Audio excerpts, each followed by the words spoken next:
Looks like this is the place.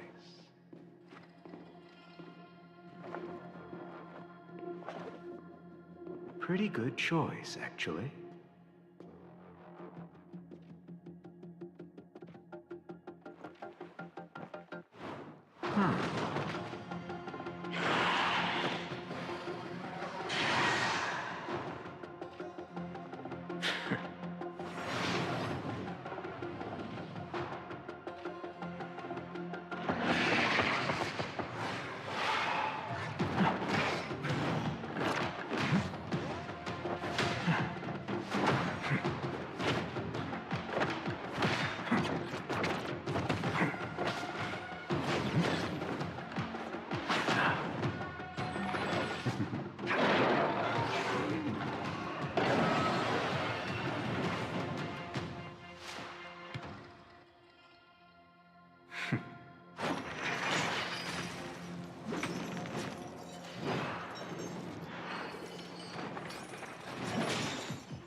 Is this all you got? Go to hell, traitor.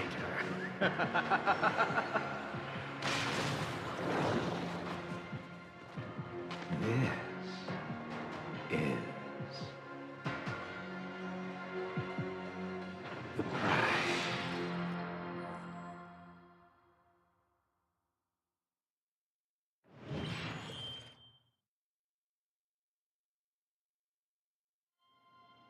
すべての人に証明してみせる。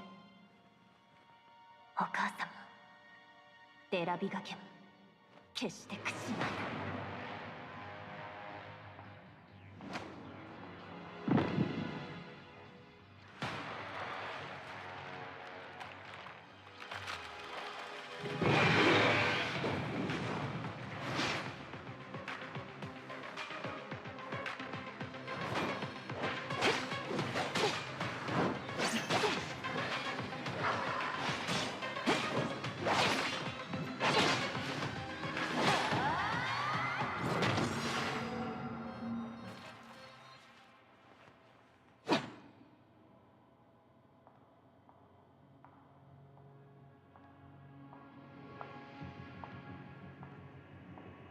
情報によれば、彼らはここで消息を絶ったはず。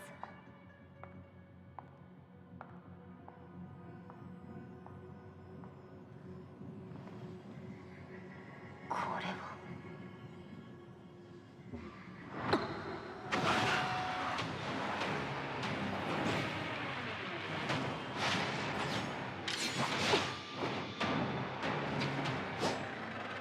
ついに現れたわね。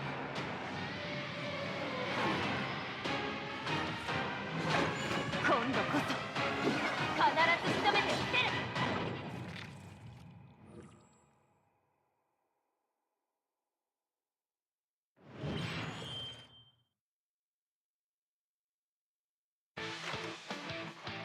如果我们 low 的连决赛都打不进的话，那么7夜将会进行为期3天、每天12小时的超长续航直播。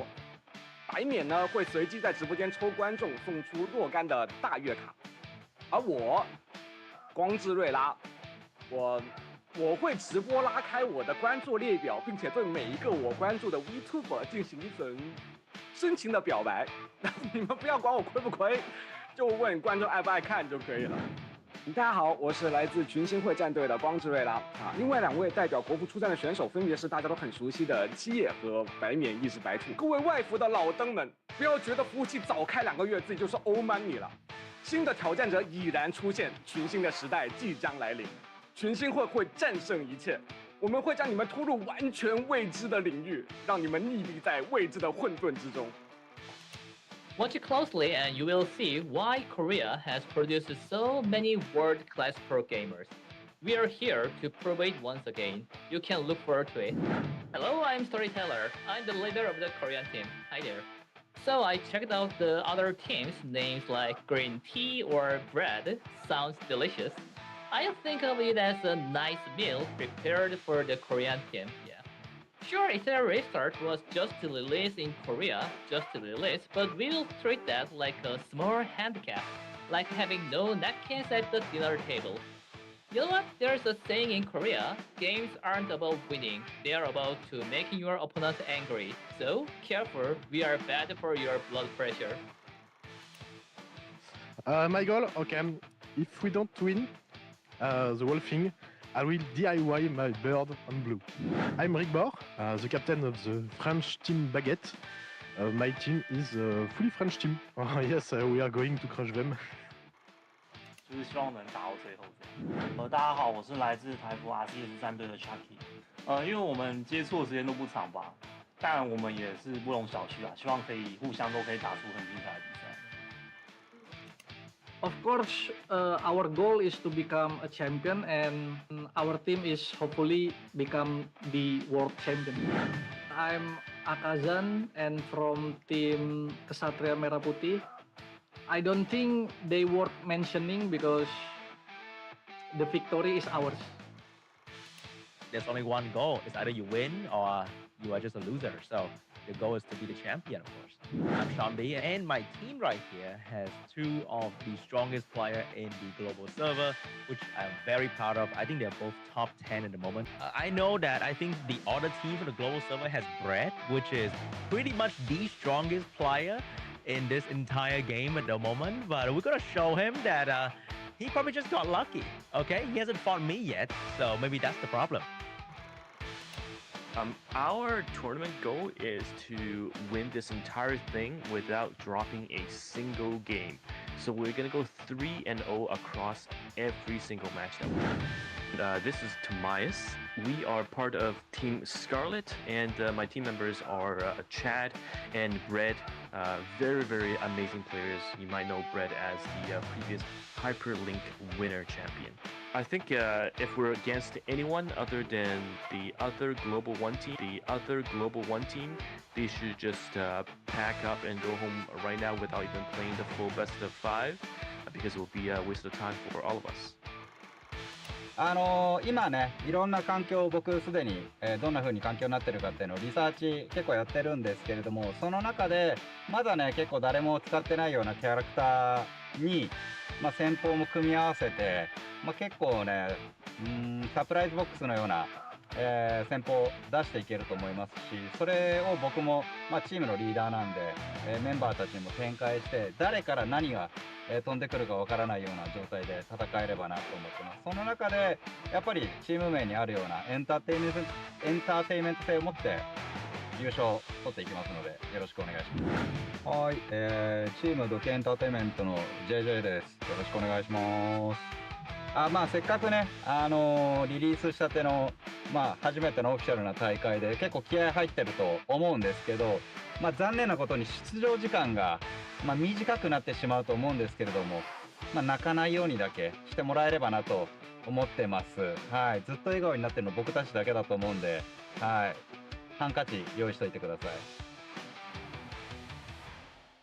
And that is going to be a massive congratulations to Keka. Congratulations, Keka. You are the EWS 2025 World Champion. Please come and join me on the stage. And everyone, please give a round of applause for Keka, your World Champion. Online matches, I think it's a little bit easier to prepare for. I have my computer, like my notes all on the computer. Here I have to, write down my notes, carry it on stage. And also the atmosphere is a lot different. I feel much more nervous, sitting in an actual stage and everything. Yeah, it's a very different experience. And I mean, the whole walking on the stage and everything, a lot more on the nerves. Haven't thought about it much. I'll probably just invest it for now. Wait, hang on. 听说你刚拿了 EWS 冠军啊，我特别好奇现任冠军到底几斤几两，咱们来较量一下呗。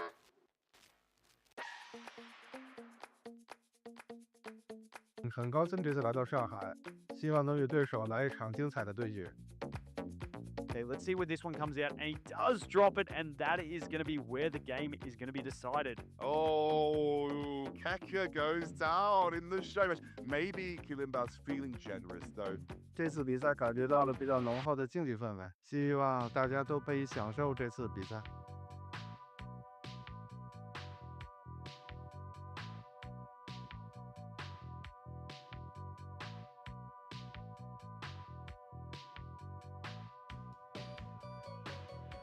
welcome to the EWS 2025 Global Invitational. 運命も未来も私が導く Maybe not in real life, but in game you never know. Nah, but I'm definitely the luckiest. Bam! Now, are we going to be able to kill the Hoyan? That's pretty close. I think this is going to be it. Oh! Jamesman knows that he's done. He's going to hand it over, and that means YDCB. I think this competition was absolutely amazing. There were so many competitors with very different strategies. In the end, the game has only been live for about 6 to 7 weeks, and everyone kind of cooked up their own strategy, what worked out for them over here. But also, it was very nice to see the behind the scenes. There were a lot of people working on this, and they worked very hard, and I think we said something very nice here for first time of an Ethereum Restarts tournament. I would like to say a big thank you to Ethereum Restart organizations. They do amazing job, like from the start. And I will say again, thanks you for the community, because without the community, we can do this type of things. Thanks to Ethereum Restart, thanks for the community, and I hope we can see another tournament soon. I think this competition has been one of the most incredible experiences I've had in my life, especially because this is my first time participating in something like this. So really thankful for the opportunity and the chance to, see all the different content creators from around the world, seeing all the people gathering around, the effects and the efforts that the production team has made to make this whole thing happen. It's just been magical, absolutely. First and foremost, the organization, the establishment looks absolutely wonderful. I am so impressed with how much, I feel like so much budget went into this. But the other thing is the fans were very kind and accommodating. They were very supportive as we were up there playing. I had a lot to learn in this tournament. I got to watch some of these competitors who play on the highest level show off their strategy and their elite moves. And I got to learn things I didn't think existed in Ethereum Restart. Where to put bulwark, when turn 1 and turn 2 matter. There were a lot of different strategies that pretty much enlightened me in terms of this game's depth, and I thought that was pretty cool. Looking forward to next year.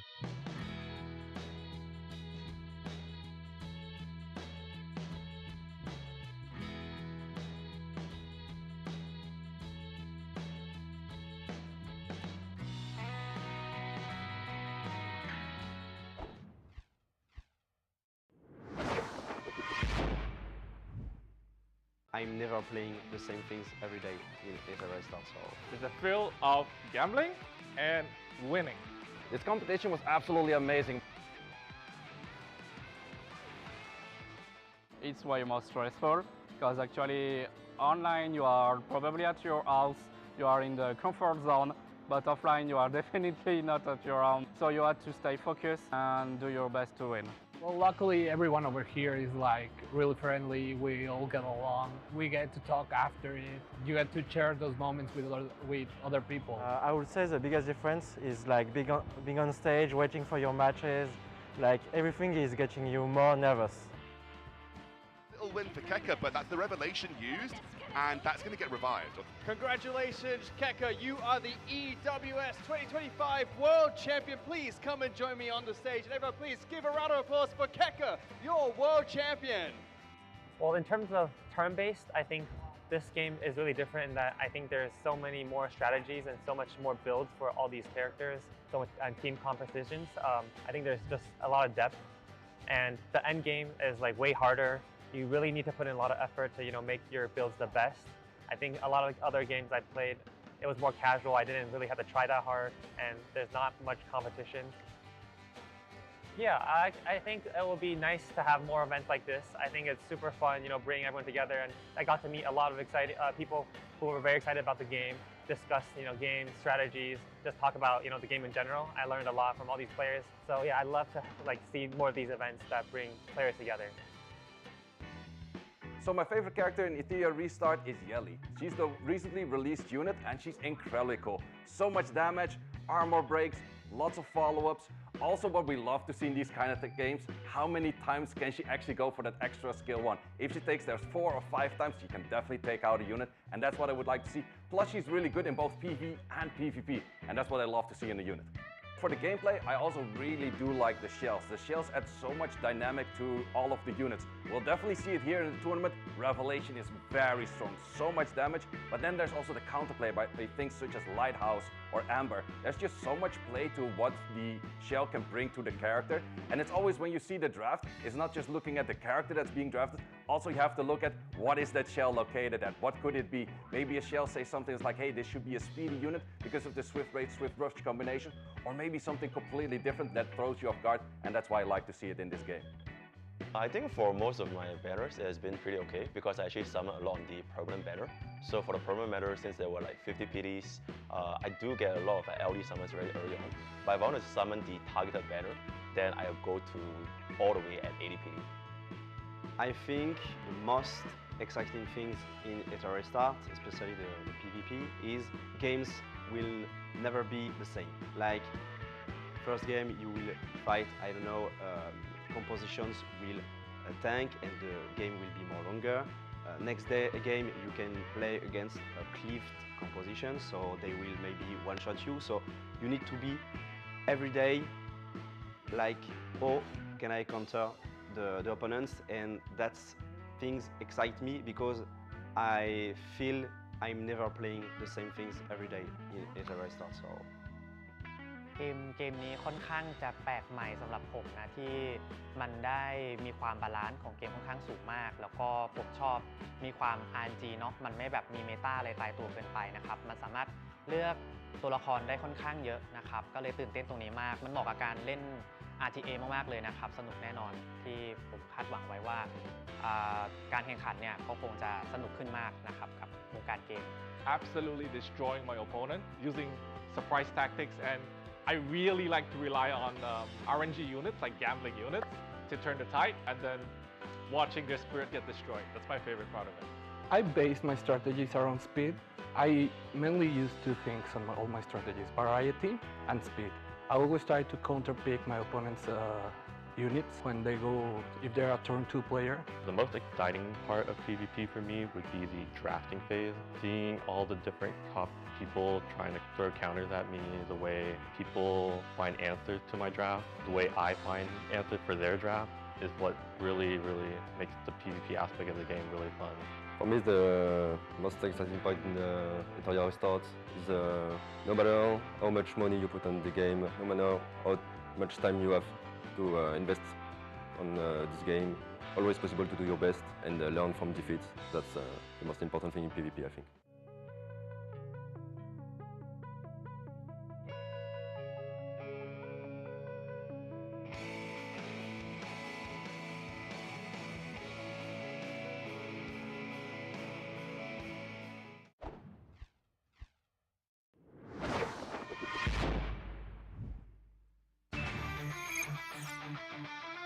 Having elemental advantage and that chunky shield, I'm not sure if he'll be able to do it. Here it comes. See, is he going to get the kill? He does, and it's down, and there comes the Messiah back. It's the risk he had to take. It's the risk he had to take. Yep. He really didn't have that many other options. And that is game over, and that is going to be it to Keka. He's going to let him play through it and actually take the win. How many can we hit? That's 2, that's 3. That's 4. And unfortunately into that Amber, which is not going to give him any damage. Han making him work for this final kill as well until the Viper takes the kill. Anyway, it looks like it goes down. It is going to be Keka. And he's won! Keka's won the entire grand final. He doesn't even, he's chilling. And Keka in his standard aura, just staying calm, not even worried about it. We can't even get it. His ult His reset. ult his ult's has, and this reset. could be it. How much damage? Just not enough, but are we gonna, we get the Lighthouse for the heal, which is gonna bring the HP up. Do we have the damage? We got the invincibility. We're gonna have to live the skill 2 of the Messiah and then try and hit some damage in Is after that. Yeah, okay, we have to wait it out. He's gonna have skill 2 up, that's surely it. That's surely enough damage. Just enough and well played. A great game on that one. The Messiah clutching it, and that is the annoying thing about Messiah. He can just chain those invincibilities and you just never get a chance to do it. Revelation and Messiah obviously putting in the White Fang, so going to be a big hit here. DePauw's just looking on to see what happens. And it is big damage. Down to 40% on everyone at least. And then we come in with the Messiah, the big hit, and it is a straight wipe in 2 turns. There you go. Keka was not comfortable with his speed, but he's come out on top with that Doki Doki play straight into that Messiah. The Hoyan unable to do anything with that one. That was classic revelation right there. So we saw that really fast man as well, going straight. I'm smiling because he's like, how much damage is this guy going to do with this? Yeah, and there we go. Big nuke. Oh, that is painful. And now we get the follow-up. Oh! Boom! That is massive damage. That is a ton, and it is not looking good for Han here. It's pretty spicy. And Han was very, upfront with us this morning. He did say, I'm going to try, but Keka is the GOAT. Keka is the GOAT of Etheria Restart, so this is going to be tough. And it's a very quick turn to... I mean, this is what you expect to see from very high-tier Revelation players. If they've got the source, if they win.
Welcome everyone to the 2025 Global Fest Tournament Series. I'm Sturby.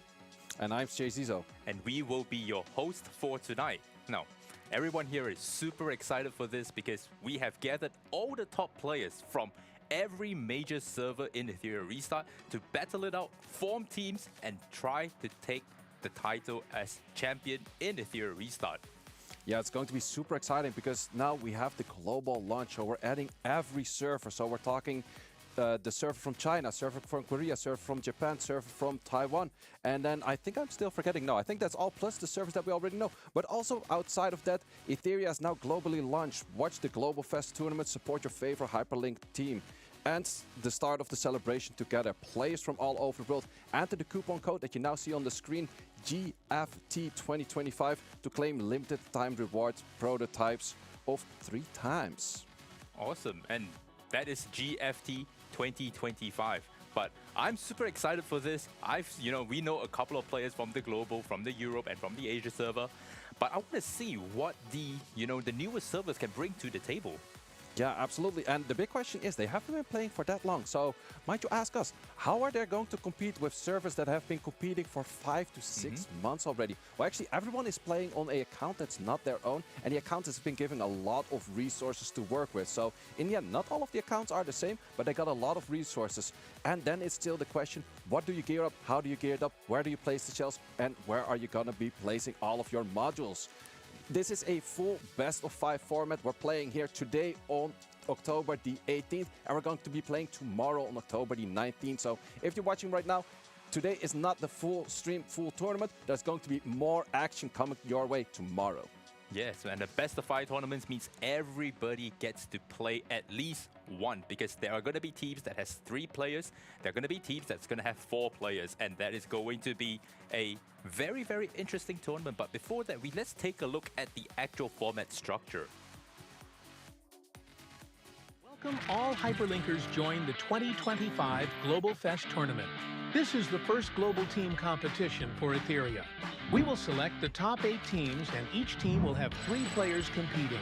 This competition goes beyond the peak of individual skill and demands unique understanding of the game and meticulous strategic planning from the teams. The matches will be played in a best-of-5 single elimination format. Players can determine their own playing order. During the first 3 matches of the BO5, all players must participate at least once. On the first day of competition, 8 teams will compete for 4 spots in the semifinals.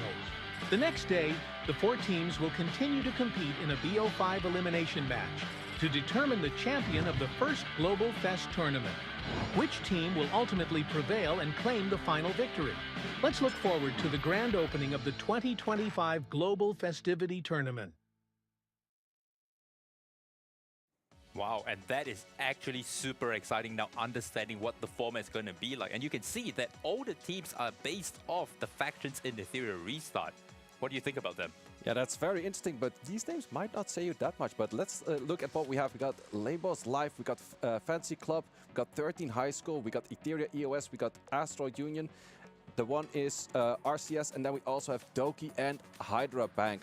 But we're going to zoom into those teams a little bit more because these names might not sound that much to you. But we have a lot of familiar faces around here because, of course, we got the winner from the last cup, the Hyperlink Cup. Brad is in here. Jambi, very familiar face within the community, is sitting over here. But also a bunch of familiar faces from the other servers, such as Korea, Japan, China, and Taiwan are joining us for these teams right here.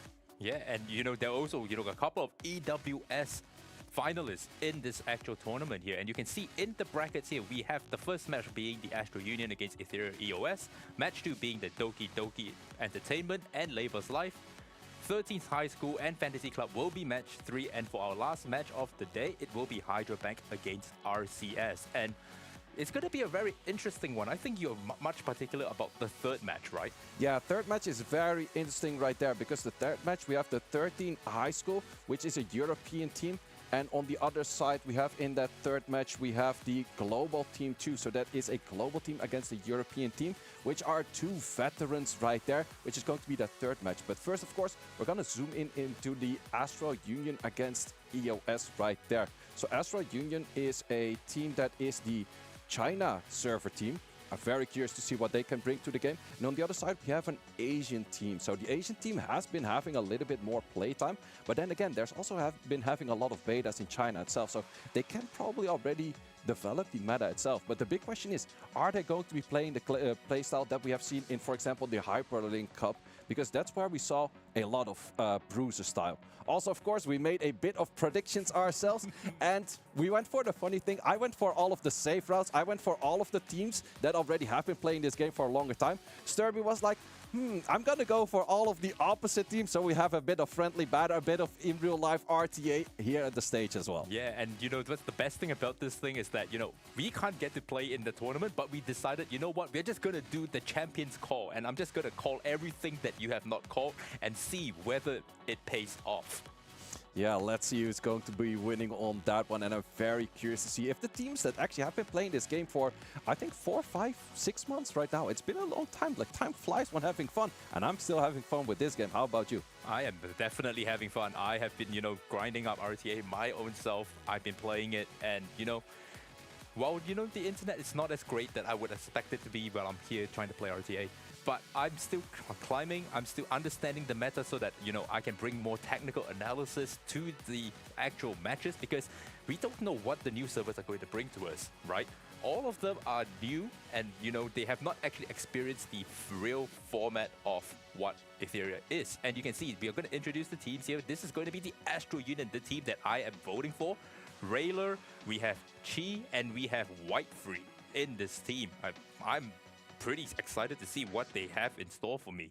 Yeah, this is going to be the Chinese server team, so I'm very curious about them, what they can bring to the table, if they're going to be playing the same playstyle as that we're familiar with on the RTA ladder right now, which is mainly bruiser focused, very bloodbath heavy. We have seen that in previous tournaments that 8 out of the units, 4 units on each side, were all on bloodbath, but is that possible to do right here? We also have the other side, which is the Etheria EOS, and we got Relic on the screen, Yuridara, Arkasan, and we got a Sankyu. So let's see what these 4 can bring to the table in these matchups. Yeah, I really want to see what the captains here have, you know, in store for us, because when you go into this kind of match, you have to decide who do you want to play first. Do you want to be the captain that goes, I'm going to lead the charge, I'm going to make sure that I can get the wins for my team so that my team members have, you know, boosted morale, or am I going to set in someone weaker, test the playing field, and then go from there?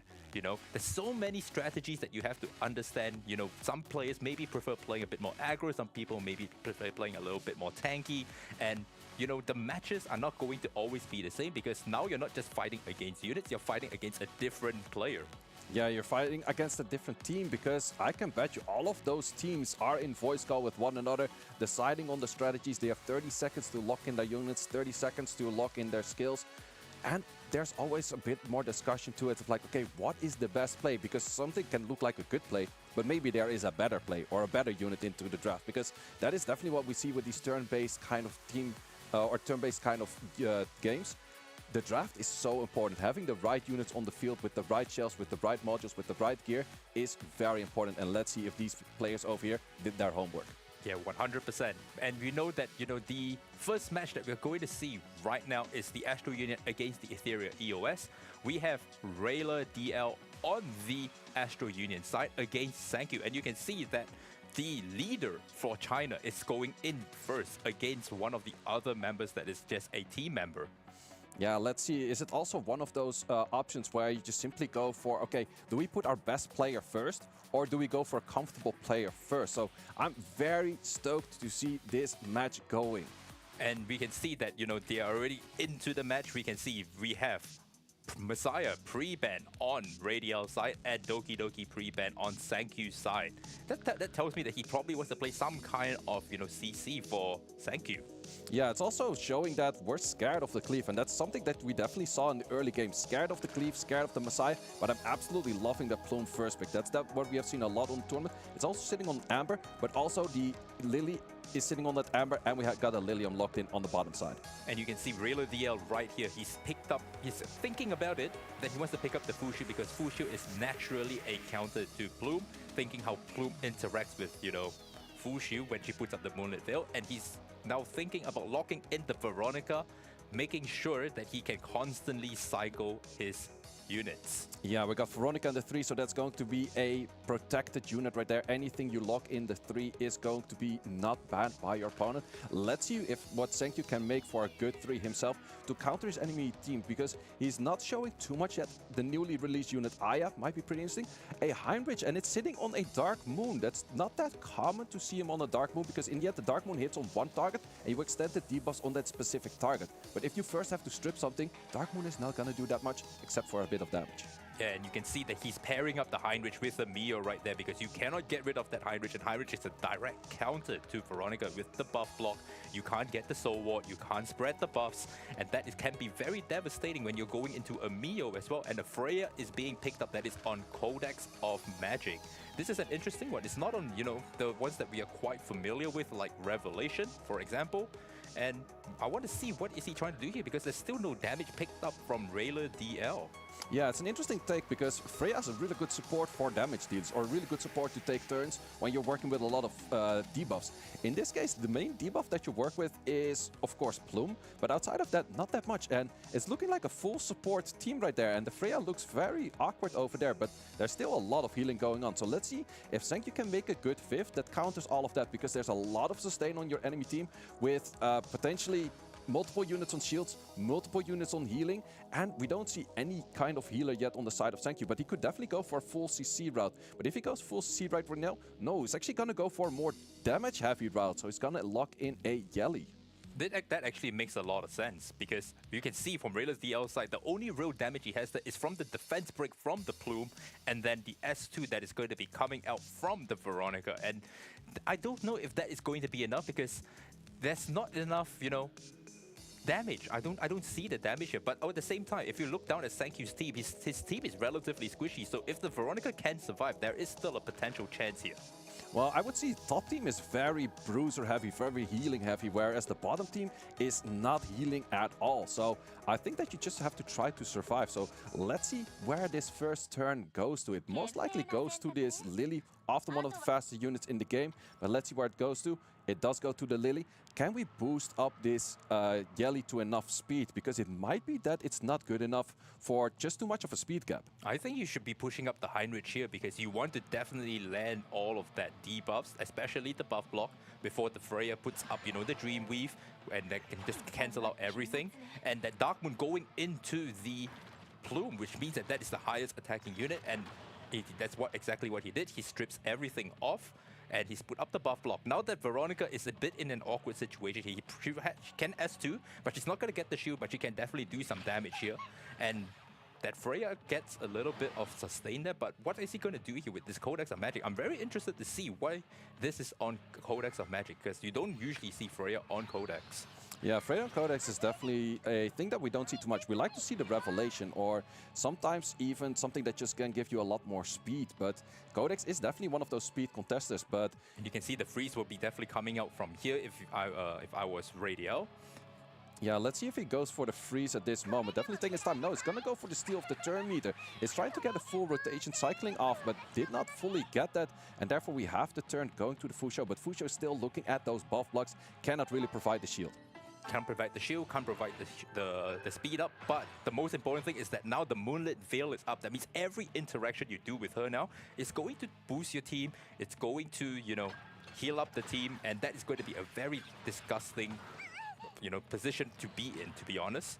Because that Veronica is going to get 35% turn meter push when you interact with her, plus the 8% from the full shield. She's going to constantly cycle through with that, you know, Halloween cooldown as well. And one follow-up from the Yelly, that's not nice. Yeah, that's not enough. And also, since we have a twin trick on the Heinrich right now, Heinrich is going to go again for a skill. If we have the twin trick on the Yelly, Yelly could have potentially done a lot more damage. I haven't seen too much damage coming in. There's a defense break right now, but that's near to no damage. So all eyes for damage is on that Yelly. Can Mio provide it where Yelly takes more turns, or are we going to say goodbye to her? Because she's looking at low HP bar at the moment. Okay, I think that looking at the turn meter bar, this Freya is very high in effect accuracy because it's pushing back the units, definitely. So he's trying to play some kind of turn meter manipulation game here. Now, doing that is just for extra damage right here, because now the next turn that Veronica takes is going to literally kill off that Yelly on the spot. But the freeze comes in. Quad freeze from the Mio. And this is where, he can try to restabilize with that Yelly surviving with a slither of health. The only issue is that the Yelly did not get the twin trick, so therefore also did not get the reset onto the skill, so therefore only will have a skill 1 available the moment she takes a turn. And is it going to be enough to take anything out? There's one defense break sitting on the... There comes the S2, and there you go, the Yelly drops. And now it's going to be an uphill battle here. Yeah, it's going to be very difficult from here. As we mentioned at the start, there's no healing on the other team. So therefore, there's just simply no way of sustaining. And even though that the Heinrich did do a nice way of providing all of the buff blocks, it simply did not provide enough damage. Yeah, I just think that was just a speed tuning issue right there, because you ideally want to put the twin trick on the Yelly so that you can get the cooldown, you can, reproc Revelation twice. But that Veronica was about to move, and if you did not put that buff, that buff block, you're in a lot of trouble. Yeah, definitely in a lot of trouble right there, but he's looking at not that much HP on 2 units right now, just simply skill 1s off supports taking you out. And that's what happens, especially when you have, Fushu on your side. The second she press S3, that's when the real game starts for the opponent, because it's going to be an uphill grind for 2 games. And there you have it. That is the winner for the match. Yeah, we got Astro Union taking 1 point on the board. The Chinese team with a very solid draft. Right away on that draft, you saw us like, okay, we're going to go somewhat into the side of CC. We're going to go somewhat in the side of damage. But if you go on the side of damage, you have to take out at least 1 unit. Try to make it a 3 against 4. Or if the Jelly was a different unit, such as maybe an Obo or any kind of CC unit, such as a cast with all of the sleeps, maybe you can have multiple turn cyclings of actually trying to get out units. But in this case, the Heinrich setup did not really provide that much for the rest of the team. Yeah, I was a little bit worried for, Radiel at the start, because there was not a lot of damage there. But then as I looked at the draft, develop even more for, Thank You, it was so squishy that, Veronica itself was the carry. And she provided enough turn meter pushing from Plume, from Fushu, from herself, and constantly just cycled through his skills and just pushed through. Yeah, that's the interesting thing, because in this game we have a bunch of very tanky units that just do scaling from either their HP, we're talking Tiamets, we're talking Veronicas, or scaling from defense, such as a Rahu, Holden, or the Mizuki. Those 5 units are so good in this Bruiser meta, simply because they're tanky and they do a lot of damage for being tanky. Yeah, 100%. And our next match is going to be Chi versus Arkasan YT. Let's see how they will fare, but let's, see what's going to happen here. We don't want to, speculate too much. We can see that, the Chinese team is playing a very turn meter manipulative kind of team, now that I think about it. With the Freya, pressing the S3 twice, pushing everything back, putting the Nightmare so that you can get a little bit more healing on top of the Fushu, which is interesting, right? Because you don't really see any damage there, but then because you can sustain for such a long time, that the damage from Veronica just piles up over time, and you're just, left with scraps to, play on.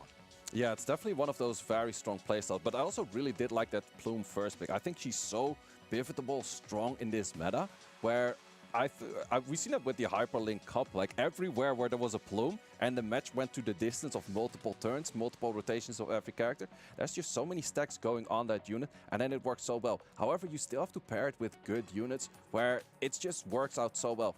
And we also did see some shells where you're just like, okay, it's maybe not the best, like a Dark Moon on a Heinrich. Personally, wasn't a big fan of that one.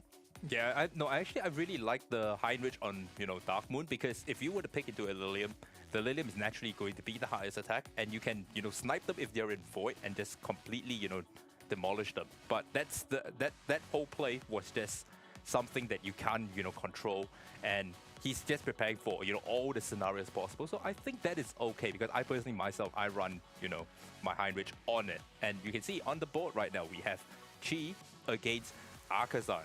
And this is going to be very interesting, because we don't know what these players are going to bring to us at the moment, and they are really gone into the pigman phase, so it's going to be interesting. Let's see what they have learned from each other, what the team leader has talked to each other and said, all right, this is what you're going to do, and go from there.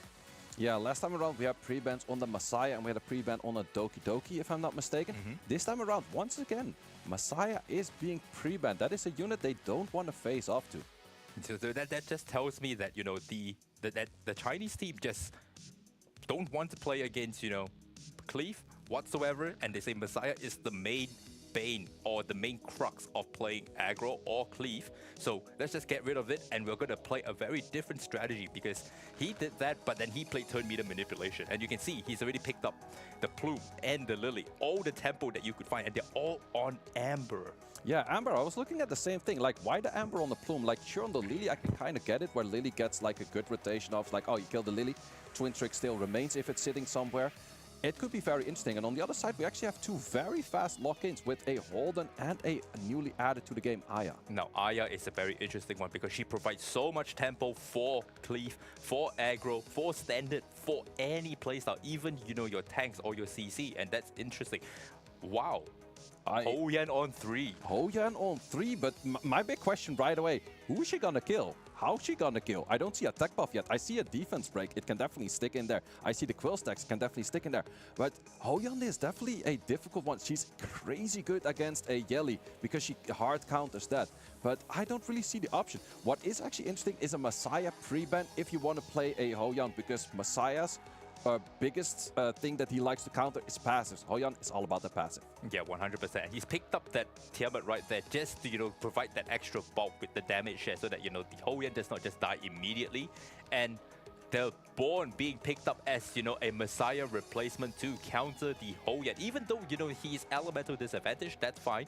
He doesn't crit anyway, so he's already going to ignore passive. And if he cannot protect that Ho-Yan in time, that Ho-Yan is just not going to do much. Veronica on 5th? Is that what he's trying to think about? Maybe it's a good idea here because, you know, the Soul Ward, you can preemptively put that on your unit, but I don't know if that's going to be enough to answer the Born here, because that Born is looking like a force ban. And there we go. That is banned right there. But I'm also looking at the Tiamat. Tiamat doesn't have any healers next to her. And Tiamat in most matches, if you want to have the full potential of Tiamat, you want to have at least one healer on the field. Like, not only that, notice that this Tiamat is on Alicon and not on Amber. So this Tiamat only has one life here. Ooh, yeah, that's definitely... Whereas 2 units are on Amber that you're like, could be a thing. It's niche more than real good. In the case where you really want to see it, the Tiamat and Alicorn. That's interesting. Now, the Chinese team has just brought out some really interesting drafts here. It's really hard to decipher what they're trying to do. You have to actually really digest what you know, their intentions are at the end of, you know, the match when you reflect on it. But we can see the Plume taking first turn. Yeah, Plume taking first turn. Definitely going to go for that skill 3. But then again, I see 2 units on that Reaper Shell. These are going to be liking some of those resist and getting turn meters. There we go. Yes, there we go. Both of them.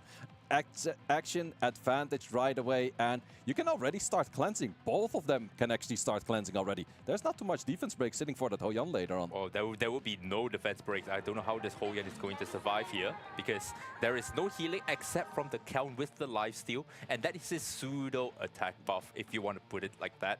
But what is he killing? That is the real question here, because now that the Eye is going to press S3, push everything to the front, Fushu is going to take a turn, and we know what we are talking about when we say Fushu takes a turn, right? Your game starts when Fushu presses S3. Yeah, but also, where are you going to send that S2? Because you definitely don't go for the Dispel right here. You go for the turn manipulation, and you go for the counter as well. And also, we have a Shaku Raider going for a win rate of 54%. I would say that might be looks like a little bit higher right there. Yeah, I think even you know, Shaku can see that, you know, Arkazan has, you know, a much better draft right here. And he decides to go for the attack down here. Interesting. So now that Ho-Yan is definitely not going to be killing anything anytime soon. Yeah, this Ho-Yan is looking at a massive shield right there. But then again, that's just delaying the inevitable, where Holden is having a very good game against this Ho-Yan. And all eyes are on this first hit of the Ho-Yan. First, we have a little bit going on for this Tiamat, but how much can Tiamat do? Because of skill 3, no, just going for skill 1. Not that much damage. I personally would have pressed the S2, you know, just play a little bit more passive. Make sure your Tiamat stays alive, because that's what's going to be keeping your entire team alive for the long run. And that Holden still has the S2, man. Like, it can easily just go into the Ho-Yan and just, you know, absolutely wreck her. But yeah. Let's see. Also, like, Ho-Yan did her big damage skill, but the big damage skill really didn't do that much of big damage. So, also right now, if you want, you can extend all of those buffs that you're already sitting on. There's so many will prayers on everything right now. Turn meter down. Are we going to send that into the Ho-Yan? Do we care to take it out? No, we're actually going to go for the Veronica. Okay, and then there you can see the interaction that, you know, Arkazan understands, because he's played the game for much longer. where Fu Xiu is literally going to counter Plume in every way, shape, or form the second she pressed Moonlit Veil, because the S1 for Plume is going to be an AoE, and you're going to be pushing everyone to the front, and you have so much tempo in the form of, you know, once again, look at that, Fu Xiu and the, you know, newly released character Aya, just pushing the team, constantly cooling down your skills, and it's going to be a very, very tough match for Chi right now. You can see there's nothing he can really kill here. He's just waiting to, you know, just lose out on, you know, tempo. Yeah, we're definitely waiting for that. Also, the Tiamat is not looking that healthy at the moment. Normally, you would have like a transform sitting from like an Amber proc or anything. But since we're sitting on that Alicorn, that's not going to happen anytime soon as well. Plus, we just reset that Veronica. Veronica's so far off from our cooldowns. Yeah, Veronica is not going to be pressing her buttons anytime soon because the Holden can always just fully reset it. It becomes a race between whether Holden can get to his S2 faster than the Veronica, because if the Veronica can get there first, then she can start doing her thing. But right now, with the amount of tempo that Akazan has on his side, it is not going to be possible. No, it's going to be very hard to kill anything from any of these units. Like, you want to be waiting for a perfect rotation where Plume skill 3 happens, defense breaks happen, and then the Hoyan moves right after. If you can get a cycling like that, you can maybe take out a unit, or maybe even like get a rotation off of multiple units. If you start killing things from that Hoyan, you're definitely sitting in a drive position. But right now, it's just waiting off trying to get to that position.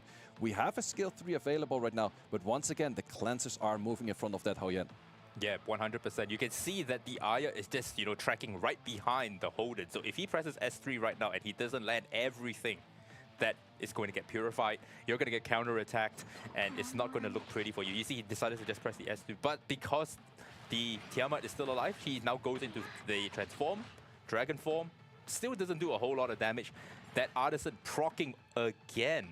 Yeah, Artisan looking at so much shields. Also, there's a defense break sitting on 2 units right now, utilizing that defense break to nearly taking out that Tiamat. Yeah, once that Tiamat drops, then everything is going to start crumbling very, very quickly like domino pieces, because that is the glue that is holding everything together at the moment. Even though the Plume is giving turn meter pushes, but you're not doing a whole lot here. Yeah, even just a skill 1, like the shields are just eating all of those skill 1s. The Hoyan in the 3 was definitely a very interesting one right there. Are you going to send the skill 3? It's going to send the skill 3, so it's the last thing that the Tiamat can maybe do. But how much do the turn meters say about that? No, turn meters say so much about where we have 3 units overtaking this Tiamat. Yeah, like I said, you know, the Fu Xiu, once it has Moonlit Veil, you have to wait 2 turns, but that 2 turns can be an eternity, and that is just, you know, the end for you. And he's pressing the S3 right now. Everything is going to mostly drop. You can see the HP right there is, you know, not looking pretty. There's no healing on the side of, you know, Chi. And that Veronica is on massive cooldown at the moment. 1 turn away from her S2, 3 turns away from her buff steal. And you just don't have any form of sustain here. Yeah, the sustain is looking so hard, and there you have even more sustain to add on top of the sustain. We have an Artisan going in. We can once again... That's 3 times now the Artisan has procced. Yep. Ooh, did actually not fully take it out, so let's see how much damage this can do. Not enough. Absolutely not enough. That's not even remotely close to anything enough. Yeah, I think maybe Akazan doesn't understand the interaction, but maybe that there is something that you guys may want to find it interesting. If you counter attack into a Hoyan like this, and she procs the Soul Ward, she does not counter it. She does not proc S2 at all. She just gets Soul Ward, she doesn't press S3. And that is why, you know, playing Hoyan into a tank team is not always the best idea unless you're on Tiger Yin. And you can see, this is just a, you know, slow grind to death. Yep, we have that AoE coming in. It's actually almost doing more damage than the Hoyan itself. Hoyan, once again, has the skill 3 available. Is gonna send it, but is attack broken? Actually kills the Ling Roach through attack down. Whoa, that's actually, we were not expecting that. I was not expecting that. What happened? No, there was suddenly so much damage. Could have been that the Linglo is high on resistance and therefore low on HP and defense. I think that was probably the case over there. And that was also a good read from the player over here, seeing like what is low on HP. But the big issue is that was not the moment where you had the count, so he did not get full healing from that damage. Yeah, 100%. And this is where the both of them just drops. And this is what happens when, you know, you play so late into the game. and the Ethereal effects kicks in, the damage amplifies, and 1S3 on an Artisan buff is just going to, you know, nuke things down. Yeah, it was definitely an interesting play. We had a little bit of hope for the Hoyan. She finally did what she was supposed to do. But if she had done that, like, let's say 15 turns earlier, then we would have had a really good match for Chi. But since it happened that late, she was already sitting at the 1 HP. The timing was off, where she did not have the count, she did not have the life leech, she did not get any HP for that. She was simply taken out by a simple hit from Holden. Yeah, even all those will press that was stolen is not even doing anything at this point. Yeah, we're that far into the match, and with this game, the longer the match goes on, the less healing is worth, the less shields are worth. So therefore, we're seeing less healing coming in, and we haven't. And there you go. There you have a forfeit, and one game goes to Ethereal EOS. So now they're one apiece. Yeah, one apiece. So we're definitely gonna go for round 4. So that does also mean that one of the players has to play another round. But that was definitely interesting to see. I would mainly say, like, where would you feel like it went wrong in the draft? I think that the Hoyan on 3 was the problem, because usually you don't pick Hoyan as your main DPS ever. You know, you always use it as a counter to, you know, a lot of interaction from your opponent's team. And when he picked that, there was not a whole lot of interactions just yet, and there was already a Holden there, you know. Yep. And picking the Hoyan into that, I'm not quite sure. Yeah, it's definitely one of those units. For me, actually, my very favorite unit is Hoyan. The moment I started playing the first beta, we had this selector. I was just like, I don't care what unit is good. I'm just gonna go for Hoyan. She's super cool. But then I started playing her a bit, and I was like, okay, she's really cool, but she's also very niche. She has really her moments to shine. Then it's all fireworks when she starts popping off, like that one kill on that Linglo. But you have to have that on multiple units to actually get very far. So in this case, unfortunately, did not really work out. But I'm very curious to see if maybe in a draft where it's not sitting on the 3 spot, but more on the 4, on the 5, where it's a hard counter into, let's say, a Yelly or anything that you might want to kill that's killing you, it would be really good. So I definitely hope to see more of her in this tournament. But in this case, I think Bruiser is still king. You know, I really thought that he was cooking up something with the, you know, Tiamat on Alucard and, you know, the count on the Hoyan, because now a lot of the Hoyans are on Tiger Yin, but he's still rocking the old build. And maybe this is what we call, you know, the experience differential from, you know, an older player versus a newer player, and they're trying to, you know, create and cook something new. And I was really hoping that the cook would work, but you know, bringing a Veronica into a Holden was just not the right choice. I think that should have been a healer or some sort. Maybe even a Sanya would have worked.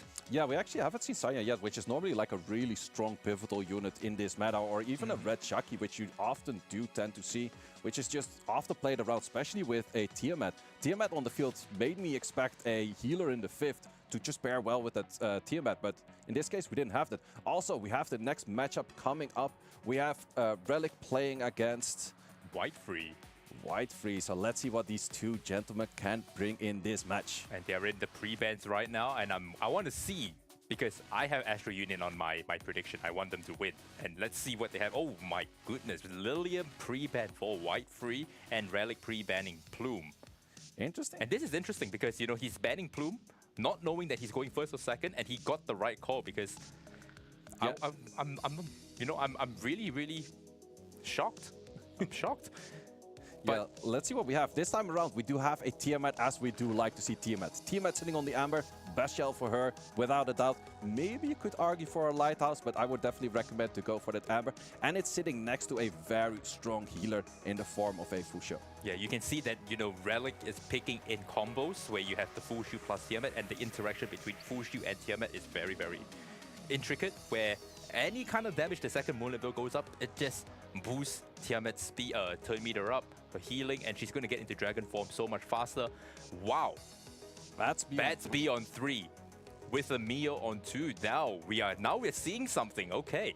Whoa. We're seeing something on both sides. We also got a Messiah sitting on an Amber. That is super interesting. I've not thought about that. This tells me that this is going to be a bruiser. I really thought we were going to see an Amber Messiah play here, but he picks up the Veronica, and White Freeze going for the full CC setup with Batsby on 3, securing his DPS that is going to do the significant amount of damage for every debuff. Yeah, that's definitely an interesting one. I definitely do like the idea of the setup. However, I do see an issue, and that issue is sitting on 3. It's a Doki Doki. Doki Doki loves to cleanse all of those debuffs. So let's see if Batsby actually can make that rotation where it's doing enough, because in the end, we have some forms of strip sitting at the top side as well, but you never know how many units are on Bulwark. Now we really have to see whether this Doki Doki is on Codex plus Bulwark, because if it's not on Bulwark, then Mio can just easily, manipulate the turn meter, the Naho is going to freeze you, and then you are going to have a bad day with bad speed just coming in and sweeping you. But we have the Messiah being picked here as a answer with Amber, because if you kill him, and there you go, he is gone straight away because he knew that that was the threat there. Yeah, that's going to be an interesting extra interaction, but also, what's the last time you seen a Batsby in RTA? Oh, almost never. Yeah, exactly. So Almost I'm very curious about this. Also sitting on the count. So let's see how much damage he can do. Ooh, we have a lot of units sitting on that Bulwark, however, on the enemy side. All right, you can see on Relic's side, he is fully ready to, play into CC with all the Bulwarks. And like I said, if you needed that Doki Doki to be on the immunity, now you... Look at that, he doesn't know what to do. Now, this can be interesting if he S2s and he actually gets it on the Doki Doki with the full strip into a freeze, into a buff block. That could be something. That could be something. You have to get all of those, because right after, can we get all There of them? we go, we do get it. Now, you at least Batsby can now do something later on. He's not gonna, I don't think he's going to die immediately. Hopefully, oh, maybe not, maybe not. Tiamat skill 1, I'm always so scared with the Bramble 25%. Tiamat skill 1 nearly clapping a unit off the field. And now he has to press the S3 to spread the immunity. If not, that Naho is just going to run free here. And what is that Batsby going to do? There is no debuffs whatsoever except on the Doki Doki. He has to push in enough damage right now before the Fushu goes, because once the Fushu goes, it is lights out, in my opinion. Yeah, let's see. I haven't seen Batsby all that much. Good damage. Good damage. But that's where, Relic's going to say, that's all the damage you're going to do to me for now. And for a very long time probably as well. Yeah. Because right now it's going to be a lot harder. Sure, we still have the Mio with the freeze potential. We have a Nara with the freeze potential, so there's definitely options. Also, we had a good freeze on the Doki Doki, so therefore she's not on the backup stacks just yet. So I see some potential for the bottom team. Good thing that the Mio didn't die just yet, but let's see how far we can go. The problem here is that Tiamat has 2 lives, plus it's on immunity at the moment. So even if you freeze, that Tiamat is going to move almost instantly thanks to the Moonlit Veil's turn meter push from Fushu. Yeah, let's see how much we can do in the skill 3. Also, we're still... And she transforms immediately. This is going to be 2 S1s back to back. She's going to take the turn again, press S1, and it's going to be an instant wipe. It's the wipe except for that one Amber. Tiamat is making quick work of that. And can you imagine, Tiamat has been given 3 nerfs already, and she's still showing this much strength. She's still so strong in the meta. I remember when we went from the last beta into the official release. In the last beta, everyone was like, oh, the selection has to be Tiamat, right? I have to play the Tiamat. But after she was nerfed, I was like, do I still go Tiamat? Yes, guys, we still go Tiamat. She's so strong right there. Oh my god, I am now about to lose this prediction, guys. I'm about to lose this prediction. Now, the Ethereal EOS just won another game. So we're going in, to a 1-2 situation here. It all comes down to the last player on the Astro Union. Can you pull it off? Yeah, let's see. And also for the other team, they can repeat another player. So that's the question. Who do you put up in that final match? Do you put up one that actually has the most confidence, that just won a match? Or do you go for someone's like, okay, we expect them to play in a certain way, and therefore this player is the best answer to that certain player. There's a lot of strategy going back and forth in that one, of course. Yeah, and you can see that, the China server has played very, very aggressive. It's either they're manipulating you with turn meter, where they're trying to seize control of the turn meter bar and, dictate who moves and who doesn't move, or they're just trying to outright cleave you. And neither one is actually working at the moment, so I'm really interested to see what's going to happen now. We're going to have, the next match, and it's going to be Radial against Arkazan, and now they're just setting up, they're getting ready. We saw how, Rayla played earlier with the turn meter manipulation. We saw Arkazan, the way he played and the way he tanks up which is very interesting. And it's very, very nostalgic or akin to what we are very used to, and something they're not very used to quite frankly, because they hardly play RTA and they have, not enough experience. But I want to see what can this turn meter manipulation player do to this Arkazan here. Yeah, it's definitely going to be a super interesting one because also I think the last time around he had a good turn bar manipulation draft with the Yelly on the end. I think it was that player, right? It was the Freya with the Veronica. Yeah, it was the Freya with Veronica. Yeah, I'm not too sure about that Freya kind of style in a Coding of Magic style, but let's see what I can bring right here. And there we have it confirmed. We have Arkazan playing against Rayler once again. And Rayler needs to bring this home if he wants to go into the 5th match. Yep, yeah, he has to bring it home. So let's see how much we can do because there's a lot on the line for the Chinese team right now. Yep, and you can see in the pre-bans, we just got it, and Rayler went with the Messiah pre-ban, and Arkazan went with the Selence pre-ban. Interesting pre-ban. I don't think he did that last game. No, I don't think there was a Selene pre-ban at all, and also not a single Selene pick. But it's also very interesting to see that the Chinese team is really on like we're not playing Messiah. It was 3 times pre-ban Messiahs. We're not going to see that unit altogether. Yep, and first pick Plume, always, a good first pick. And the way you answer a first pick Plume is to always pick up a full shield plus, a DPS. Doesn't matter if it's a Holden, a Tiamat, or Rahu, it doesn't matter. You always try to pair something up there because you want to leave your 3 open because the first player always shows their cards first, right? And so now, Rayler DL has to decide what he wants to lock in on 3. And this is going to be a hard one because now we have a full shield into a Holden, and how is he going to answer that? He takes the Tiger Yin Lilium with the Veronica on 3 again? Interesting. I would have rather seen him go something along the lines of a healer plus a Tiamat and then the Tiamat in the 3. This was exactly the last time he played. This was what he did as well. Yeah, it's kind of like slightly different because I don't think we had the Lilium just yet, but we definitely had a Veronica in there. So let's see what he's going to bring in later. At least if he brings in a Freya in 4 or something right now, he has a lot more value out of it because of that Lilium. Then again, Lilium has its own attack buff already. Yeah, and you can see Arkazan running it back, running the same draft, full shield, Holden, Aya, and now into the Tiamat, a full Bruiser draft. Yeah, I'm absolutely liking the draft on the bottom side right there of Arkazan because it's just so meta, it's just so strong. There's so many passives giving you turn meter, giving you healing, giving you cleansing, giving you everything. And on the other side, we're having a little bit of everything where we have the bruises, but the bruises without any healing, once again. Yeah, you can see it's a very aggressive form of bruiser, in my opinion. And the only form of tempo he has right here is the Lily and the Plume, locking it in, and the support or the healing that he's going to get is through artificial HP, through the Artisans, through the Ambers, through the, the shields from Veronica. Is that enough? That's the real question here. Right? And now Arkazan has to make a choice here. He has to make a choice. What is it going to be? And he sees that the team up top is very weak to CC and puts in the Lilith. Yeah, and that's also right away the moment that that unit is locked in within a second, banning out that Lilium, knowing like, okay, I cannot CC this one. I'm gonna simply take it out and we're gonna play a Bruiser match.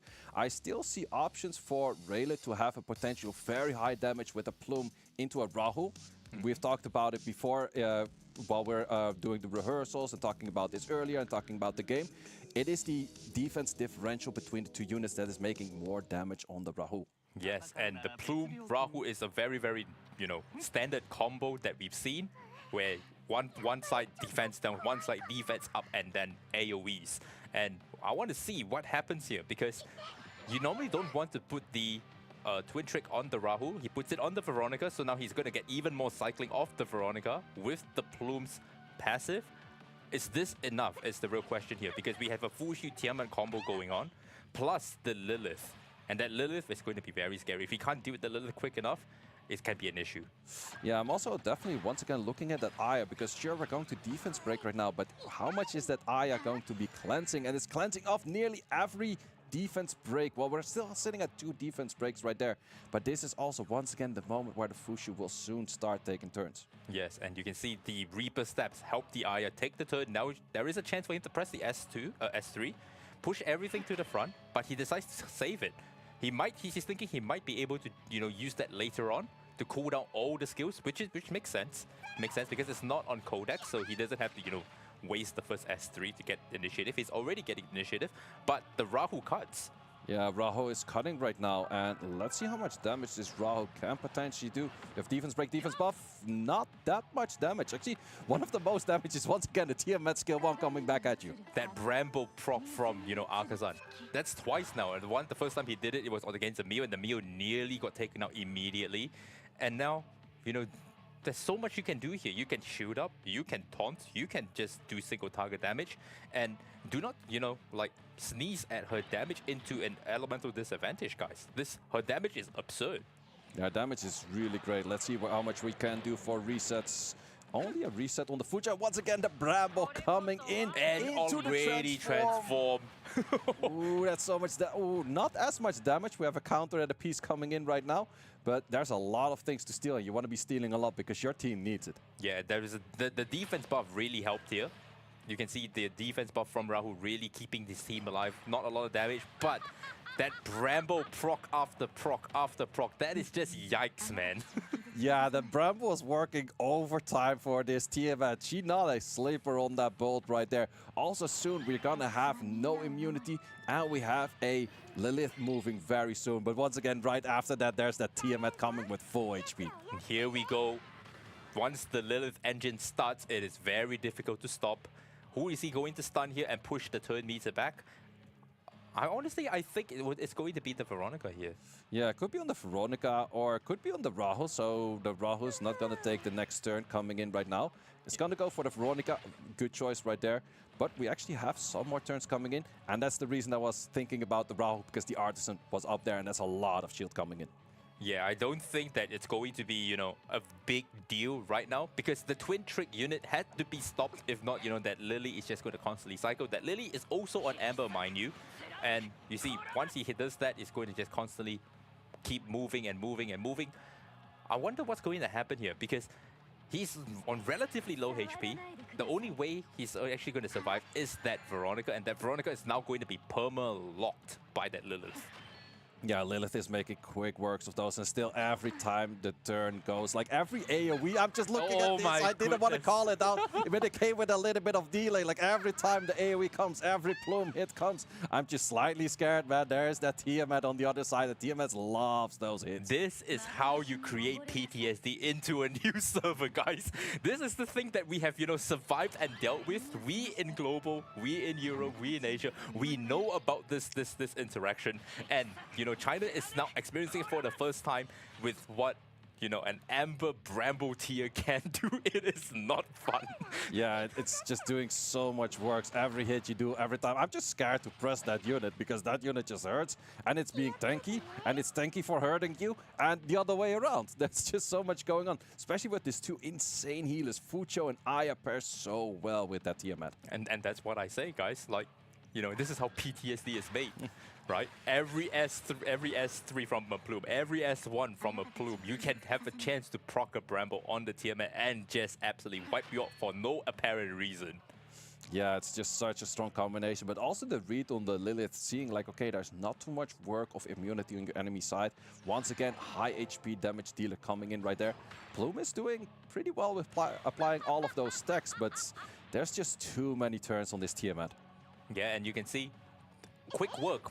The second she transforms, the second the Moonlit Veil goes on, that's it, man. That's it. You are in for a long ride. If you can't sustain and survive long enough for that, Moonlit Veil to go off, it's game over.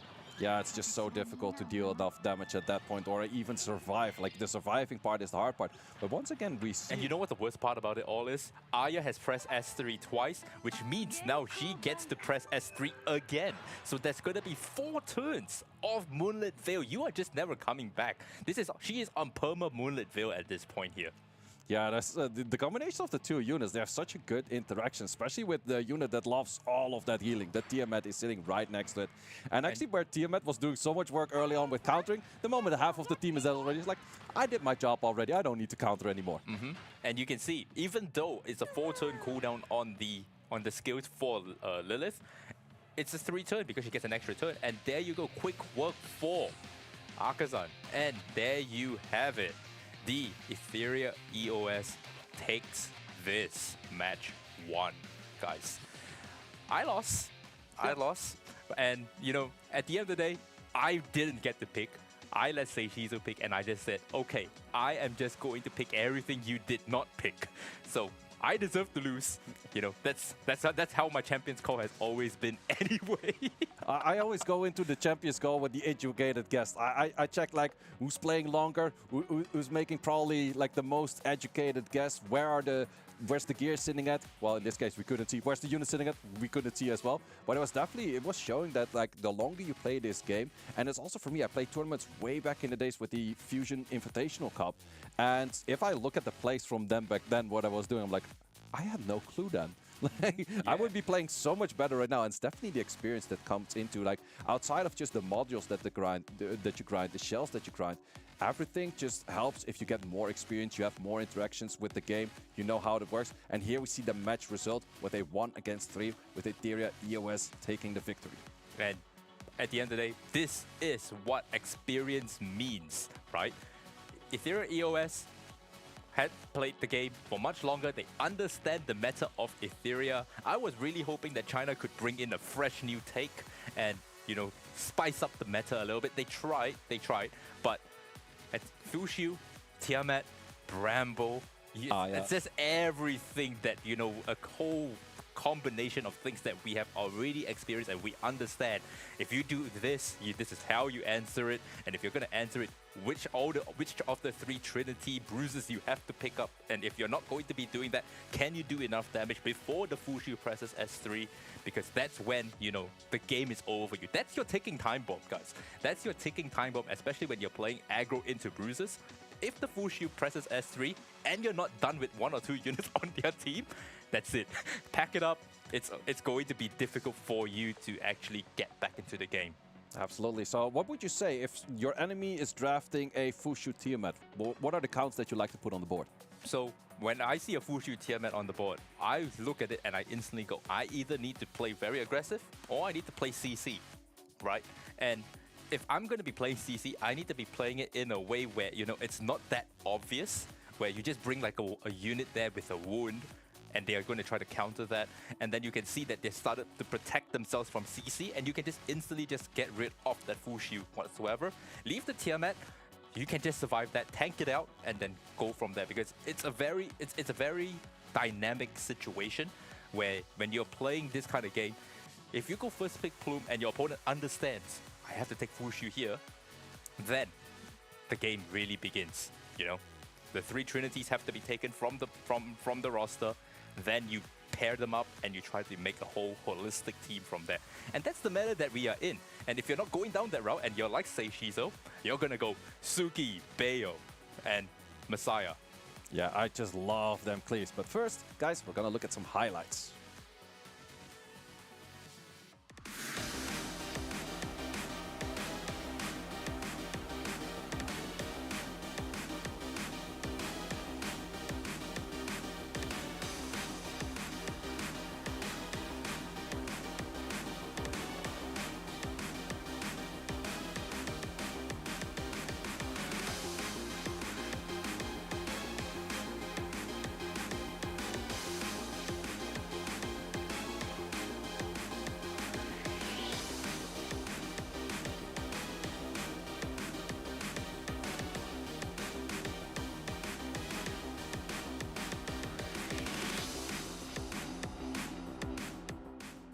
And we are back. Now, our match 2 is going to be the Doki Doki Entertainment against Labos Live. And this is going to be interesting because we have Global in it here. Yeah, that's definitely going to be a very interesting one. And I think we're going into an interview, right? Yes, I think we are going into an interview. And there we go. Welcome, Akazan. How are you doing? I'm good, I'm good. How about you, Seishizo, Sterby? Hello, guys. Nice. Hi. So, how did you feel about that match? Maybe it's all luck, maybe? No, it's not luck. It's all according to plan, you know? you know? It is pure skill. It's never luck in these games. True, you know how it's to all work. skills. Pure skill. Yes, so just looking at the draft here, when you were, you know, looking at how the Chinese players were playing, they were not drafting very meta, were they? How did you feel about that? Of course, we feeling good, feeling good. Of Yeah, course. you didn't feel like what's this weird draft that they're trying to do? It's not very meta. It's not something we're used to in RTA. You didn't feel any of that. You just went, this is easy. No, not that easy. I mean, the draft is good, but missing something, 100%. Got any questions you want to ask? Yeah, so we always like to ask the question, what could your enemy have done better to beat you guys? I don't think they can. I mean, my battle IQ is really good, I love kidding, the confidence. I'm kidding. Well, absolutely stellar match right there. Really looking forward to see you guys in the next match. Good luck looking at your future opponents because they're coming from the next match. And I want to thank you very much for this interview. Okay, thank you. Awesome. And there you go. No pressure, no sweat whatsoever. He just went, oh, it's all right, but it's just missing that little bit. Like, I love the confidence. Like always with these, like you always have two groups. You have one group that's like very humble. It's like, oh, my opponent was super good, and it's like this. But you also have the other groups like, nah, we're just gonna win. We're good enough. We are experienced. We understand what we're doing, and we're gonna bring that to the table. And that's always what they like to see. But first, we're gonna go into a little bit of a break, and then we're gonna go into a match. So grab a bike, grab a snack, grab a drink, and see you right back over here. See you very shortly.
And we are back for match 2. Now, I'm very interested in this one because it's going to be Doki Entertainment, which is Japan, against Labos Live, which is Global 1, led by Sean B, the man himself. Yeah, the man, the myth, the legend himself. And he actually did say, he was quite cocky on his video for saying like, well, in this tournament there's a Brad. Like he won last time, but that's because he didn't face off against Sean B yet. So let's see what Sean B can actually bring to this tournament. I'm very curious because Sean B is always one of those players making a lot of videos, a lot of guides, but also what helps you outside of the guides is this coupon code here on the screen. Once again, GFT 2025. Make sure to lock that in. That is GFT 2025. Make sure you lock it in, guys. But I am super excited because I know Sean B and we talk a lot. He's a great guy and he likes to play very off-meta stuff. And what is that unit that he's really talking about recently? Yeah, that's Mo, like... Tsutomu? Yeah, that's one of those units. We don't really see it too much. It was recently buffed as well. I, to be honest, don't really remember what the buff was. Yeah, it was a small probably more damage, I think, with more stats. Yeah, something like that. But it's one of those units. I'm very curious to see if Sean B is actually going to lock that in. And here we first have the team of the Doki Doki Entertainment, which is a Japanese team. We have sitting over here JJ, Drew, and Bucho. And they have, you know, again, the whole idea of being a newer server. They're probably going to bring something a bit more spicy and something we really haven't seen. And that's what we want to see in tournaments, you know, teams cooking up different teams. And on the other side, we have Sean B's team with Bok and Ronnie. Yeah, Ronnie and Bok, two familiar faces, and also really like the picture over there showcasing the Chameleon of Kakardi. Yeah, they chose that as their favorite unit, and now their picture has Kakardi's Chameleon on it. And wow, I'm just excited because both of these players are very good. They are very high up on the RTA ladder at the moment, so they play a lot of games. So we can expect, you know, quality bruiser matches out of them.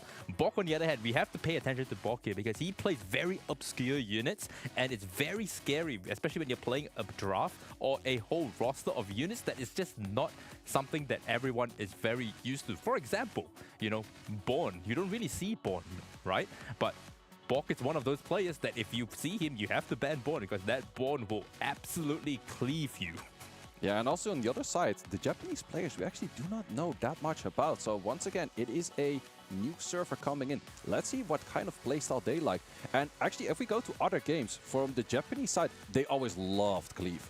Oh, they are heavy on that. And the first match we're going to have here is going to be Ru against Bok. So Sean B sending out, you know, Bok to take the first win. Give them, you know, a little surprise factor here, and they're already in the pre-ban phase. And we can see that Ru pre-bans Messiah and Bok banning Heinrich.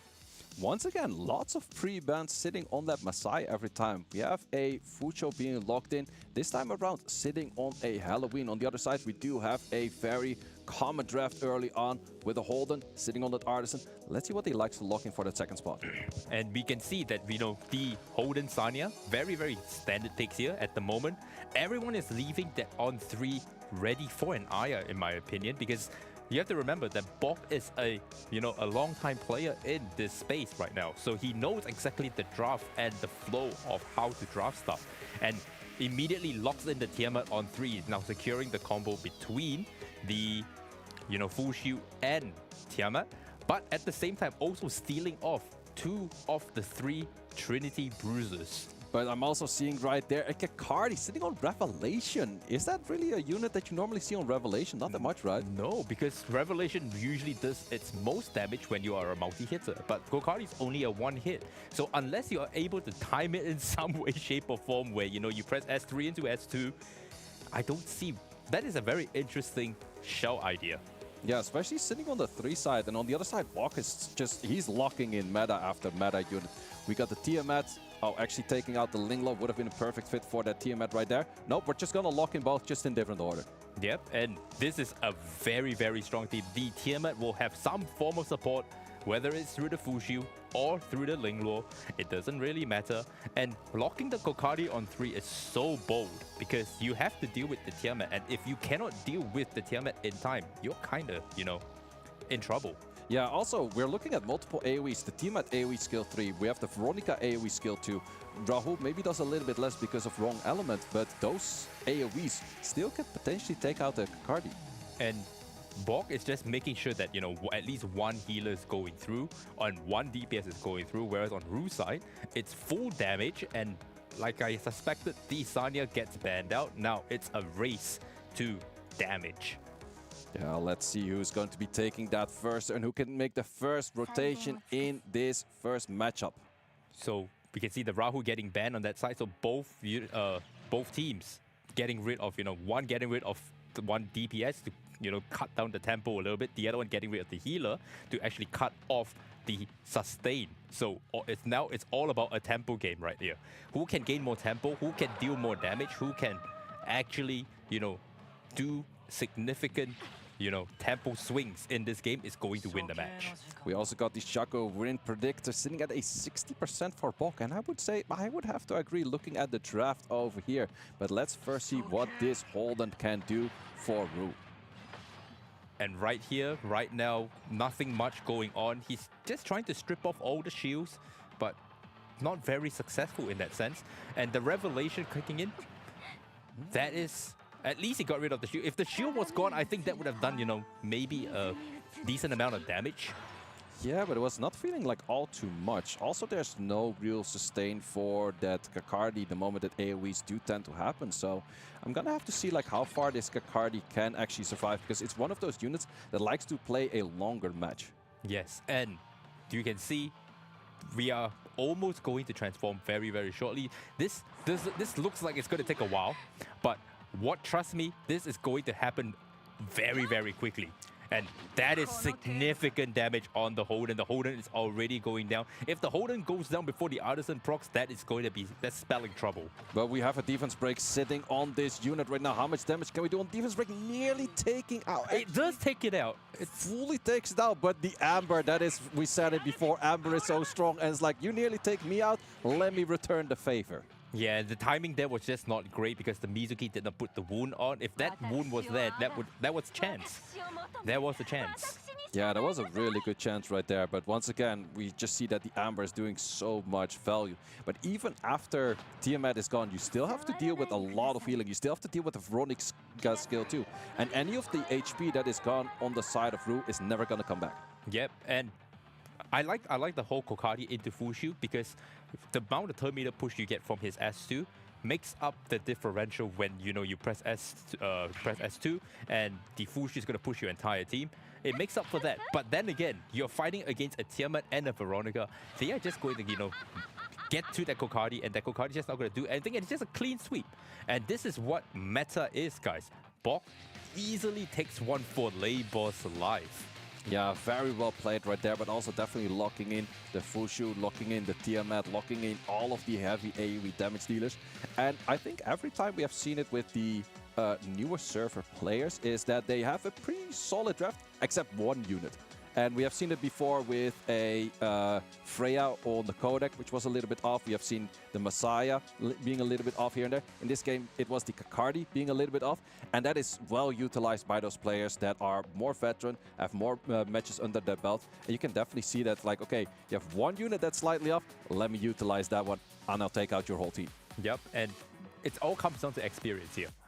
You may have experience in other games, in other turn-based games, but when you try to translate it into a game that is, you know, its own identity, it's going to be quite difficult because now There's no such thing as shells in, other games. There's no such thing as bloodbath in other games.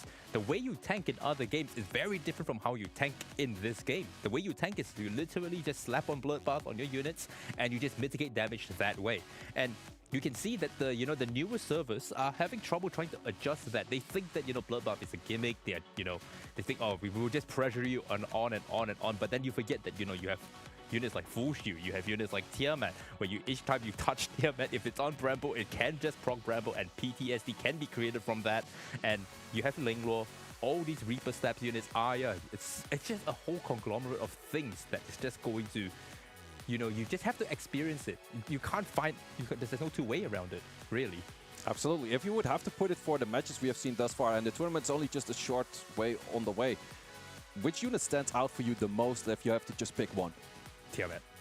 Yeah, I was gonna say the same one. It's like the moment she goes for that counter on the Bramble and just nearly taking out a Mio on the first turn, it's like, oh, you took a turn. Oh, how cute, your HP is gone. It's like, that's dangerous. That's dangerous. Like every time they're hitting the Tiamat with a skill 1 or something, I'm like, it's that 25% moment to lose all of your HP. And that's the thing with this drafting in this game. If you see someone trying to, play CC, play aggro, if you sniff from the first pick, what you're always going to do is you're just going to put Tiamat on 3, make sure you lock it in, support her with all kinds of healing, mitigation, cleanses, whatever you have make sure she survives, and if she survives, you're in trouble because she can counterattack, and her counterattacks hurt, and if she dies, there's still Amber there, she transforms, she presses S1, AoEs, on full health, your entire team gets, wiped. And then if you're not wiped, you're playing with 1 HP on every single unit, you better do something about that. Yep. Yeah, talking also about like some of those compositions that were slightly off earlier. We saw a Tiamat on an Alicorn. And that's one of those things, like, we said it at that moment, Amber is the way to go. We saw it with the, right now in the previous match, was taken out by the Lilium. It comes back, it deals damage. 100%. Like I can understand the logic behind it because I used to come from those kind of games as well, and I thought of building my Tiamat like that. But then I realized the damage share is just too much. You are really taking a heavy amount of damage, and there's not so much that you can really tank out of the Tiamat there. You really need the healers to help her kickstart into that dragon form and do her thing. So she's not a standalone. You can play a standalone, and the way I like playing her standalone is by putting her on Battle Wheel. So I'm not going to be pressing, I'm not going to be playing on the Bramble. I'm going to take the initiative, press the S1, hit the unit, and I might proc the Battle Wheel, hit it again, and if I get the 8 stacks, I get 4 turns immediately because I transform right there. So, but also with the Battle Wheel in the demon form, you can AoE twice, I assume. Yes, so you can actually take 4 turns like that. And that's how I like to play my Tiamat because I'm relatively aggressive when I play the game.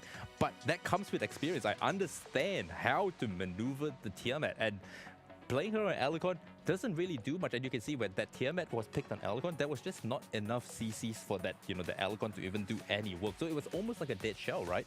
Yeah, plus it was also somewhat of a dead pick itself because, as we mentioned, you need those healers next to it. Just the shield doesn't really provide enough. Like, sure, she has a little bit of shield and healing over time herself, but it's not enough as a full sustainer. She's not really a support. She's more of a bruiser, tank, damage dealer that can also support.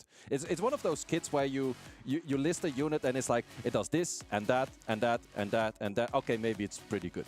Yeah, 100%. But, surprisingly, the way Bok played was very, very standard. Maybe he's just trying to play it safe, and Ronaldo is now going in and taking the next one. Sean P is sitting back. He's like, he's sending out his players. He's like, take the win so that I can, maybe do something cheeky and funny. Maybe he's the one that's bringing the spice here. So he may be, the wild card in this entire match. Yeah, let's see what Bucho and Ronnie gonna play against one another. We already have the pre-bans locked in of a Holden, and once again, Messiah. Messiah is high on the list for the pre-ban today. Yeah, because Cleave is all about Messiah. If you can put Messiah on 3 and you can sustain him long enough to press multiple S3s, no team can survive that. No team can survive that. And you can definitely attest to that because you play Messiah yourself. And we can see here, Tiamat, Rahu getting picked up by Ronnie because Bucho picked up the Lilium and he doesn't want to give any of these bruises the tempo that the Lilium can provide. So Bucho now has to, improvise here with the Holden getting banned. He has to play a bit more aggressive. with the attack scaling DPSs. So we're definitely going to go for damage on the side of Bucho, but we're also going to see C on the side of Bucho. So let's see what we have over here. Linglo definitely makes a lot of sense. In this case, a Gigabyte. We have seen it on a platter of different things. We've seen it on Codexes, we've seen it on Jackal Guards, we've seen it on the Reaper Steps. In this case, we're going to have it on Gigabyte. Gigabyte mostly does signal that you're not on Bulwark, however. Yeah, but you can also play the side game where, you know, you can just force in the Bulwark.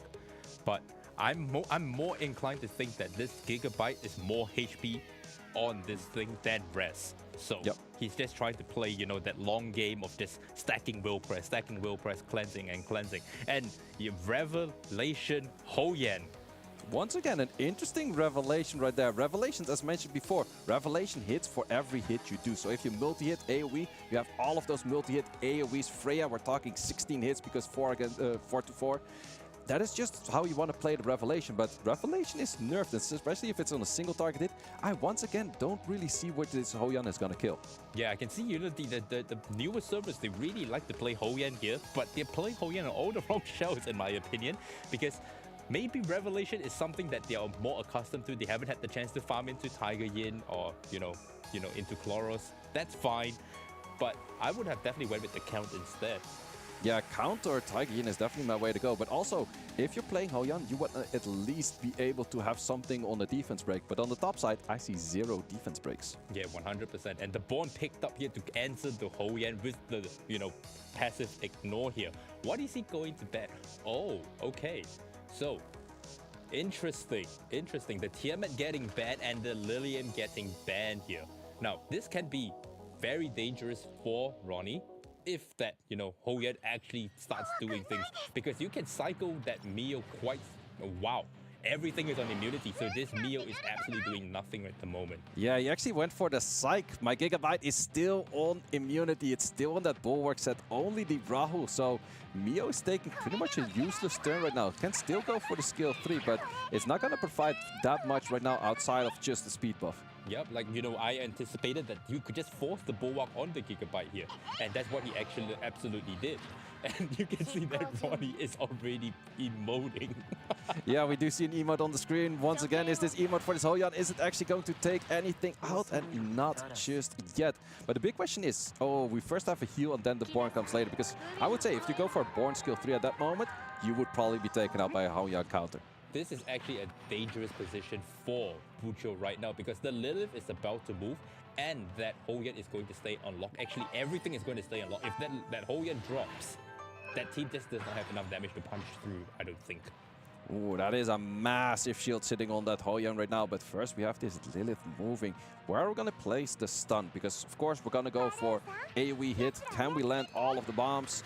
We do actually land all of them. Big question right now is, where are we going to place this? Plus a very good defense break. Is it going to connect? We're actually going to push things back. And we do have a good stun sitting on that Hoyan. This is going to be absolutely scary.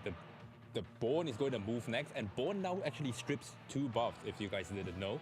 That is in itself already scary. But looking at what that Born is on, it's on, you know, Dark Moon, which means it's going to hit the highest unit, which means it's going to proc the Hoyan right here. But Hoyan is stunned, that doesn't matter, and now it's a matter of whether he can strip it and insta-kill it right here. Yeah, we have 3 buffs sitting on that Hoyan, 2 out of 3. Can we take it out? No, we actually resist all of it. So what is he going to do now? Because everything has Will Press, the Linglor is still on immunity, that Mio is doing absolutely nothing. It's actually just a dead pick. Yeah, let's see what we can do. Gigabyte kicking in here. Yep, we also can extend the immunity on the Rahul and on the Linglo itself. So even that right now, if we had any skills, no skills available because we're stunned. All right, and this is going to... Yep, Mio is out of the game, and she was never in the game to begin with. Yep, and we once again had a Soul Ward connect because of the reset from the Lily. But once again, because of the stun on this Hoyan, it's just simply not doing anything, and then taken out by this Rahul. And now the game just gets controlled by Lilith, and it's impossible to come back here, in my opinion. Yeah, the teammates of Shambi are doing a very good job for Shambi. That's definitely something we can say over here. Well, it all comes down to the leader at the end, right? If you know how to, you know, manage your team and how to push them, Yep. You can definitely, secure yourself 2 wins, and now you get the chance to play all the wild stuff that you want to play. Yeah, let's see if Sean B is gonna lock in some wild things. But first, we're gonna be looking at, well, one support that helps out DPSers. Sitting over here trying to tank this Rahul for a little bit longer, but they're not gonna survive for all that long. Yeah, and every time, something moves, there's always a chance of a Rahu assisting. It's, that's the one thing that Rahu is very good at doing. And with Lilith taking multiple turns, you're getting more chances to proc the assist here. Yep, so many turns coming in, so many stunts, and there we have it. Even on Bloodbath, the Wrath coming in. And we have a Lilith against the World, and Lilith is definitely not one of those solo potential units. Yeah, and that's it. I mean, even if you're on Amber, what are you really going to, twin trick? There's nothing to twin trick. Yeah, you cannot twin trick yourself. That's one of the few things that a Lily cannot do. So we're just throwing off skill once for about 1700 per hit, but that's definitely nowhere near enough. And let's see how much damage this guy can do, because there's not only one unit on the board. That is a lot of damage, and the assist from the Rahu takes the game. And there you go. I was really I don't know, I forgot what I actually predicted here. What did you predict here? Well, I went for the team that is the veteran team, so I went for the team that's winning. So I'm losing again. I choose the winning team, that's what I do. So I'm losing again, just like how I am in every single Champions call. Yep. If I had to choose, I would have also chosen, Sean Lee's team. Bok, Ronnie, they're very, very good players. Sean is also, a veteran in this kind of games. You can't count him out. And now you're going to be able to see him play this match. And, well, for the Japan team, they need this win if they want to continue on to have another fighting chance. And JJ has to pull it out. Funny enough, JJ is also the team captain for the Japanese team. So both of the team captains were sending out their gladiators at first. And now they're both the final boss. But in this case, Shambi is the final boss to just take in the victory, whereas JJ is the final boss to maybe get another chance at his team playing one more time. Yeah, so he went for the whole thing. If everything goes south, I'm the one that's going to bring us back into the game. But let's see what Sean B can actually pull out this time. He's, his favorite units, he says, are, Rosa, Nahor, Heinrich, and Tsutomu. And all of that just spells CC to me.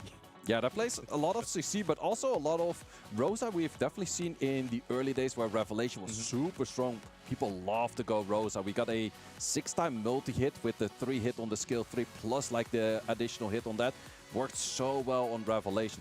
And now Revelation doesn't work as strong anymore. It's still doable, but you have to very hard invest in it of your whole account working towards Revelation. So curious to see how well that will go for it. But Nahor, it's a unit you don't see all too much. And then also his SR unit that he likes so much. If he's not locking that in, Sean, he's like, you better log in that one. Yeah, he's been talking up Tsutomu for a very long time. Nahor, I understand, but that's also because Nahor recently got buffed. And that buff really helped it because the 2 hits on the S3 is very, very deadly if you're not on immunity. And the S1 now full strips, buff blocks, freezes, that's a lot. Yeah, there's a lot going into the kit, so it's definitely one of those units. If you make it very fast, it's moving first, and you're not looking at that much immunity on your enemy side, you're gonna be sitting at a good game. But then let's see what JJ can bring, because in the end, you haven't seen too much of what they can bring. And in this case, we actually do have a Tiamat sitting at a pre-ban position. JJ pre-banning the Tiamat, not understanding that Sean B doesn't really play Tiamat at all. And the Doki Doki ban on Sean B's side say, I do not want to deal with CC. We expect him to play CC already because we know what his playstyle is going to be like. And Lily first pick on the JJ side with Alicon, so this might be helpful actually. Yeah, let's see what Sean B brings to the table. It's definitely taking his time for a very first pick, because most of the time your very first pick is like, oh, I already had this in mind, I'm gonna play that. It's gonna go for Plume, it's gonna go for Freya. Once again, Freya on a Kodak. All right, now this is what we call, abusing the, the boost that you get from Freya. I assume that this Freya is going to be on Bulwark because you can always get the first turn boost from the start of the game. And right now he's contesting for first speed, and if he can get the speed, he's gonna get it. Oh, whoa, whoa, whoa, whoa. I got excited really for a second. Ooh, okay, he's locking in the Messiah on 3 here. But the problem here is that the Messiah is on Law of Silence and it's going into a Plume. Yeah. Don't forget that, Heinrich is also not banned. Yeah, Heinrich is not bad, so let's see. We do actually lock it in, so let's see what Sean-B does go for, because he could go towards a route of a Heinrich, maybe into a Mio, could go into a Nahor, could go into an Obel. He could go for all of those kind of units, and that's exactly what he's locking in right here. There we go. Now we have 2 strippers into a Law of Silence, so you're not going to be able to get that 50% AoE damage reduction. That Messiah is in a lot of trouble right now. How is he going to protect the Messiah? Because if you lock in the unit, you're trying to protect that unit, right? Yeah, it's definitely going to be the big question. You could go for Tsukiyomi, maybe try to gamble if you're fast with the Lily or the Tsukiyomi. No, it's actually going to go for 2 very different kind of style of units. It is a good protection against the debuffs with the Aya, but the Viper is something we haven't seen all too much. And it's also, interestingly enough, sitting at an Alicorn. Yeah, and surprisingly, this is a horrible matchup for Sean-B with the amount of Alicorns and the Aya on Lighthouse right now. What is the damage that is going to come out from here? All right, it is going to be the Lilium on Void. Yeah, Lilium on Void. I definitely do think that Sean-B has to be looking at banning out that Aya. No, actually goes for the Speed Contester being banned out, hoping that the Aya is not going to do all too much. But the moment that the Heinrich goes for skill 3, there's so much attack bar gain because of that Lighthouse and the skills from the Aya itself. So that's going to be a very interesting one. Yeah, I want to see how this is going to play out, because that Messiah is not taking a turn. Is the Holden going to be enough to hold out? Is the Viper going to be enough damage to, survive here? Yeah, we're gonna see. First turn goes to the Freya. Freya, do you go for skill 3? Because skill 3 on the Freya is always a little bit tricky. It's like, who is on Strive? I am not 100% sure about that yet. He goes for it. Putting up the attack buff, making sure that he can do more damage at the start here. Yeah, also getting a little bit of damage his own way. We're gonna go for full AoE strip, mainly to get off that Void. Can we connect the Void? We do connect the Void. Nahor moving next, and are we gonna look at AoE stunts? Yeah, everything is gonna get frozen right here, right now. And there you go, everything's frozen. The Revelation proccing, but the Lighthouse can't do anything about this. Yeah, Lighthouse is gonna have a difficult time with it, and there's a lot of damage coming in. Also, once again, attack bar gain because of the plume. We go for another cycle of rotation. And was there a codec on that? Yes, there is a codec sitting on that Nahor. We have cleanse, but we're not cleansing enough. Not enough cleanses, because there was so many debuff landed, and that codex, Nahor doing his work, closing everything. And the Freya in this team is super powerful because everything has debuffs, and everything is going to get turn meter pushback. And you can see Sean-B making quick work. Sean-B made absolutely quick work of that, but also at the end of the match, all of the units were sitting at 10 quill stacks already. That is the power of having Plume in a CC draft. Yeah, CC draft with Plume, because there's so many multi-hits, there's so much going on. You get so many quill stacks from that. And at that point, you just simply do so much damage, because most of the time, your Heinrich skill 3 is going to do a lot of damage because of that Revelation. But then your skill 2 is like, okay, it's a bit of chip damage, but it's not that much. But if we're looking at 60% damage extra, yeah, that's where it hurts. Yeah, and you can see Sean-B just decided, I'm just going to get the attack buff onto my Heinrich, because that is going to be my DPS right there with the Revelation. Just going in, putting more attack so that the Revelation does more damage. And that was very, very smart of Sean-B. He just said, I don't care. Now is the best time to press this, because I'm not going to proc the Aya on the Lighthouse. I might as well try to push you back a little bit, or try to, at least mitigate the Strive effect.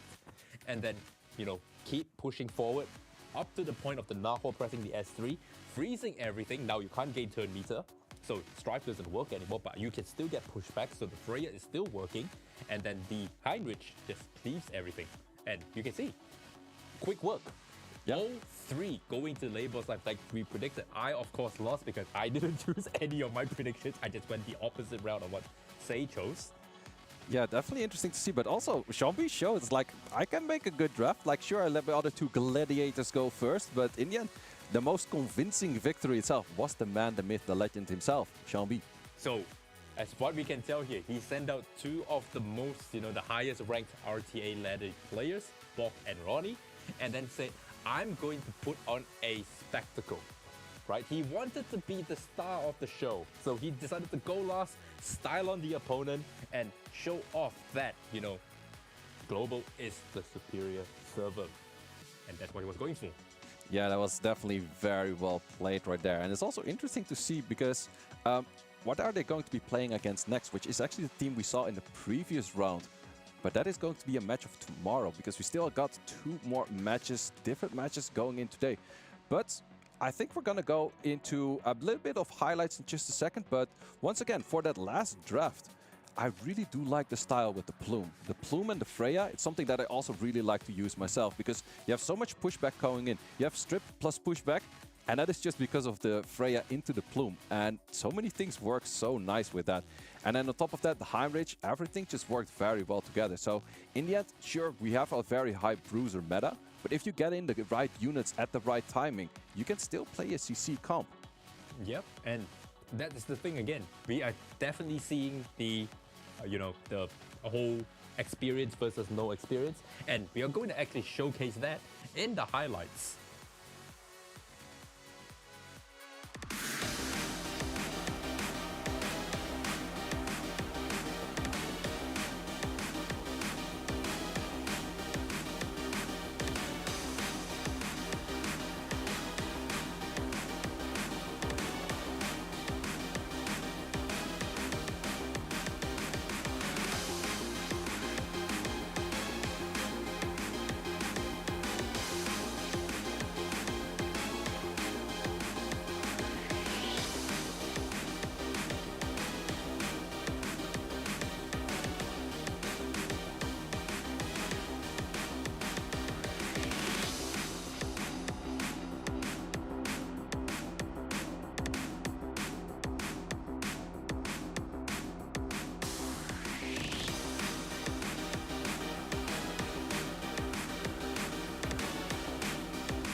And we are back, and we are going to have an interview with Sean B, and that's going to be very, very interesting because, we've been talking so much about him. Now we can actually hear what he's going to be saying. Yeah, it's definitely going to be a super interesting one because, well, Sean B normally is a caster himself, but now he actually gets to be a player. The man, the myth, the legend on the screen himself, always smiling. Sean B, can you hear us? How are you doing? I'm good, man. Excited. That was a great game. Yeah, we knew that you were going to pull some kind of CC when you banned the Doki Doki, and we were, really hoping you play Tsutomu, but he banned the Tiamat, so you couldn't really play the Tsutomu, could you? Yeah, there was really no point to pick Tsutomu right there, so I had to go with a different DPS, So how did you feel about, the draft and whatsoever, and playing against, the newer server? I think that was pretty good for me personally because if they know there was a Reaper Aya tech to absolutely make me sad, then that would have been a different game. Yeah, 100%. And they just don't have, that experience. I think it's really, the experience of you playing since day one, and their day one is so much later than us, and it's showing, isn't it? Yeah, pretty much because I think they built like Revelation on single hit unit as well, so that was pretty tough for them to really go against experienced player. But because I think we are also playing on very similar account, and that kind of create an equal playing field a little bit. Mm-hmm. So is there any unit that you would say is like, okay, I wish that my account or the account that you're playing on right now had that you couldn't find at this moment? I think for this account I'm playing on, it was great to be able to play with max skill character. That is like huge because even on my main account, a lot of things are not actually maxed out, and here makes the CC experience even better. Yeah, because of those high activation rates, a lot of those skill ups go into these activation rates, lowering the cooldown, a little bit of chip extra damage. It works out so well. But also, I saw that with your plume sitting at 10 stacks, the whole enemy team after just 2 rotations. It's just, that's just fireworks. It's so much damage right there, right? Hell yeah, because we have so much debuff that when Aya cleanse, it doesn't really matter because the amount of debuff that I was able to put on the enemy team, it's just way too much. But I also want to shout out my 2 other very experienced and amazing player on the team that just cheering me on in the chat like, oh my God, that's how playing RTA should feel like, right? And it's such an amazing experience being able to play as a team format instead of just playing alone. Yeah, and you being the team leader, we were looking at it and we saw that you sent out Bok, you sent out Ronnie, and we were like, okay, you sent out all of your big players to make sure you secure that 2 wins, so that if anything happens with your CC draft, which could happen, at least you can still rotate around and have a comeback. Pretty much, yeah. I was like, guys, are we ready to throw right now? But we still managed to get a win. But also, it was great to hear, from the, the mind of, the man, the myth, the legend himself, Sean B. And thank you for coming on, man. Hey, really appreciate it. Hope you guys have a good rest of your casting day because I can't wait to see more matches after this. 100%. We'll catch you soon. And guys, there you have it. From the man himself, he already said, he sent out all of his players because, he really wanted to, play his CC. That is what he's very good at. And that's, something you really have to pay attention to. Play to your skills, And Sean B really played to his skills. He's been playing CC for a very long time. He understands the ins and outs, the, what happens if this happens. And if that happens, what happens next? All of that stuff, play to your skills. And do you agree with that? Yeah, absolutely. I actually had that when the Holden meta started. I'm like, oh, I got to build a Holden. And then I build a Holden. I'm like, wait, I don't like the Bloodbath meta that much to play. And I was like, okay, I invested all of those ladders in the Holden. Sure, fine, I'll take that loose. But I'm just going to go back. I'm going to build a Biotin. I'm going to build a Tsukiyomi. I'm going to build more of like cleave units. And that's actually working out very well for me. And yeah, that's also like, in the end, play what you do like to play. Sure, it might be not the best thing out there, but as long as you're having fun, it's definitely working out. Also, we do see the brackets here now on the screen. We have the Etheria EOS playing against Label Live, but that is going to be tomorrow. First of all, we're going to have that match 3 and that match 4. And match 3 is actually going to be a very interesting one because so far we had an experienced server against a server that is more relatively new. Match 3 is actually going to be the European server against global second team. So this is where we're going to see a bunch of my guildies. So I'm definitely going to be cheering for the guildies right there. But this is also where we see more of like an equal playtime on this game. And then let's see how they can duke that out. Yeah, you can definitely see, you're definitely going to see, the disparity between experience versus inexperience and how that is going to play out. You can see that this game is going to, showcase more of the experience that we have, experienced in the RTA meta. And that's something, we are really interested to see. Are they going to, try something new? That is the most important question here. Because on your account, you've already built it in a way that, you can play it this way, or that's basically how it's done. But now you have a second chance. You have a second chance to play on a different account. Can you actually build something that you actually wanted to play, but you couldn't? Yeah, it's always like the lattice investment because this game is very generous in giving you units. It's super easy to get the units, even as free-to-play. I'm playing a free-to-play account next to it, but we're going to talk more about that because we're first going to go into a break. Don't go anywhere. Grab a drink, grab a snack, and we'll be right back. Catch you later.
And we are back for match 3 now. Like we were saying earlier, this team is going to be 2 experienced servers fighting for, the winning semifinals.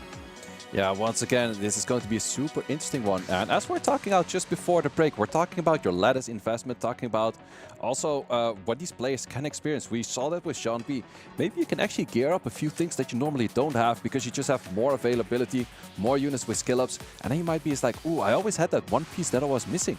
But now I can actually utilize that, which is going to be a very interesting one. So let's see if actually more units are geared up like that with these veteran players, because we're going to have players such as Brad, the winner of the Hyperlink Cup in here right now, which is definitely going to be coaching through his teams. Yeah, 100%. And, Brett has been playing this game for, since the beta, and that's when, I've really known him for, and he's been playing for such a long time. He's a very dedicated bruiser player, so he knows the ins and outs of all the bruiser styles. So I'm very, very curious to see how he's going to, answer all of the new packs that's going to come out, right? But again, once again, don't forget to redeem the code GFT 2025 for 3 Anima prototypes, guys. Yep, and also definitely do not count out the other team because that's the European team. That is the server that I'm playing on. And we got a bunch of players once again from Big. So actually in the EWS, I think we had 4 or 5 players from the guild Big, which is a French guild. And once again, they went for a French team for the European server on this side. So that's going to be Shiny, Watchom. Those guys are very familiar within these tournaments as well. And also both players from, I think, Beta 3 or Beta 4. Yeah, and they both played in the EWF. They were both top 8, so they actually, went off to actually compete for, the EWS championship title. So it's not going to be an easy fight for, the Tamias' team. Yeah, and that's also, we talked about Brad, but definitely do not count out Tamias. Tamias, very well known. It's called the Tamias Cup for the weekly cups for a long time already. The man is actually mostly hosting the tournaments. This time around, he's one of the players. And actually, funny enough, I have played against him before in the tournament, but then we're talking about the Fusion Invitational Cup back in January, and I lost against him. Oh my goodness, yeah. I mean, don't count him out. He's been playing, this kind of game for a very long time. So, 100%. And, the other player we're going to have here is Chad, and we know that, he's in, Scarlet, which is, one of the bigger, more famous guilds. And now we're going to see the team introduction. Rick Bohr is the captain for the team of... what do you call this team again? 13th High School. Very interesting here. We have, the 2 EWS contestants in here. Matt Dusolio, who is also, quite high up there in the RTA leaderboard. Yeah, here does state that he also came into the EWS as a qualifier and he got into the top 36. So also a qualifier from the early days.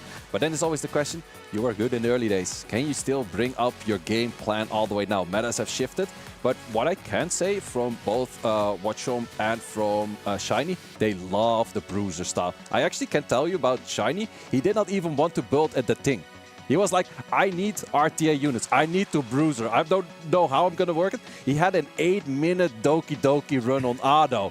And he was clearing Ado way earlier than the rest of us. But he's like, I'm not building the thing. That's crazy. And you can see this is the team intro for Tamias' team. Tamias, Brett, and Chad.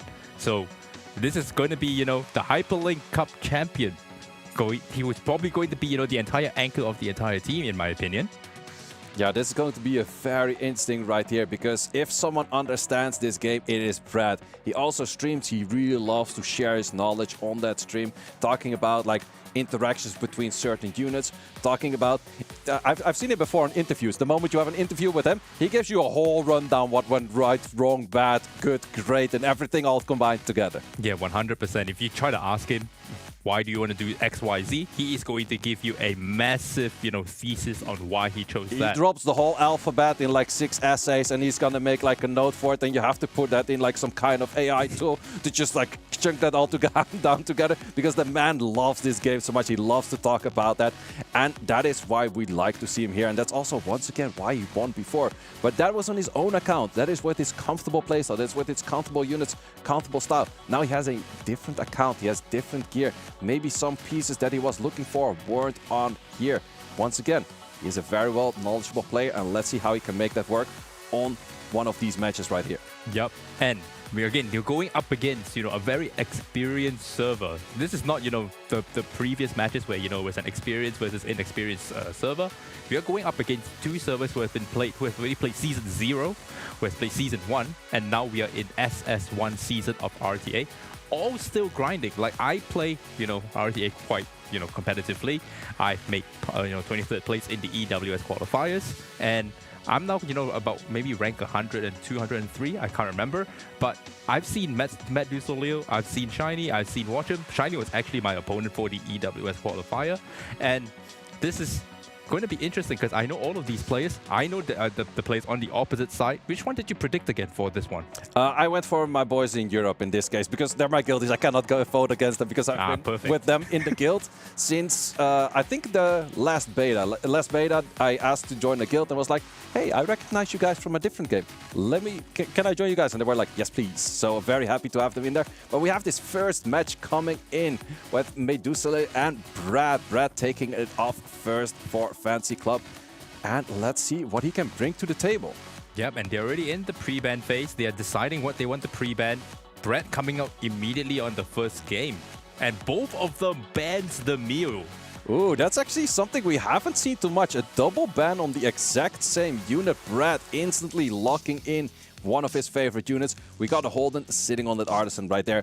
What does Medusa have as a answer against that? Do we go for an early Tiamat plus a healer or anything else? You see, here's the thing. Brad has streamed most of his RTA games, so everyone has watched how he plays. So we know what his pick patterns and everything.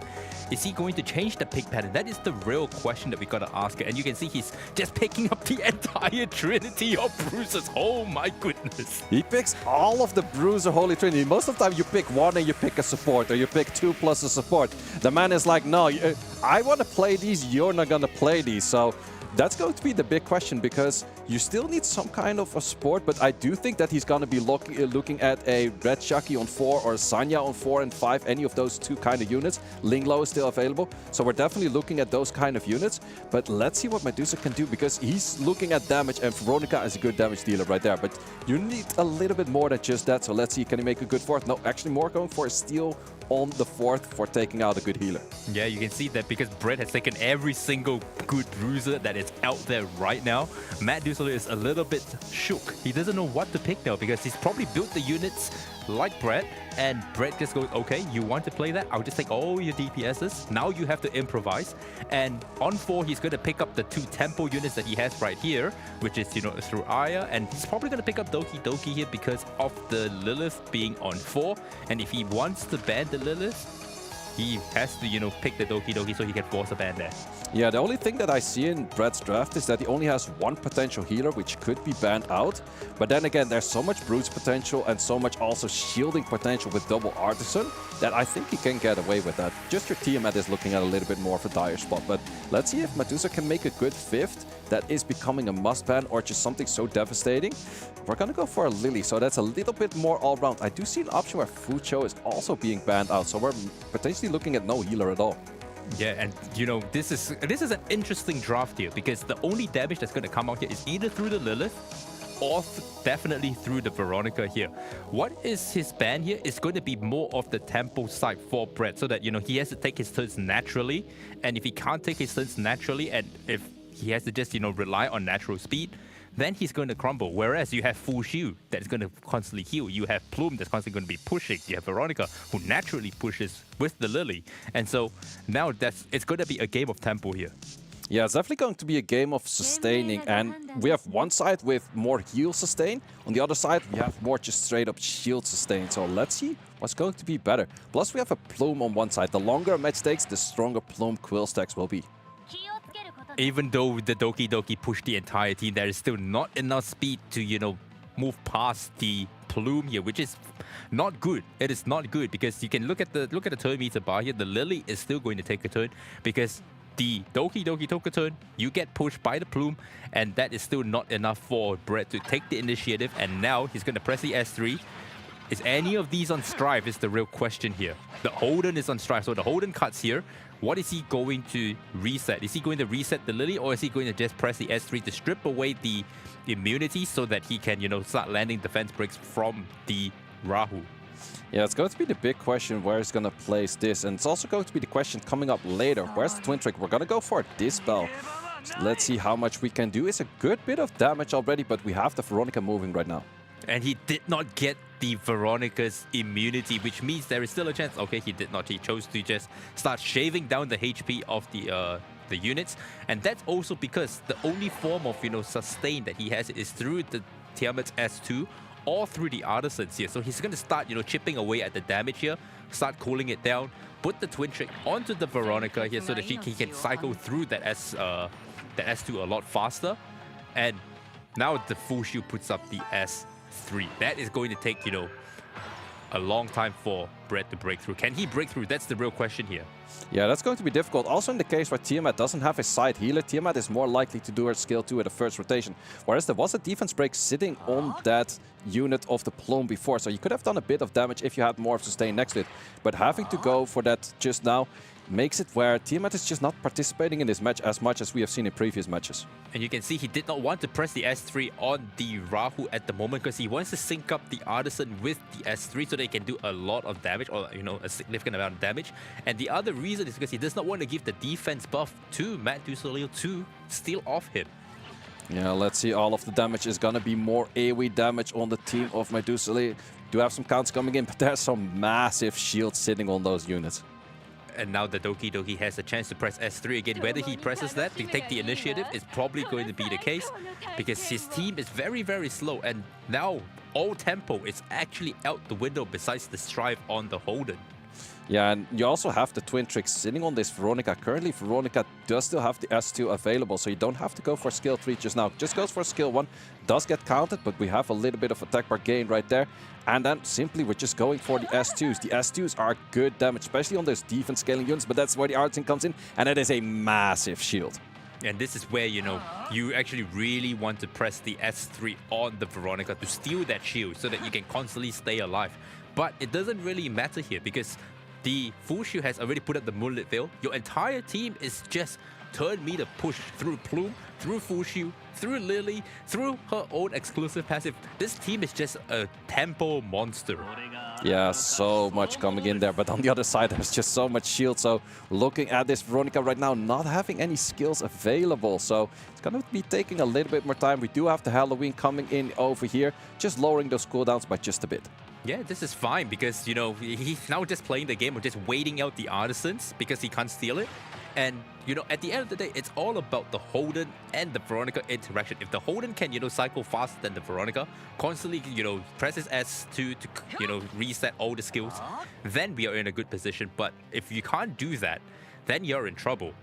We had some good team up coming in from that Rahul right there, landing the defense break. But too bad that the Lily is moving pretty soon right after. We'll be taking that over, but first we have some more dispels coming in with the quill stacks. All right, and now every time that quill stack just stacks on, you can see this is dire. This is dire right now. Something can fall very quickly in this position right here. Yeah, that was going to be my question. Are you going to be hitting that Holden right now? Because hitting the Holden in that case, you still definitely get the defense break in, which is always dangerous. But we have an S2. Is this enough damage to take out the Holden? We take out the Holden, and we have the first blood on the field. And he definitely chose not to hit the Holden here because he did not want to proc the Strive. And now, even though you transform, you're not doing a whole bunch of damage. And all you're doing is you're just feeding into the turn meter pushes from the Veronica herself, from the Fushu. This is not enough. Now, you're just going to be playing this tempo game and that constant push from that Lily, man. That Veronica is about to move again now. All right, another counter, pushes up the team again, and the Veronica now instantly takes the turn. Buff steals here. There's not too much to steal at this moment, however. So in this case, maybe you still opt to go for skill 1, save it for a later time, or maybe an Artisan. Oh yeah, maybe wait for the Artisan, yeah. So no, actually he does decide against it. Still goes forget it. He's just going to start doing more damage and put up, the Soul Ward just in case, something bad goes off. Because right now the Full Shield is actually getting out of the Moonlit Veil. Yeah, it's always good to have a little bit of protection if your other units end it with the protection. But this does show that locking in the Holy Trinity all together without proper support, without proper healing, it's not going to bring you that far because you're just fighting against an enemy, taking all of the good sustainers. Ooh, nearly taken out, but well placed with that Soul Ward. Soul Ward, that was a very good play from Matt User. Is he going to actually take down the Hyper Link Cup champion here? That could very well be. So he's having definitely a bit of struggle over here. Also, once again, we can boost up this Veronica, and I think Veronica has the S2 once again available, is boosting it up, does have the S2 available. How much damage? We're taking out one more unit, and one is soon to follow. Tiamat against the world is what we're looking at over here. This is actually super nice right now because of that Soul Ward protecting the Plume to do one more S3 before she, kicks it. And the Bramble, once again, not enough. That's not enough. You have no HP on that Tiamat anymore. You're not going to be doing a whole lot of damage. But still taking out the Plume, however, and... Oh, and the Bram is constantly proccing. This is very dangerous. This is very dangerous. Okay. We have the Amber in here, so it's still going to be taking a bit more time. We don't have any skills on anything else, but I think we're looking at another Moonlight Veil from here. So that gives you a little bit more breathing space where your Veronica has to survive. That is your main damage dealer. If you lose the Lily right now, it is not the end of the world, but it will be kind of bad. Yeah, but now the Moonlit Veil goes back up. Every touch that that Tiamat's going to do is not going to be nice. So what is he going to do? Is he going to press the S2 to put up a shield right now, or he's just going to, you know, wait it out? I think he's going to wait it out. He's definitely taking his time to decide, do I want to use the S2 right now? Because there's going to still be healing the moment that the Tiamat takes the turn. It's going to go for skill 3. So just once again, the Soul Ward protection, which worked out very well just now. Yeah, you could either play it one or two ways. You could wait for, you know, the Tiamat and play that gamble where you are forced to press S2 and then you just steal the healing over time and the shield. But he decided, you know what, safety is more important. Yeah, safety is definitely very important. Always play to the right place at every given moment. Lots of shields coming in, sitting on that Lily right there. And the Tiamat is not having And now he's going to cool down that shield one more time. He's going to shave that HP again. And the shaving of the HP, if you pay attention very, very closely here, it's not doing a whole lot. It's not doing a whole lot and not giving enough bloodshed stacks for her to transform. And now this is just a waiting game here. Yep, how much can we do on this skill 1? I don't expect too much damage at this position, and we're definitely not dealing that much damage. So, yes, we actually have Brad being taken out for this match just now. And I don't know how much of a morale demoralization this is going to be for the team here, because the main guy has been taken down by Matt Du Soleil. Yeah, which I would argue is actually from the team lineup that we see on the European team. Just statistical-wise ranking the weaker player. And he's taking out the best player from your enemy team. That's also, we're looking at a demoralization on one team, but we're also looking at an insane moral boost on the other team. So the European team, we got the 13 high school looking at a very good 1-0 up right there. Yeah, 100%. And, you know, I've played Matt Du Soleil for a couple of times now, and I know that he's a very, very good player, right? It's not easy to play him. And when you do play him, you have to really think outside the box. I'm not saying that Brett is, you know, not any better, but I think that the way he was playing way too aggressive. He just wanted to take all of the bruises so that, you know, Matt couldn't play at all. But Matt found a way to come back into the game, and that was just through tempo, right? And I just, you know, recently just talked about tempo, you know, in one of my videos, and this was a very, very good showcase. And we can see that Watchum is going up next against Chad, and again, I see Tobias is, you know, using that whole strategy that Sean B used, where he pushed everyone to the front, take up the team, and then he can, you know, play at the end and take up and be the star of the show. Yeah, let's see how it's going to work out, because Sean B did that from a position of 2-0 up. In the case of Tobias, he's already 1-0 down. So we're going to have to see what Chad can actually bring to the table playing against Washum. So yeah, a very interesting play. Also, would you say that we saw the first 3 units being locked in on the heavy bruises? Then we had a healer on I on the 4 for Brad. And then he went for a Doki on the 5th. Would you have said that if he went for another healer on the 5th, would that have been a stronger draft than the Doki itself? I would say that without that Doki there, he would have 0 tempo. And, you know, if you have 0 tempo with units that are built around the 190-200 range, you're never taking a turn against a team that is full of Plume, Fushu, you know, Veronica, Lily. That team is just taking turns for days. And there you have it. Watchum, top 8 EWS contender against Chad. Can Chad hold out? That's the real question here. Yeah, also Watchum played in the Hyperlink Cup as well. I think he lost in his first round there. But once again, the man is really good at making it top 8. And that's definitely something to notice him for. Yeah, 100%. And the pre-bans are in, with Watchum pre-banning Plume and Chad pre-banning Vero. That tells me he's trying to play aggressive here. Yeah, we're definitely looking at an aggressive play. Also, we have first pick sitting on the side of Chad. So let's see what he's going to be locking in. Are we going to lock in similar to what we've seen from Brad of a Holden? No, we're actually going to be locking in right away on a Fucho. Okay, and that's from Watchum. Banning the Plume, not getting the first pick, has forced, you know, Chad to pick up the Fushu. With the Veronica pre-ban, it already, you know, hinted that he's trying to play something aggressive. Because if you play a lot of interactions that, you know, pushes the team forward, Veronica is just there to just, you know, ruin your entire interaction and, you know, your whole flow. But right now, Watchum is picking up the Tiamat into the Aya, not giving any chance for Chad to pick up the Aya on 3. Yeah, that's a very early Aya, but it's also breaking up the combination of the synergy of the two. Fucho and Aya together just gives so much turn meter. It's so difficult to play against. So I definitely do like that steal. It's not countering as many debuffs just yet, but you have to keep in mind, nearly every unit in game has some kind of small debuff on the skill 1. We're looking at Holden, skill 1, defense break. We're looking at Rahul, skill 1, defense break. And watch him is locking in his units fast. I do know that the French players really do like their Lilith, and therefore we see that once again. Yeah, and Lilith on Jackal Guard is actually very scary because she's going to get that speed up. She's going to put speed down on the entire team, and she's going to just turn cycle very, very quickly, taking away as well the Ling Law. So now there is no chance of, you know, any form of cleansing except through Doki Doki on chat side, which is not going to be on 3, which is very easily banned right here. And you can see he instantly picks up the Doki because that's the only other option here with the Lily, and we can already tell what is going to be gone from Chad's side.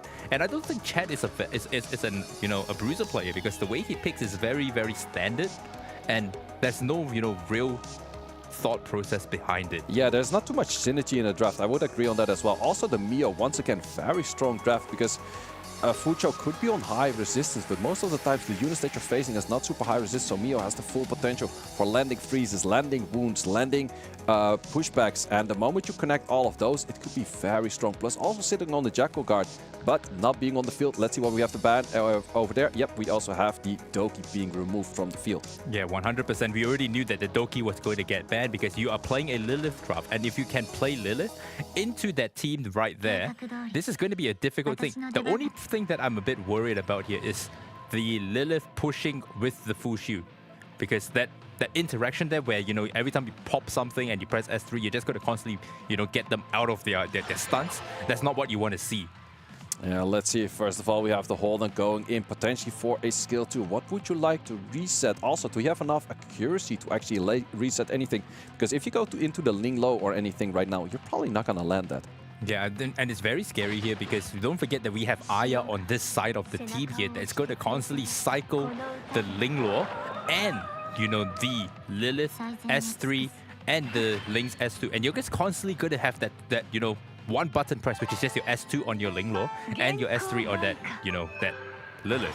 So the whole Tiamat that's on the side there is not going to be the star of the show, but the second she transforms, that's when, you know, things are going to get really scary. Yeah, so this is definitely going to be a little bit of a longer bruiser match out here, and that's also exactly what Sean likes to play. Double counter coming in over there, however.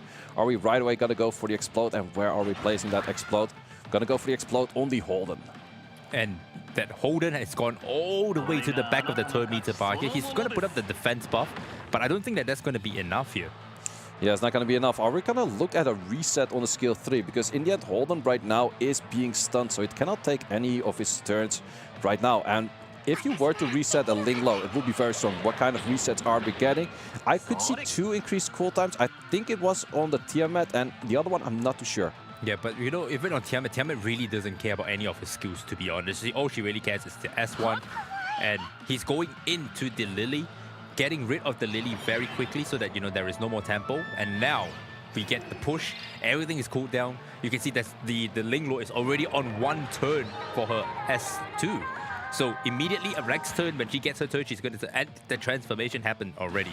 Transformation is happening. Let's see how much damage are we looking. We're looking at half HP, even through a defense buff on that Lily. And then the stuns now all kicking into effect. Yeah, let's see where we're going to place that damage. Lily is often one of those units that's easy to take out, but we have a massive shield coming in from that Artisan. It's always so good for the protection. Still trying to take out the Lilith on the other side, but we have a lot of protection coming in with all of those Will Prayers and just simple healing of Ling Low. And you can see the Ling Low's S2 is already back thanks to Aya. Yep, the Ling Low is just sitting over there currently. Do we get an extra turn? It's always one of those things. It can dangerous when it happens. It did not happen just there. We have a very strong skill 2 coming in with the follow-up. With the assist. Oh, we actually do have the Aya moving in front, but after this skill 1, no, we do not have the Aya moving in front anymore. Can he utilize this right now to kill the Lilith? And he does get it down. That is so much damage. Yeah, that is just Rahul right there. You get a defense break on the right moment. Your turn order is just exactly as you want to take it.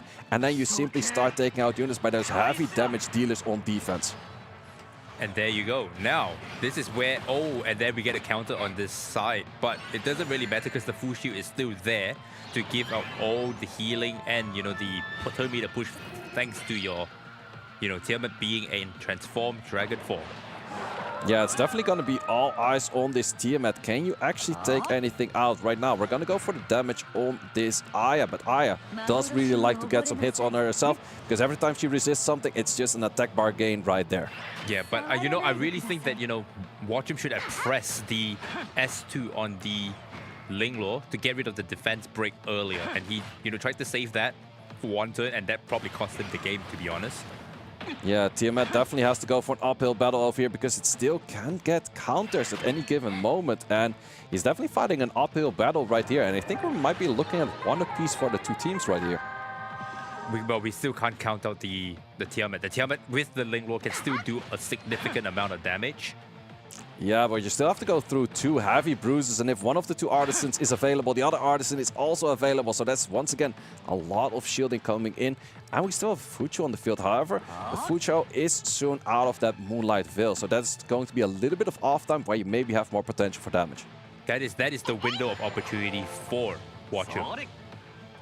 But, keep pushing that Holden. That Holden, once he got out of that stun, has just been a menace. Constantly attacking, and now, is this going to be enough? Is this going to be enough? Not enough damage also. And the Rahu is just constantly helping out and proccing Bramble. Yeah, the Rahu is actually doing a lot of work in this matchup. Doing so much damage coming in over there. And yep, Watchum does know that in this case he cannot win that solo. So very well played right there.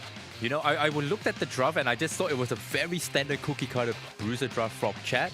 But at the end of the day, that worked, right? Because the way Watchum was playing, he was trying to play a bit too safe while trying to play his CC units and try to turn cycle them quick enough. But he wasn't getting enough tempo there, right? Yep. So at the end of the day, that's why the full shield is so strong, so strong. And now we have Shiny up against Tamias, and Shiny, what can I say? He's an absolutely great player right there. But I'm also very curious to see what Tamias plays these days, because is he going to play a Bruiser comp? I do remember from the Invitational Cup, he really liked his CC kind of comps. But then we're talking about playing the game 6 months ago, or even more than 6 months ago. So it's going to be curious to see what he plays. On the other hand, we have Shiny, and he just says about himself is, I'm a rock. I'm hard to kill. I got too much HP. You don't kill me. Yeah, I definitely experienced that in the EWS, and he was my very first loss, and that's why I did not make it into the EWS. And I also lost against him. Oh, did you? Yeah, I did lose against him as well. Yeah. But my problem was my Messiah did not crit twice against him. So against a rock, you need the crit. You need the crit, and I didn't crit, so that was that. And so we all know how Shiny plays. He is very, very tanky. He loves the Bruiser playstyle. Can Tamias break through that? That is the important question to ask here. Yep, but also Shiny does like his unconventional picks as well. For example, he was very early to utilize Lighthouse on a Rin, and then we're talking about the tanky Rin with defense. So on a Lighthouse, getting a turn, cutting in, taunting the whole team. So those are kind of the playstyles that you normally don't see too much. He also really still loves his Victor, where I said he doesn't like to build the thing. He was like, I'm just going to do everything with Victor. But then Victor got nerfed at that moment. But it might be still some of those units that he likes to pick in this draft. And here we have the confirmation of 13 high score, 1 point against Fancy Club, also sitting on 1 point. And the next match we're going to be looking at is going to be Shiny against Tamias. And this is now going to be one apiece. Who is going to be playing? We know that Rick Ball will be playing very shortly on the, 13th high school side. But can we get, the win on the 13th high school to show the dominance? Can Tamias pull it off? That's the real question here. Yeah, well, it's definitely going to be a curious one. We already have the pre-bans being locked in with Shiny not wanting to play against the Heinrich. On the other side, we have Veronica not being played neither. First lock-in, once again, Fucho. Always full shield first pick. Now, Shiny is not so much of a Plume player, I would assume. So he's just saying, I'm going to pick the counter to Plume. If you want to pick Plume, you have to deal with the full shield already. But that also opens up Tamias into, the perfect cleave, which is, Plume and Rahu. But he decides to go Holden instead. And we also have a Plume sitting at a Dark Moon. It's not a shell you see all too common on it, but it's definitely still a strong one because the defense break is going to be a turn longer, which can always be nice. Plus, the weakening is also really good to have the 25% damage reduction on potentially the highest attack unit on the enemy side. Yeah, 100%. And the reason I want to assume he put the Dark Moon on there is to, deal with, the pesky Liliums that is on Void, and to get that extra 50, effect accuracy, which is important for a CC unit because of all these Reaper Steps, Aya that you just see Shiny pick on 3 to lock it in. This means that his chances of proccing that Reaper Steps is a lot lower.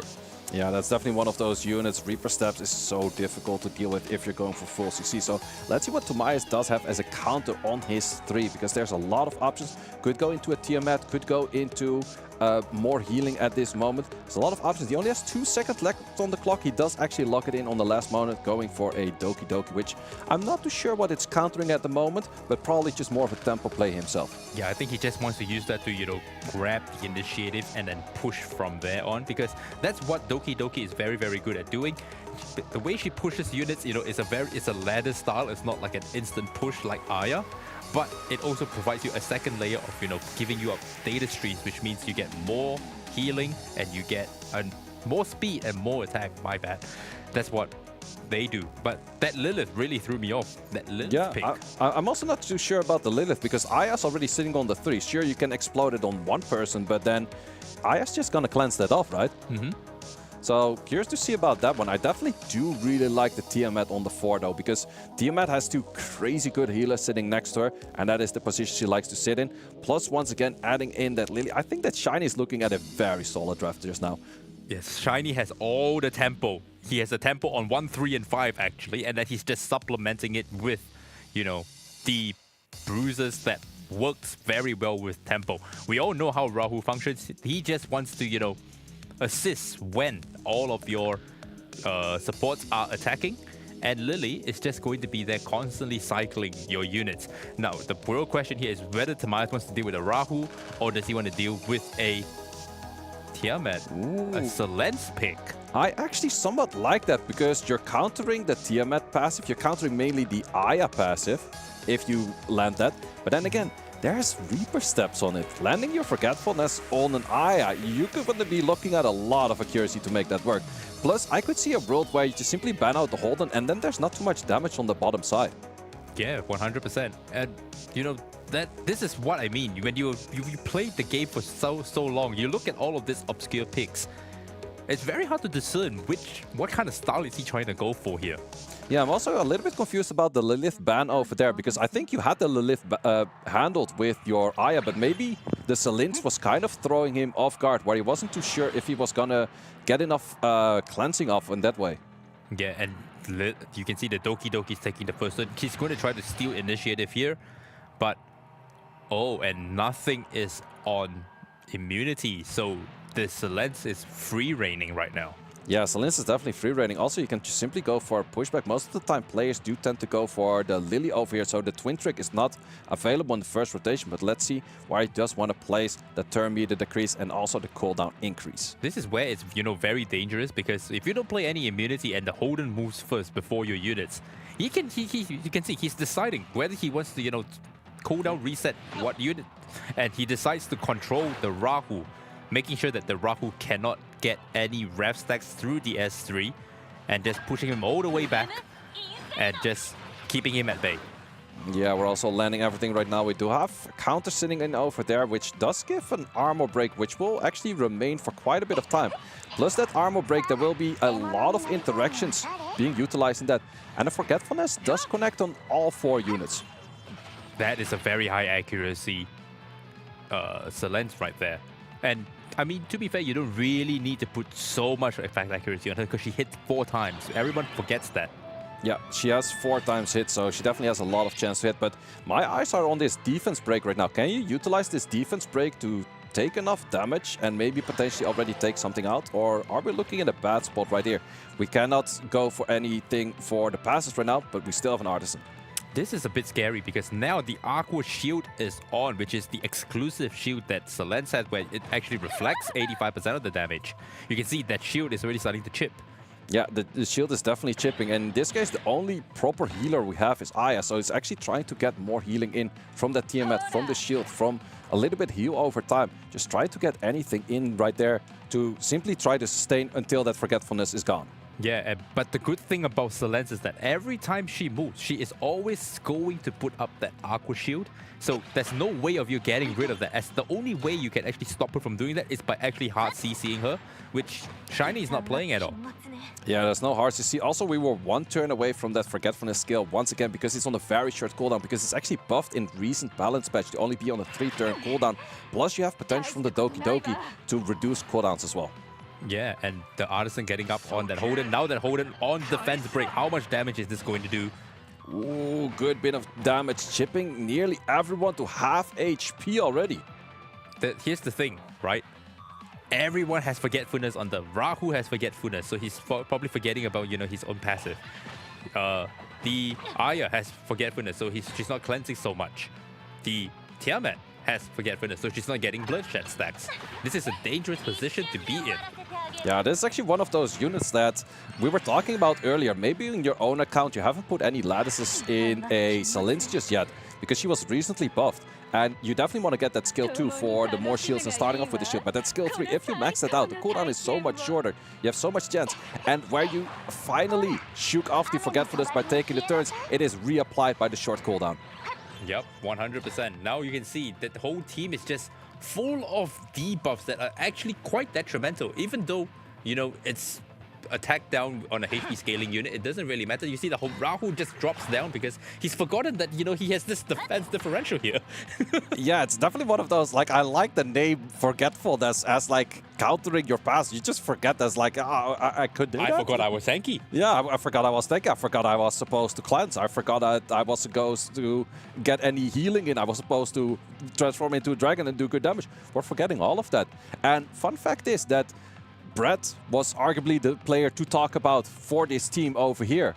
But the other two players are actually taking very convincing victories just now. Yeah, 100%. And I'm all right, and you can see now he drops down here. He does not transform because of the forgetfulness. So now he's on the back foot. He is 100% on the back foot here. There's one more turn of forgetfulness on the Aya, so the Aya is not healing the team right now. This is where I think Shiny just does not have enough experience fighting this Selence. Yeah, I definitely do think that Selence is one of those slightly new in meta because of recent balance patch. And we are actually used to Selence from back in the days Revelation, because she has that multi-hit right there. But she's just so much more. She's very versatile in a draft like this. And sure, you don't have any healing on the side of Tamice, but that constant shield is still a form of sustaining. Yes, 100%. And that form of sustain, quote unquote, actually does damage. So you are slowly killing yourself. Very slowly. And now your Tiamat just can't get her bloodshed stacks. You don't have the tempo. You can't even, you know, put any twin trick onto her. That Lily is about to drop. Even though it's on Amber, it doesn't really matter here. And so now the Tiamat is moving. But what's she really doing here? Yeah, the Tiamat can't really do all too much. She has 0 stacks. A taunt is not going to do you much. A shield is not going to do you much. Skill 1 is not going to take out anything. And yeah, that's just going to result in you getting more damage yourself as well. Yeah, and the problem with Tiamat is that you need to have a lot of HP in order to do damage. If you don't have a whole lot of HP, you ain't doing much. Yeah, you ain't doing much, and also if you're forgetting all your passives, you ain't doing much either, and there's a lot of passives in this game. Because in a lot of games, most of the time you have like a skill 2 or skill 3 that's a passive. But in this game, a lot of the SSRs have a passive on their skill 1, which sometimes we forget about. It's like, oh wait, that's also a passive. Yeah, those exclusive passive are actually the ones that, you know, make or break a unit, to be honest with you. Not just the passive in the S2, but the exclusive passive is what makes the identity of the character. And the Tiamat just drops because it forgot it had Bloodshag and it forgot that it had a second form. Yeah, so once again, actually very well played by the global team Fantasy Club over there, where Brett took a pretty decent loss in the draft itself. The other two players actually took a very good victory, also based on having good drafts. Yeah, and maybe it's because of Brett losing, they got overconfident, so they started drafting a little bit more lax. But we still have to see how Rick Bo is going to take it, because he still hasn't played yet. But who is he going to be facing off? That's the real question here, and that's up to Tamias to decide who is going to be facing Rick Bo. Yeah, that's going to be the big question, because of course you could send in your arguably best player, Brett, but Brett actually lost his match. So is he then going to be the best player? So that's going to be the thing. Like, is Tamias maybe playing himself? Is Chat maybe playing? There's a lot of options right there. So let's see what they bring to the table at that moment. But it was definitely interesting to see that Salins is a lot stronger than I expected. Yeah, Salins is actually very, very scary if you know what you're doing with her. Because you start off with a shield, that means you naturally start off with a lot more HP, correct? And because you start off with so much more HP, what happens here is you get to do your thing first, and then you're always going to get the Aqua Shield, just to protect yourself that little bit, a little bit, a little bit. Every time they try to break that shield, you're going to take damage. It's not fun to fight a Salins. And her S1 can actually land Forgetfulness, and now that she puts crit rate down as well, if you don't build your units to 100% crit, you're in trouble. Yeah, you're absolutely in trouble. Plus, I think her skill one also has a dot, right? I think there's also... there is dots. It's a mixed bag. Yeah, her kit is like, as we mentioned before, when it's something strong, the moment you explain a kit and you say, and this, and that, and that, and that, and that, and at some point all combined, it's super strong. Because I remember when we started playing this game on the global launch, it was like, I would like to pull about every unit except Salins. She was bad. Until we got into Shadow Flame Hao Yan, and there's like, wait, the Forgetfulness is actually pretty good against Shadow Flame Hao Yan. But now with the buff, with the shorter cooldown, with the chance of immediately starting off with your shield if she didn't take a turn yet, she's actually like, wow, she's really good. Yeah, actually, what's funny is that we have not actually seen Kokardis. True. We haven't really seen Kokardi except for that one revelation one. Yeah, the one where we were like, not too sure if that is the right play with that one right there. Yeah. And we also have our match being locked in with Chat against, is that? That's Matt. Yeah, that is Matt once again. So we're actually playing once again with Matt, so we're not playing with the other player. So we're going back to Medusale, and let's see what he can bring to the table in his repeat match, because so far he was the man to take the victory for Team 13 High School. Now Chad is going to be the one that has to, either take it home, or if he doesn't, then we have, a fifth match. And this is going to be the very first one if we actually do get to a fifth round, actually. Yep. But you can see Matt Dusolio is actually going to ban the Aya away, while Chad is still banning Veronica. Definitely a smart ban. If you're having that first pick, if you wanting to be picking that Plume, banning out that Aya is very smart. Sure, you still have to do with a Fucho, but Fucho is mostly locked in the first position, so you still have an option to post-ban that at a later moment. We do have to hold them being locked in with that Fucho. Let's see what Matt is going to be locking in Stu, and even more important, what is your lock-in on the 3? I could see a Tiamat plus some kind of sustaining potential, but let's see if he wants to go for that.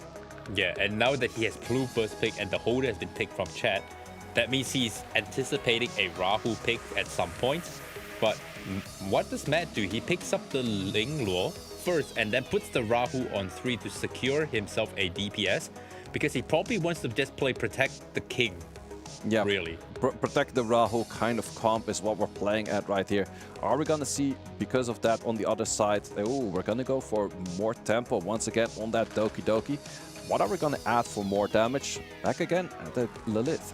Okay, and now we have, the Lingluo is probably looking at, the potential ban right here, because the Aya is banned. So what kind of tempo is Matt Dusolio going to pick here? That's the real question. He gets the Salence. He's thinking about it. He has not locked it in. But looking at the team down here, if he actually lands this stuff, he's going to burn through that the backup stacks from the Doki Doki. But is the backup a passive as well, or does it work right away? It works right away, but every time a unit moves, then it gets 1 stack down. She only gets 5 stacks, and she's gonna probably burn that down very, very quickly. And if you burn that down so quickly, then the Holden is not gonna counterattack, because he's forgotten that there is such a thing in his kit. So you can see he's picked up the Tiamat on 5 here. I think the Tiamat on 5 is more counter pick, as in, like, I don't want to be playing against the Tiamat with what I'm drafting right now, because in the end, it could be still where your Linglo is taken out, but we have a Mizuki as a very strong counter to a Tiamat as well. Yep, we have the wounds here, but is the wound enough is the real question here. Well, it's also Forgetfulness is great against Mizuki because her counters is a passive. No, actually, it's not. It's not really? because her passive is actually her. How many turns does she take before she gets the retaliation here? And so that retaliation is actually a buff that cannot be dispelled. So it doesn't really work on her. Ooh, that's an interesting interaction right there that I also did not know. Yeah, but if that retaliation goes away with the Forgetfulness, she's not going to get that back. Right? Okay. So as long as she still has that buff, she's still going to counterattack, but the chance of her getting it at the end, if you have Forgetfulness, is going to be, dwindled away. Okay, let's see what we're going to do over here. We're going to go for some Dispels and some Quill Stacks, Defense Break, all of that good stuff. And Fushu Mizuki is actually a very nice, answer into the Plume right now. And that Fushu is so fast. That's a very fast Fushu. Also cooldown reduction, getting those skills back any faster. Forgetfulness, can we land all of those as the opponent was doing on the previous matchup? Okay, and right now, it's all to do with the Rahu here. It's all Rahu right now. Because Rahu is what's going to win this game, in my opinion. But he could still be pushed back on the turn meter, could still not get his skills out, and that's exactly what's happening over there. Cooldown increase and push back all the way to the left on the attack bar meter. And now defense up's coming on. There's still one turn that you have to wait. You can see the chip damage is coming in already, but the Tiamat is still there, and the Tiamat is going in heavy onto the Fushu. Yeah, it's definitely... Ooh, the counter with the defense. Lots of follow-ups, lots of counters, everything going on. But I'm not liking that position where you have a defense-broken Plume sitting at about 30% HP. Yeah, the Jackal Guard is, taken away, it's stripped away from the Mizuki. So now you are just playing on natural speed. The Artisan going onto the Fushu. And this is what makes, Fushu very, very difficult to fight, to be honest. Because you're fighting against a team that has Artisan and turn meter push and healing, and even though you're trying to gun down this Fushu, you just cannot gun her down. Yeah, this is super difficult, and also we see at this position already that the Mizuki is doing a lot of damage, Holden is doing a lot of damage, there's just so much damage coming in, and without the Plume, it's just a matter of time before everything is taken out, because once again, no sustain on the bottom side in this case. Yeah, I felt like the Tiamat was actually, not a very good pick into this draft because he's already locked in the Rahu on 3. So all he really had to do was protect the Rahu, protect the Plume, and let the Rahu do his thing, which is to just constantly, assist. Yeah, definitely, I would have to agree with that in hindsight. If you have more protection for the Plume, the longer Plume is on the field, the more Quill Stacks are on the enemy side, the more damage you can deal, the more outspeeding you get. But in this case, it was just simply not enough that you could provide for it. Yeah, and you can see the Selence is about to drop.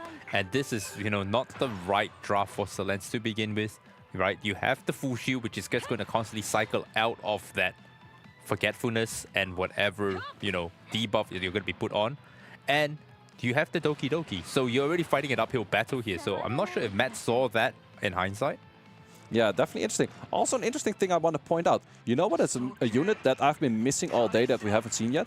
Who? A Sanya.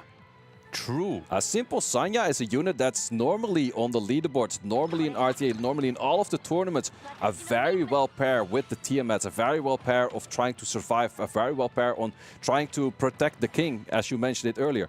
Sanya on 5 might have been an interesting rather than the Tiamat. Yes, 100%. And you can see that this is how, the meta has already evolved when with just the introduction of Aya and Kokardi. Your Sanya is not as favorable anymore, even though, she brings back the revive and stuff like that. And you can see on Matt Dusalio's side, everything is just dropping, all because he had the tempo from the Doki Doki, he had the tempo from the Fushu, and he takes it for the Fantasy Club, which is finally my win in my prediction. Yeah, that is a win on your side. I was supporting the European players. My guild is, of course, I have to support them, but then again, very well played. But also, we did talk about it before. We expected victories to come from Brett, but actually the victories were coming very decisively, very well drafted by both Mice and Chad. Yeah, I'm actually very surprised. I'm assuming that they're all on team calls at the moment. They are all talking to each other, thinking about the drafts and stuff like that. And maybe that was the entire play here, right? With, you know, Brett losing that first one, giving the opposite team extra confidence, saying, all right, we've taken down, you know, the big guy. Now we can, you know, have an easy run, and then realize that, oh no, Tamias is actually really good. The Chad is actually, you know, very, very strong. He's banning Veronica. I don't understand why he's banning Veronica. Is he trying to play aggro? Is he not trying to play aggro? And what's the deal here? And so this is I think they did it pretty well. Yeah, absolutely. And this also did show, like, compared to match 1 and match 2 what we had, this is really the match of that showcase. Like, okay, this is meta against meta. This is really contesting the hard meta units. This is contesting the Holden, the Tiamat, the Rahu, adding in the Mizuki, adding in all of the good healers, adding in the good support such as a Doki, as a Lily. And that is the meta right now that we do tend to see a lot with. I think if we look at the last 4 sets, everything was bloodbath. 100%. And like, you know, we were saying earlier, this is how the meta has evolved into, you know, 2 servers that have been, you know, very experienced in the current format. Sanya has not really played much. Thanks to, you know, Kokardi, thanks to, you know, Aya, and actually, Silence. Yep. And one more other unit, Lilith. Yep. Sanya is actually really bad into those units if you really think about it, because all her healing comes from her passive. Silence puts on that forgetfulness. She forgets to heal, so it doesn't really matter. Lilith is just constantly going to, you know, pop stuff, and she can only, you know, heal once, and that's about it. And you can see right now the match results. 1-3. Fantasy Club taking the victory. Yeah, definitely very well played, where they also actually went for, well, it's not a full reverse sweep because they were not 2 behind, but they were 1 match behind and then won 3 in a row, which is definitely very impressive to do that against a team that's also very experienced, has 6-7+ months of game time under the belt as well. And 2 EWS players as well in, you know, that team, and they managed to take it out. That is, you know, a grand feat to actually accomplish. Yeah, I would say from all of the teams, like if we look at the accolades of the players individually, I would say that these 2 on paper were maybe the strongest teams. But then again, we're definitely not going to count out any of the other teams because they will be moving on, all of the winners from today moving on to tomorrow, and then we're going to have more match over there. But we're not done yet for today. We definitely have some more action coming in with our 4th match 2. And you know what's the interesting part here? Match 3, we had 2 experienced teams fighting it out. Match 4, we have 2 new servers going to be fighting it out. And I'm really curious to see how the 2 new servers are going to be playing it out, because we've seen in, you know, previous matches, they are building units with very, very inexperienced thought processes that, you know, we have already polished out, like playing Revelation on single target units and, you know, not expecting the bloodbath and not respecting it. But now we are going to take a look at the highlights, and we'll be back very shortly.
And we are back, and I think we are going to be having a interview with, the winning team earlier on. But, we're also going to have our match 4 very shortly as well. So this is going to be very interesting in the interview. Yeah, let's see who we have and what are we going to ask for this interview, because there are so many things to ask. And we're actually playing an interview with Tomias himself. Tomias, the man, the legend. Hello, hey, what up? What up? Tim here. How's it going, man? Good, good. That was a very intense match, of course. And yeah, I think we played our hearts out, and we're very happy with the results. I think that you did a extremely shocker of a draft, like bringing out the Lilith, bringing out, the Silence. We were not expecting that kind of draft from you. What was your thought process behind that? Yeah, so, I mean, the breakery is open. So Brad, of course, the previous Hyperlink champion, has been working and cooking a lot of different strats. We've been testing Chad, the legendary turn 1 player. We've essentially opened the books and tried to figure out, what is going to be unique. So, yeah, Lilith, as well as Celine's, countering Tiamat, especially making her forget that she can transform, because we think Tiamat is still, despite like 2 or 3 iterations of nerfs, one of the strongest characters. So having these options to go against her was definitely making us stand out. Yeah, 100%. And how did you feel about, the entire progress, losing your first match, going in, with a losing fight? How did that feel? And how did you, try to come back from that? What was the thought process behind that as a team leader?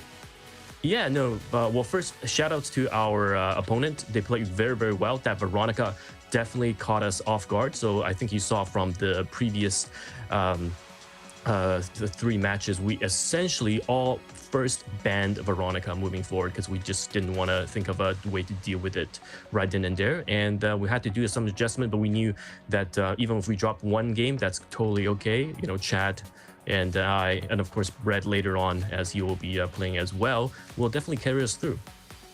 Absolutely. Also another question, like playing this account, which is different from your own account, are there any things that you see and play the match with right now and those units that you would say is like, maybe I'm going to do that different on my own account as well?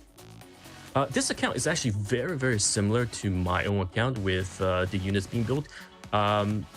I wouldn't change anything. Actually, my account's even better in terms of gear quality and stuff, I want to say.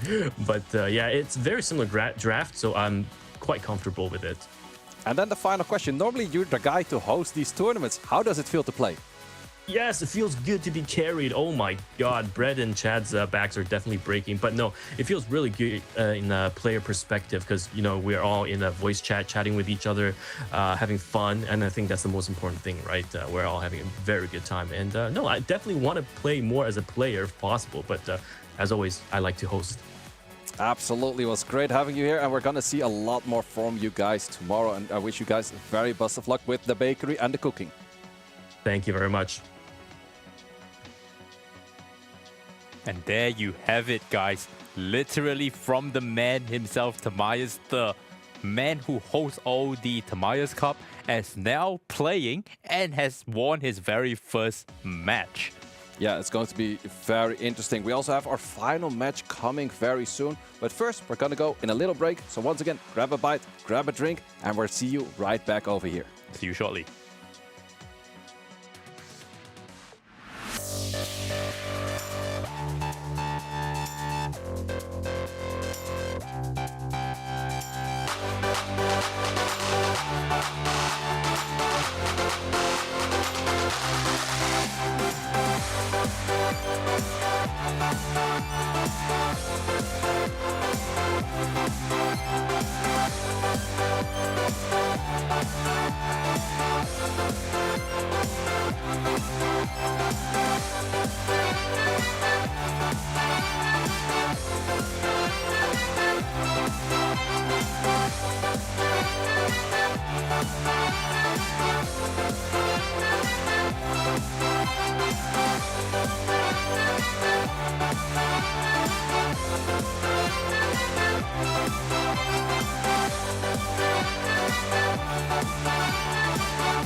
And we are back with the final match. And these are going to be two new servers that are going to be playing, right? Yeah, we're going to have the team from Korea against the team from Taiwan. So very interesting to see what these two servers bring to the table. And we definitely do know that from Korean players, most of the time, they do like the cleave style as well. And this is once again where we see, we had before in our match 3, we had two veteran servers against one another. We have seen two matchups in match 1 and match 2 of a veteran server against a non-veteran server. Now we're going to see two non-veteran servers. So this is going to be a potential very much a global fest of whatever happens, because this is where you can actually see something that maybe isn't that meta, still very work. What definitely does work is the coupon code that is on your screen right now, GFT2025. Do lock that in for 3 anima prototypes. Yep, GFT2025, lock that in. But at the end of the day, let's take a look at the Taiwan and the Korea server. We have someone that I'm actually, quite familiar with during my Epic 7 days. His name is Chucky, and he's, played in the E7WC, which is the World Championship, and he's come 16th place in the Asia server. And you can see in the team introduction here, we have Storyteller as the leader for the Korean side. Yeah, we got Hydra Banks sitting with Mad Life. And we have Angry Hyung and Carry. Storyteller, I'm actually familiar with. He was a very well-known player for Summoners War Chronicles, always making the guides for that game, giving us all the information from the Korean server to the global audience, speaking English very well. So let's see what he can bring. It's definitely a player that likes to play a cleave style, likes to be aggressive, doesn't like to go for a turn 2 kind of composition. So let's see if that does also reflect back in Etheria Restart. And on the Taiwan side, we have Green Tea, we have 9, and we have Chucky. Now, Green Tea is the leader of the team for RCS, and Chucky is just going to be a team member, but he's probably the only one over here that has any credentials in any turn-based kind of game. The other two, we have to see what they have to bring to the table. We don't know any of their playstyles. They are relatively new. Are they going to, have the same kind of cook that the other newer servers have? That's something we were going to find out very shortly, right? Yeah, and this is also where we're going to see a lot of different kind of style of metas. We already have seen like a few revelations on units that were like, those are single targets. That's probably not what you want to do. We have seen an Alicorn on a Tiamat that were like, maybe not the best play right there. But it's definitely one of those things. Also, the players that are playing on a relatively new server, there's a lot of information on YouTube. And also, if you're trying to fight any guides, well, Shadi has a whole YouTube channel full of guides. Yeah. Sean B that we saw earlier has a whole YouTube channel full of guides. Tamias has that. There's so much information out there, and I definitely do recommend to look up on all of those guides, because that's where you're going to make most of your progression right there. Yeah, 100%. And if you want RTA drafting tips, tricks, and all that kind of good stuff, that's what, my server and my channel is all about.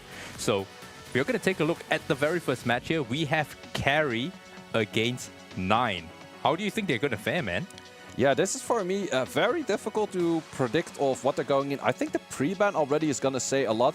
Are we going to see Messiah pre-bans? Are they scared? And we do see 2 Messiah pre-bans on both sides. Yeah, that's actually interesting. I think all of the newer playing servers have been just banning out Messiah constantly, whereas of the veteran servers, there was not a single Messiah ban out there. Yeah, they know how to fight the Messiah, and this is what we call, information that is very important to have when you come into this kind of games. If you know how to enter a Messiah, you don't have to ban him. So, yeah. But it's also, normally if you go Messiah, you also have to go to Tsukiyomi, all of these kind of units. But I have not seen anyone draft relatively close to a full Messiah Cleave. Like I myself are very fond of the Messiah Cleave. My Messiah is sitting at the P5, is doing a lot of damage, but he needs a lot of setup to actually make it work. And we haven't seen anyone go for a Tsukiyomi or a Biotin, which really likes to be with the Messiah. Yeah, we haven't really seen any form of, extremely hyper cleavy aggro kind of playstyle. We've seen some form of aggro from the China side, and it didn't really fall through because they're not picking the right units, they're not putting the right shells on those units, but the idea is that the backbone and the skeleton is alright. Yeah, let's see what we have over here on this matchup. We have a Fujo on one side, 2 more units being locked on that side. And on the opposite side, we have a Holden plus a Tiamat already being locked in. Good counters to that is, of course, always putting your Rahu on 3. Is going to be protecting the king, protecting the Rahu, what we see on the bottom side. This is actually looking very similar to the experience, servers, the way they draft. And, having 2 healers plus your DPS on 3 just means that, your Rahu is going to be always going through, and you just need to surround him with supports. And when you have support surrounded with Rahu, he's going to shine because you're going to do so much damage. How is Carry going to respond with that? He goes in with the Doki Doki to gain tempo over there, but he still has not picked up a healer. There's still, a Sanya, there's still, Red Chiaki, but I doubt that they've, built a Red Chiaki. It's very, very, obscure. And he decides to go with the Veronica instead. Definitely interesting. Also interesting to see where Selins is being a little bit more picked up by everyone, where you see it's like, ooh, it did good in the previous match. I actually have it geared up as well. Should I maybe lock it in? But I definitely do like the Veronica setup a little bit more over here, because a Codec of Magic on a Linglo is guaranteeing you a bulwark right there. So that is where it gets a little bit awkward where you can actually use it, but then it's actually used against you in the process. Okay, and then we can see the Selens being picked up by 9 here. I'm not sure if that's the right pick into a Doki Doki on 3, because you can't, you have to fight, it's a bit of a hard uphill battle here. And he picks up the Lilith. Okay. Yeah, I'm not too sure about the pick 4 and 5 that much on the bottom side as well, because if it was more supports, if we're looking at, let's say, something that can give you more tempo, we're looking at a Plume that's available, now stolen, we had a Lily available. Those kind of units would have probably done a little bit more with what you already had on the field, rather than a Lilith into a Doki Doki, because you cannot ban out that Doki Doki just yet. Yeah, you cannot, and considering the fact that it's on Codex of Magic, that means it's probably going to be on Bulwark. So your Lilith is never going to land the first hit. And when you don't land the first hit, she's going to put up the backup stacks. Maybe the idea that 9 has here is to just overload the entire system, quote unquote. Yeah, that's definitely like if the backup system is overloaded with just too many debuffs. We do have it from the Selins, we do have it from the Lilith, but there's also still a potential ban. Is that ban maybe landing on that Lilith? It is a potential there, but you could also ban out the Linglo, which exactly happens over here. So there's no more immunity for a prolonged time. That is, not a good sign, because you picked up, I'm not very sure about that ban, because you have Veronica, and Veronica is very good into Linglo because you can steal all the will press, and banning that out just, gimps you, really. Yeah, let's see where this is going to come from. Also, in this case around, we have a Tiamat sitting without any healers next to her, which she definitely does like to have in normal cases. But there's a lot of damage coming from the team on the bottom side. This is something that I've noticed from the newer servers. They don't like drafting healers or more healers around the Tiamat. Yeah, it's definitely Tiamat. If your Tiamat is locked in, you kind of have to lock in 2 other healers, otherwise one gets banned out. In this case, that happened.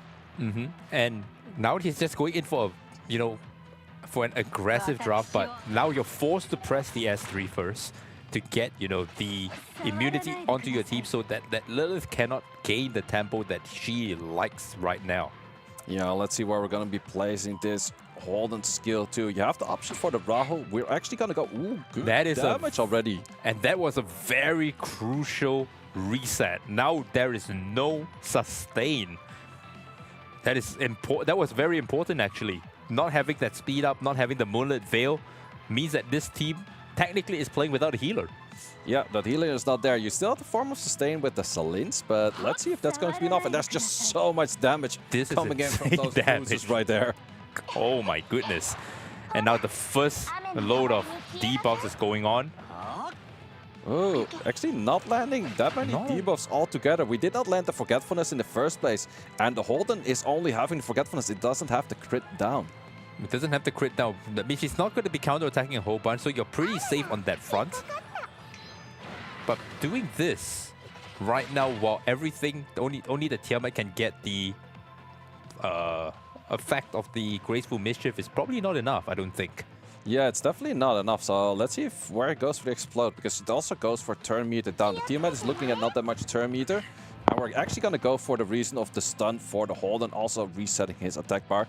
But this skill too, I don't think it is enough damage to take out anything just yet. We're going to need more damage for that, but it's still good chip damage right there. Very, very good chip damage. Now the Rahu has a decision to make it. Does he want to put the defense up right now to survive?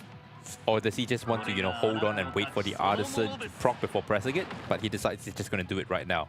He's going to do it right now. We also have the turn meter increase. But can you increase enough to outspeed this Fucho? Can you do enough damage? Can you take out this Fucho in the first place without it moving anytime ever? Yeah, and this Fushu is not going to be moving anytime soon or pressing any skills right now because everything is just cooled down, really. Cooldown, we also still have the Passive sitting going over here. It's going to provide another bit of a shield. Also, right after that, we have the Veronica move, but then we have that Fusho moving, which means Moonlight Veil is going to be available soon. But right behind that Fushu is the Holden and the Tiamat. So there is still a good chance that this Fushu is going to go down very, very quickly. Yeah, let's see. Breaking down the shield, very, very nice. Supernova. Oh, he actually has all his skills and he actually gets it. Yep, does have all the skills available because we did get the pushback. We did not get the cooldown increase. So in this case, I think with a double skill 1, we have an Artisan sitting over there. So you're potentially doing a little bit more damage. Can you defense break right now into a Tiamat damage? That is something that you need to fish for at this point in time, really. Because you're not going to be every time you touch her, she's going to get healed. Every time, you know, you do anything to her, there is just that chance of just making her heal up. Because that Supernova has already procced them, if you remember. Yeah, Supernova is already sitting over there. Definitely taking the time. Going for skill 1 does not get the defense break that he was looking for. And I don't think that the Tiamat is looking at a little bit too low HP for getting proper damage in. But we're getting close to the 8 stacks. Yeah, and because of that miss on the gamble for getting that defense break up, he triggered the Supernova, giving her heal over time. Now on top of that, with her own heal, she's just going to be, you know, full heal very quickly. And look at that. Even though the shield is gone, it just looks like she's just got more HP. Yeah, that's like pretty much no damage going on over there at all. So that's just the moment that Fucho starts. Like you like to call it, the moment Fucho gets her first skill off, that's where she starts playing. And that's where the enemy team takes over. Also, we have protection potentially coming in, but we have a defense down sitting on this Doki. We have the Rahu moving very soon. It has a defense buff, so the differentiating between the defense of one unit and the other unit is huge, and Rahu likes that. Yep. Right now he's deciding, where does he press his S3? I would say you go into the Fushu, take everything that Fushu has right now, because that heal over time will actually, you know, beat the death of you, to be honest. And there you go. He gets the heal over time. He needs that for the Tiamat to transform. But unfortunately, because you've done so much damage onto the Fushu, that Artisan is going to put that shield, and it's huge on that, you know, Fushu. How big is this shield? We have an absolute massive shield sitting around on that unit right there. And just like it's more than half HP, and it's just sitting at so well. And it's one of those things where it's a 27k HP shield. That is just absolutely insane. That is a defense buff plus just the Artisan itself. It's like, oh, I don't really have healing. No, I just have a 27k shield. That's like more HP than most of the Bruiser units itself. Yeah, I think that, you know, my Lilium is probably sitting at 27k HP, and you have that on a shield, which means that you're going to be tanking a lot of HP, and you're just going to be healing up just from your Moonlit Veil. Yep, and this is one of those comps. It's actually doing very well. Protect the Kim, protect the Rahu, and the enemy just simply cannot take enough momentum, cannot take enough time to actually properly deal damage. We had a moment of a slight opening of maybe taking out the Fushu, but it was not enough just there. That's the problem with Fushu, right? the second she presses that S3, everything just comes to a halt in terms of your damage output. Everything you have done is just going to get erased very quickly.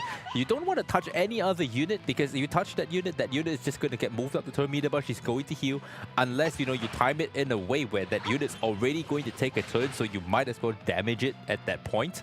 But you can see that team is relatively healthy, even though it's just one DPS, one support, one healer, and one pseudo CC. Even though you have that Doki Doki, that Doki Doki is not doing much at the moment. Yeah, the whole team draft on the bottom side, it looks very fancy, it looks very strong. But then again, it's definitely one of those things you have to take out things fast. We're not having that much heal going in. Also, the Tiamat did not transform just yet, but the moment that the Tiamat starts transforming, you get a lot of attack bar gain on the enemy side, plus you get potential Bramble counters from that Rahul. It's always dangerous. It's very, very dangerous. And he's playing this game right now. And like I said, look at this Fushu and that Moonlit Veil. He's finally taken a turn after how many turns that, you know, Carry has taken? Probably too many to begin with. So it feels like an eternity having that Moonlit Veil on. Yeah, the Moonlight Veil is just taking for so long. Also, once again, we're sitting at a defense break on this Doki Doki. The moment we take out the Doki Doki, there's a lot of momentum, a lot of timing, a lot of potential just momentum going into the bottom team, just taking out the moment that the unit's gone. Plus, we get a Forgetfulness. Can we actually land it this time? We do land it on the Tiamat. And that Doki Doki goes down from the assist on Rahu, and that's what Rahu does very well.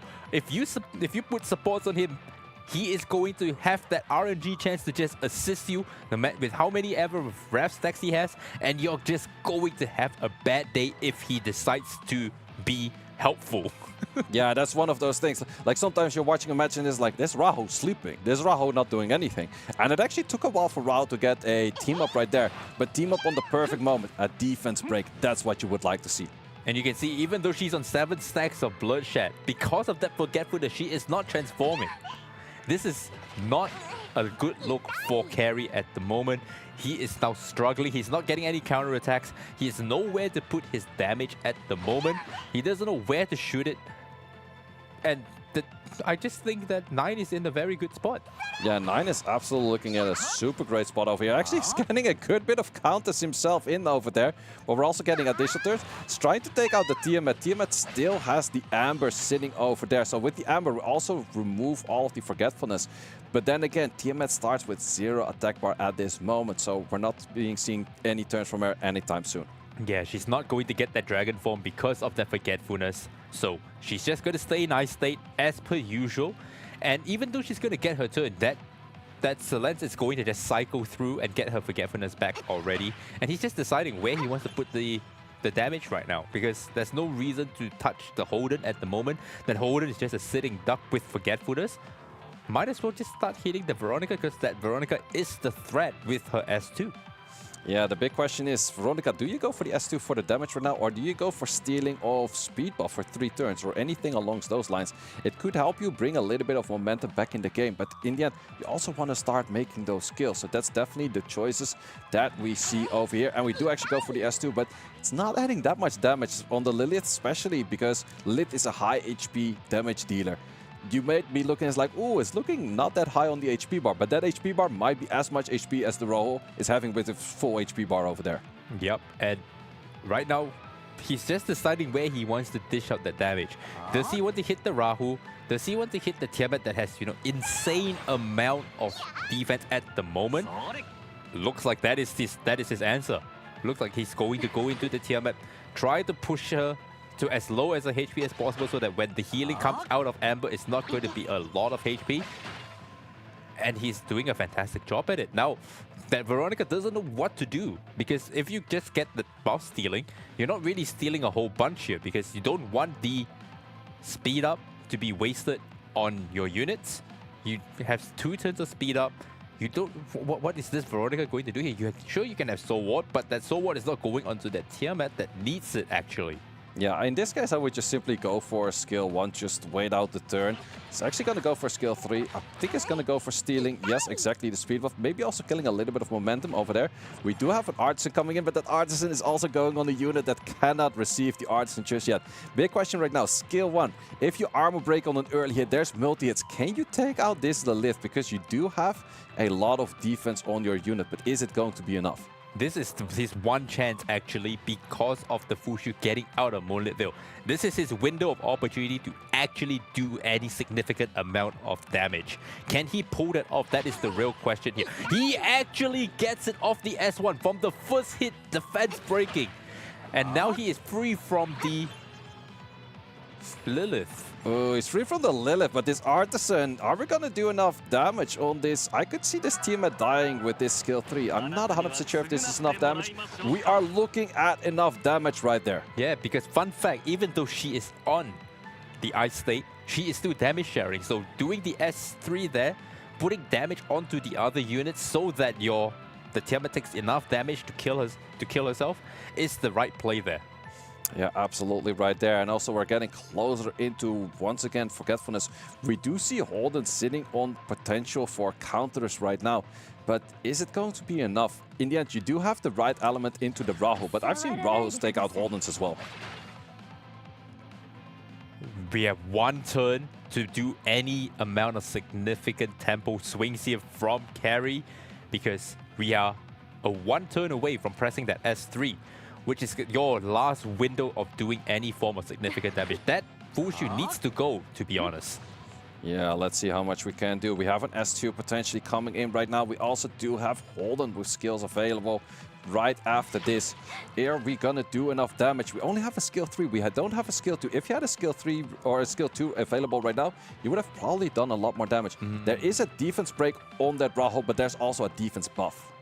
Yeah, and not having that S2 is actually not good right now because he can't do his main form of damage, which is the S2, the reset, and the Forgetfulness is coming out right now. If that lands, there is no counterattack coming out of the Holden, and you're just a sitting duck again. Yep, we are looking at a sitting duck over there. Also, we're getting back into a supernova. We're getting back into a Moonlight Veil, and I think that is all she wrote for the team of that Holden. That is all she wrote for the team of Carrot. Yep, and that's it. You had your one chance, you know, you had 2 turns to do any significant impact onto the game state, and you did not get it. So, and that is also, you know, partly due to the fact that Holden's cooldown was all messed up, to be honest. Yeah, you didn't have the right skills at the right moment, because if you go for skill 2 or skill 3 right now, it's just skill 3 especially. The Moonlight Veil is just going to pick up too much value from that, and you're not going to be killing anything right now. So I think he has very little chance to come back from this. The only way you actually win this is if the Silence actually goes down, because you're going to have to pray and hope for a Holden solo, and you can't do that with Forgetfulness. Yeah, but also for that, you would still need one more turn after this. So let's see where the damage comes in. Good bit of damage. Was also an early armor break right there. Could you kill it on a random crit right now? If you get a random crit on this, because everything starts to deal a good bit of damage. There's defense break. There is a soul ward though. I'm not sure if you strip before the damage in this case. So let's see if the buff steal is going to be enough to take it down. I think you still have to press S3 regardless, because you need to survive that one more turn. You have Forgetfulness, so you're not going to be moving a whole lot in this turn. But now you actually get the heal over time, you get the soul ward, you get the speed. Yeah, let's see if that's going to be enough. Also, the Holden is moving after this Fu Chou at the moment, so it's not going to be enough. We do have the Veronica moving soon, but is it going to be enough damage? Does she have the S2 available? And we're also working on this Rahul right now. And this is where Fushu drops. There is still a chance here, actually. There is a chance here. Ooh, that's a very good time. This is where he S2s. Yeah, if you S2 right here, if you focus hard on this Rahul, I think he actually might have a chance. Either the Rahul or the Silence, one of them has to go. And I think the Silence has to go first. It's hard to say, because if the Rahul never moves again, then in the end, the damage comes from the Rahul. It doesn't come from the Silence. So definitely 2 options that you could go for. Also, definitely taking its time. And where I already thought that the game was over, Holden can still make comebacks. And that's what Holden is very good at doing. Gonna go in for skill. He actually gets the kill. That was a massive S3. with the Artisan Shield. Yeah, that's so much more damage than expected, and that is Holden, and that's also wow. Players like to lock in Holden for the first pick. I thought the match was way over, way long ago, but the Holden is like, no, hold my beer, I'm gonna do it, just give me a moment. Like, the moment I'm not taken out, and that's maybe also one of those plays. He focused so hard on trying to take out the Veronica, so hard to trying to take out any of the other units. Should have been focusing more on the Holden when the Forgetfulness was there. Yeah, because the Holden was just a sitting duck. And because he was such a sitting duck for such a long time, the Etherina effect kicked in, the Artisan, everything lined up, the stars lined up, you know, from the first, when we thought he would, you know, all his skills were all messed up, it actually played out for him because of how he was ignored from the start, so he had all of his HP ready to go, and he just won just like that. Yeah. And that's the power of playing into the Etherina effect. Yeah, also with the Holden, the moment this skill 1 is going for an early armor break, so it's 3 times multi-hit if I'm not mistaken. If you get an armor break on the first, your second and third hit from that first skill will do a significant amount more damage. And that's also how he took out that first target, just simply taking it out by, okay, it was not super low on HP, the Lilith, but first hit armor break was dealing about 5k, followed up by like double 8k. That's just so much damage from a skill 1. That is way too much damage. Not even the Lilith can survive that. And you're already playing into, you know, Etherine effect going into level 3, level 4. That's a lot of damage just from final damage increase. So I was surprised. I was very, very surprised. I did not think that that team could have won it, but he found a way. He found, you know, he wiggled his way through. That Tiamat, honestly, in my opinion, was almost like a, what do you call it, a smoke screen to his actual plan. Yeah, it was like a punching bag, and especially with the Amber, it took so long to take out. But all eyes were focused on like, ooh, this Tiamat is scary, this Tiamat is scary. Gotta focus on the Tiamat, gotta focus on Tiamat. There were like 20, 30, 40 turns going into hitting this Tiamat, and the Holden was just something like, I'm waiting for my moment. I'll take my moment, and I clapped your units. Yep, and when that moment came, he absolutely took control of the game. And the right time to press that S3 was when the Artisan procced. Giving him that extra 700 defense was so important, to be honest. Yeah, definitely one of those games is like, that's why you don't leave in your matches. You just play it all the way through. Unless you have one unit on the field, which is like a support full-on healer, that's why it's like, okay, my Linglo ain't gonna solo 4 units. But this was definitely one of those matches I'm like, looks pretty lost. But then again, some of these units have a way good performance the moment that the Ether effect goes way up. Yeah, and I'm not saying that, you know, he played wrong or anything. He managed to, you know, play that really well. Getting the Tiamat from Ice State to death was not an easy feat, but he found a way to get rid of it. He was answering all the answers correctly, except for one thing that he, you know, missed, which was that Holden just sitting there, waiting for his chance to just shine. And when his turn came, you know, when two units are down, all you really have is 2v2. He's going to start taking his turns, like it or not. That's how turn-based games work. And playing into the Ethereum effect, that's it. You're done. Yeah, Ether effect, it's just at some point, and we actually have it like back in the days, the Ether effect took way longer to take place. Maybe back in a patch for that, he would have had more of a chance because the Moonlight Veil, the second round of Moonlight Veil would have done a lot more value. But the second round of Moonlight Veil is like, okay, Moonlight Veil is here, oh, he's good. But then it's like, wait, but it's so many more turns in. The Moonlight Veil feels a lot weaker on the second try. Yeah, it definitely did. And because that is how I think Fushu works already. You have to play her very, very, you know, it's almost holistic, where by the time that 2 turns ends, you need to be able to kill your opponent already. But he didn't manage to do that. And now we have Hyum against Chaki.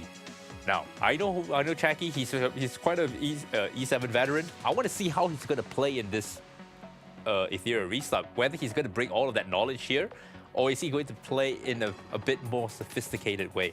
And again, we see Messiah being pre-banned. Yeah, I think by this point you would go into some trauma pre-banning, as we would like to call it with casting. It's like, okay, I lost super hard against the Holden, or I lost super hard against a Veronica, or this or that. But it could also be anything that I want to be pre-banning, I'm also playing myself. And therefore I'm not pre-banning that. But I did not gear up a Messiah, so I'm pre-banning that one.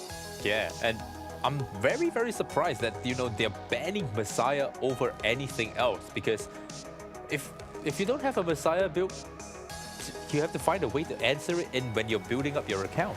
right? Yep. If you're not playing Messiah, find a way to build it. But I think they just decided, you know what? We all have the same idea, just ban Messiah, don't think about it, and just work our account that way. And we can see pretty standard draft actually. The Holden and the Tiamat being picked, and the Fushu, Plume, and Rahu getting picked. This is actually looking like pretty much like a, you know, meta style. Yeah, absolutely. And that's also what we have seen from these two servers right now, whereas we have seen with the other servers that are more new, they're playing a little bit of things of like, not too sure about this shell over there, not too sure about this pick over here. Whereas with the two teams that we see right now, everything just sounds meta. They have been doing their homeworks. I'm liking these drafts. Like, once again, Aya into a Plume. I'm liking the style. They're playing very well. Yeah, the Korean and the Taiwan players, they're playing very meta, actually, compared to the China and Japan players, if you think about it. Like, just look at it. Look at the shells. Look at the units built. They're all on the right stuff. Yep. They're all on the right stuff. Well, maybe we haven't seen a, what do you call it? We haven't seen a Lilium yet. We haven't seen, you know, some of the DPSs, what they choose there. But right now, everything looks pretty meta. Yeah, looks pretty meta. I would say maybe I could argue for the Amber on Plume that I prefer it on something else. And there's a lot of options right there. But yeah, it's definitely looking super meta right now. And we also have a lot of tempo on the bottom side. Top side is looking strong as well. But let's see what kind of good 5th pick Chucky can make right here. Well, right now you can see he's picked up the Doki Doki mainly to answer that Silence right now. Or maybe just to get a little bit of tempo, but he definitely does have, you know, the Rahu and Plume combo at the moment, along with the Fushu. So he has sustain, he has a combo, and now he's just trying to fill out his draft right here. And he's definitely saying, I do not want to see a Lilith, but decides, you know what, I'll just pick the Lilith anyway, so I don't have to deal with it. Interesting Lilith right there, because I kind of like the Linglo vibes. I think it would have given more protection, especially to the Plume. The moment that you lose your Fucho right now, because if I was Hyungi right now, I would be looking at a good 5th where I can ban out that Fucho, and therefore you have some momentum that you actually can start killing things. But let's see if he can make that. He's actually going to take the Linglo for himself, and I do really like that one right there, because if you go for the Linglo right now, ban out the Fucho, I think you're looking at a solid draft. Yeah, and this actually gives Hyung a chance to play Tiamat properly this time with a healer in the draft. So your entire team is, you know, topped up. You get to be able to transform into Dragon Form more than once, potentially. Whereas the bottom team is just trying to kill you off as soon as possible. And we see the Holden getting banned and the Doki Doki getting banned here. Yeah, I'm not too sure about the Doki Doki ban. I kind of get the idea behind it. It's like, okay, this is where my units such as Salins have a lot more value because the Doki is not there. But then the big question is, are you going to get your skills off at the right moment? Are you going to go through all of those shields that you have to fight? But then again, this is a match that will go to the distance, and a match that goes to the distance, Plume really likes a piece of that. Yep, if you can get 10 stacks on the Curse Quill, even the Chaku prediction here is showing that Hyung is going to be winning this, which is surprising to me because looking at Hyung's draft, the only real damage he has here is Tiamat, and it is fighting a Rahu, which is her worst matchup. Yeah, that's definitely a really rough matchup right there. Plus, it's like I'm looking all at that Plume. My eyes are all for that Plume because Plume, if a match goes to the disc, is just super strong. But then again, we do also have a passive denier sitting with that Salins. Now, this is an interesting thing to think about because Plume now has Forgetfulness on her, which means she is not going to be pushing the team anymore whenever your opponent takes a turn here. How is he going to cycle out of that is only through Fushu, to be honest. If you don't use Fushu, Fushu is just not going to push. But the problem here is that once she presses this S3, your Celeste has a chance to put Forgetfulness on her, which means your entire team is going to get shut down so quickly. Yep, but there is a Jackal Guard on this Salin, so it's going to be cycling for 3 turns before you get anything. Also, this Lilith is taking a super awkward turn right here because everything is just sitting on immunity. Plus, there is a Codec of Magic on this Linglo, so she can do that one more time. Yeah, and I can see, a lot of players, they like to play their Linglo on Codex in this server. Yeah, Codex on the Linglo is definitely what we see a lot over here, which is maybe one of those things that is enabled if you're not playing any cleaves, because mostly against Cleaves, you want to go for Gigabyte, or you want to go for the Lighthouse, or you want to go for an Ember. If you're denying the Messiah but just banning it out, you can just simply look at other options. That is true. Yeah, and I used to use a Ling Luo on Codex of Magic before, but that was also because I was abusing the fact that I was pairing her with Veronica, constantly just cycling through that immunity, just staying fully immune to any form of debuff whatsoever. Using it here is very, very interesting because that Ling Luo is just going to use it to put up whale press, which is very important for the Tiamat actually.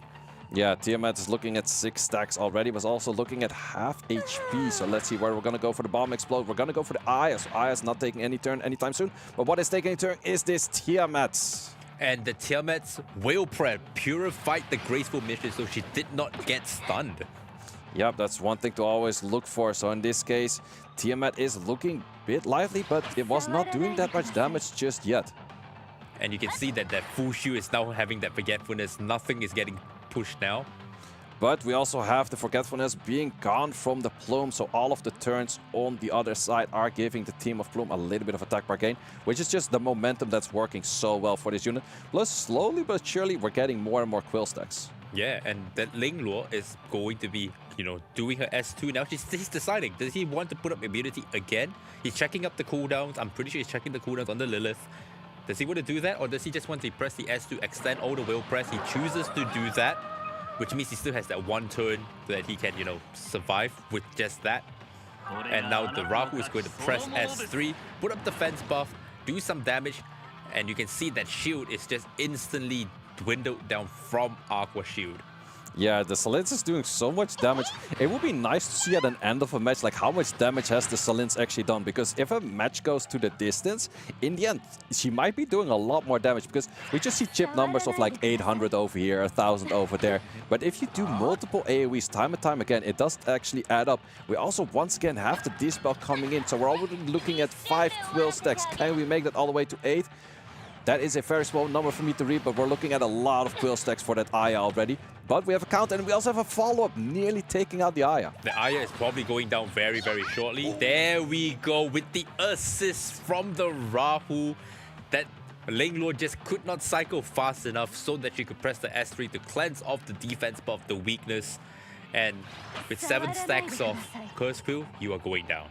Yeah, plus once again we have a defense break to work with, and we're nearly taking out multiple units. We're just so many Quill stacks in on all units. Only the Ling Luo is sitting on not that many Quill stacks. Probably a high resistance unit right there, whereas there's probably a little bit more of tanky stats sitting on that Plume. But right now, having still a lot of stacks on that Salins makes it where she cannot place the Forgetfulness that fast herself as well. And you can see that this is the what do you call this? The game sense that Chucky has, because he's been playing Epic Sun for such a long time. He's been such a veteran in turn-based games. He understands the threat on the opponent's team and instantly just guns that unit down very, very quickly. Tries to just tank down the Forgetfulness, just deal with it by naturally just, cycling out of it. And eventually just getting rid of the Aya. Now that Aya is out of the picture, this is going to be a tough hill for him to fight for Hyung, because we still have the Rahu, we still have the Plume combo intact, and you have a menace of a Lilith just cycling and cycling and cycling. Yeah, it's definitely waiting until the Lilith gets momentum where she actually can go for skill 3, but also all of the hits that she's doing, all of the cycling she's doing, Rahul is liking a piece of that as well, because we get some ref stacks over there, we get a bit of follow-up over there. It's always very strong, but first we have this Forgetfulness coming in. Can we land it on all 4 units? Because we're looking at a lot of passes on the enemy side. And this is actually a perfect time to drop the Forgetfulness because of the Moonlight Veil going off the Fushu. And you can tell very easily that the Moonlight Veil is off because that mirror is no longer circling her sprite. And that's one way to tell whether she is on Moonlight Veil or not. Oh, did we actually miss the palm over there? We did. Yeah, we did. So we can still delay the action right there, but we're not doing as much damage. But this Rahul is not sleeping at this moment. This Rahul is doing a bunch of work. Even sitting on that Forgetfulness is still doing good damage. That was his very last ref stack, so he's not going to get ref stacks for a while now. Yeah, it's going to be taking a bit of time. A Rahul sitting all the way on the left side of that attack bar gain that we see on the bottom left. So it's going to be taking a bit of time. Also, the Tiamat is going to come back soon, participating in this fight. But is it going to be enough to take out anything right now? She's sitting at a full HP bar, so skill 1 will be deadly. Right now, he's just playing the waiting game here. That Tiamat is full HP, granted, but at the end of the day, that 7 stacks of Curse Quill on Silence is going to stack up something chronic very quickly. Yeah, let's see where we want to place this damage. Are you going to be eager enough to take out the Rahul? It could be one of those options. If you get multiple crits on that, I think you can do good damage, but it's going to be dangerous. But however, if you kill the Rahul, I think your match goes very much in your favor. It does go into your favor slightly, in my opinion, because we still have the Lilith that we need to deal with here. Ooh, but that Bramble, it was the gamble for the Bramble right there. Taking a defense break. Well, however, you also got a defense break plus counter sitting over there. So defense break was on you regardless. But also the share of the damage. Everything is starting to deal so much damage right now. And I think we're seeing goodbye right now. And a very well played Plume draft right there. There you go. And this is what I'm talking about, you know, the game sense that Jackie has. He understands the order of, you know, getting rid of units. And it's showing. Now the Artisan procs, he's going to get a whole lot of defense from here. And this is his one chance to do a good amount of damage. There you go. Forgetfulness out of the way. Now there's a chance for him to get the ref stacks. And the full shield is slowly creeping up. And she's going to be pressing that S3 right now.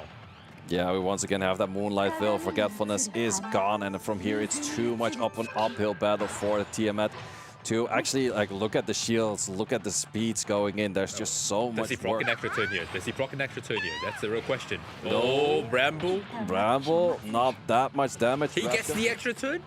He gets the extra turn into the S3, S2 combo lockdown. Look at the amount of damage done to this Tiamat. Now, this Tiamat is just out of the picture right now.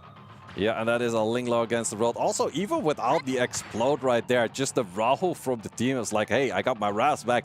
Let me use some of those because I love to use them. He instantly got his Rav stacks and instantly assisted right there. Yeah, that's just the Rahul thing. Like sometimes Ra is on the sleeper build where he's like, I'm kind of chilling this match. I'm not doing anything. But sometimes it's like every stack he has, it just wants to throw them out and just deal so much damage. But also just a team up of a defense break on the skill 1. It's so deadly. If you get that at the right moment, it's just doing so much work. Linglo is taking a little bit more shine on this field right now, but she's definitely going to be saying goodbye very soon. Yeah, I think he's just taking his time here, trying to figure out what is the next point of action for this team.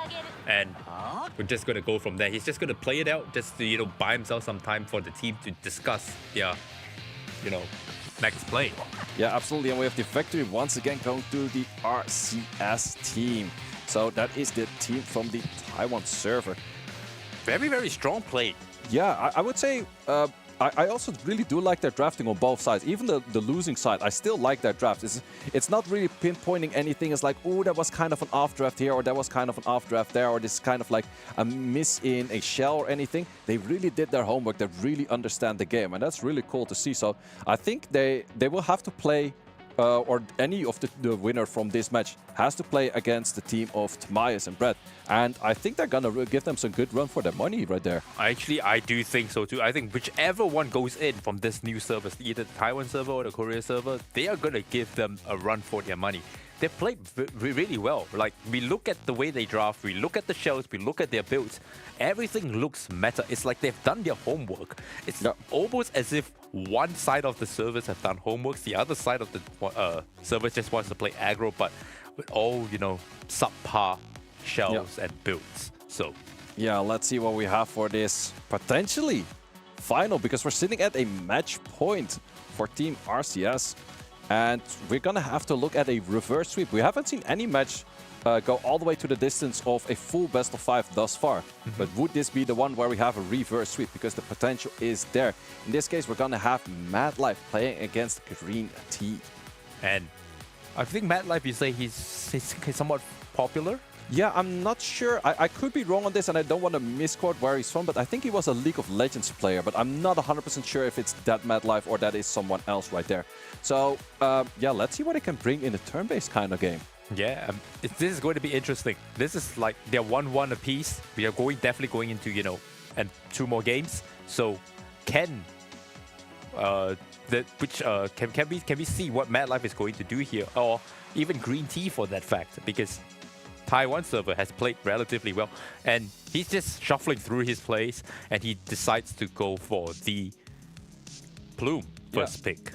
I also do like it where we finally see from the newer servers actually meta pre-bans, because that is one thing we did call out. We see meta builds, we see meta shells, we see meta picks, but we don't see meta pre-bans. Now we do actually also see meta pre-bans, so I definitely do like the pre-bans of a Fusho and the Tiamat just simply saying like, hey, these units are dangerous for my composition that I want to play. I don't want to be seeing those. I would say a Doki Doki feels a little bit early. This is where we see a little bit more off drafts where, okay, where is this Doki Doki and Freya gonna take us? Is this actually a Messiah on 3 angle? Because I would love to see that, because we haven't seen any of those today yet. Yeah, 100%. And I like the way MadLife pre-banned. He pre-banned the Tiamat. Just get rid of that answer. He doesn't want to deal with, 2 lives. And he instantly picks, oh, okay. I'm loving this. This is more of my playstyle. Okay. Yes. There we go. What is that? Isn't that the silver? Is that Sword 7? Yeah, that's Sword 7. Wait, I don't even remember what Sword 7 does. Like that's well, if you're controlled, he does 50% more damage. Okay, but how would that... Yeah, you would have to go for some kind of Mio next to that, or Obo, or... I have no clue what you want to actually add with that. I want to see what he's going to play with, because he already has the strip from Plume. Yeah. He has a push for Messiah. And what is he going to pick here? Well, we can see on the other side of Green Tea, he's, picked up a Lilium on 3 with Void, which means it's protected from, the Messiah Cleave. However, there is the double pump strategy. Yes, I'm liking the style here from MadLife. Let's see if it actually does work out, because it's still hard to pull off, because it could be easily a ban into your Tsukiyomi, you get no attack buff, easily a ban into your Biotin, you don't get your second rotation, you don't deal enough damage. So can you make a strong 5th? Also the Sword 7, I'm not sure if that is the right shell. I would have rather seen a Count or a Revelation, but we're gonna go into the Obo, which actually makes more sense for that Sword 7 in that case. Yeah, and you can see that the bottom team, everyone is running their Doki Doki on Codex for some reason. Like, if you played the Doki Doki on Alicorn, then you have a chance to just, get rid of all of the Obo debuff and push your entire team, get all of the backup stacks, your team moves, happy days. But everyone's running them on Codex because they just want to get that tempo offer. Yeah. Well, the big question is also right now, I see a lot of fast units. Like, sure, the top side is looking very cleave heavy. Love to see it. But bottom side... team is equally fast, man. Yeah, well, no, it's faster. We got Freya. That's arguably the fastest unit in game, because I see a Bulwark potential sitting on the Jackal Guard. Lily still, like, the 227 on the base. That's a super fast unit as well. It is sitting on an Alicorn, though, so it's not the most speed potential kind of gear out there. Also, Freya's being banned out. We have the Tsukio being banned out. So, arguably, the 2 fastest units from either side are banned out. So I'm very curious to see who takes first turn. This is very, very classic turn-based pre-post ban. You ban out the attack buffs from both sides when you're playing Cleave, and you just let them do raw damage. But is this going to be enough? Because on the side of MadLife, he has a defense break here. Ooh, also, we have a very slow... But looking at the Biotin is super slow. If Biotin was sitting on Amber, I would have understood it. But a Alicorn Biotin sitting this slow is probably not what you want to play, because I think we're looking at a very dead Messiah over here. But it doesn't matter, because we still have the Biotin here. Yeah, we still have the Biotin, so that could be something that he could work around with. But then again, we also do have the cuts. The cut is... nice, but the backup stack is already on. That's the problem. Is that too much? Oh yeah. Oh my goodness, it did not cleanse the stun. There were so many debuffs because of the dots. We revived the Messiah. Messiah goes in for the skill 3. Actually working on 2 units, being stunned, adding more damage to the MadLife. Can you take them out? Does take out 3 units with the Messiah. Messiah says goodbye. I did all of my job. And we love to see a good bit of Messiah and Biotin making a comeback for the Korean team right here. That backup stack's not purifying the stun really did a number or 2 Green Tea over there. It really did, because he had to cleanse that and freeze the Biotin or push the Biotin back so that he can take more turns. But now he just has free roam. Yeah, now it's definitely free roam, free reign. It's all of the skills available. Sure, your Lily will do more stacks right here, but we're gonna go into a set 4 over here in this matchup, because That was very Mad well life. played. Mad life. Yeah, absolutely well played. But also, I saw the Bio Team being super slow. The Bio Team was just a little bit faster than the Messiah itself. Whereas normally, if you go Bio Team, you still want to be looking at like a 200-ish Bio Team. You want to be sitting at a Codec of Magic, this one, or an Amber. You know, that's why it's on Alucard, because you can do whatever you want to do to it. Just do whatever you want to it. The Alucard is just going to strip, cleanse it, and she's still going to do her thing anyway. So he probably built it a way more bulky than, you know, how you and I would have actually built her. And he just said, do whatever you want. You have to either use that Lilium to kill off the Biontin, or if you kill off the Messiah, I'm just going to bring it back. Then, a weird question, but could have worked. Lilium skill 2 on the Messiah. Would it have killed? I don't think so. Yeah, that's one of those rough things that if the Messiah is super squished, I've seen my Messiah die to a very good Lilium. That was not bloodbath at all, but just purely on damage.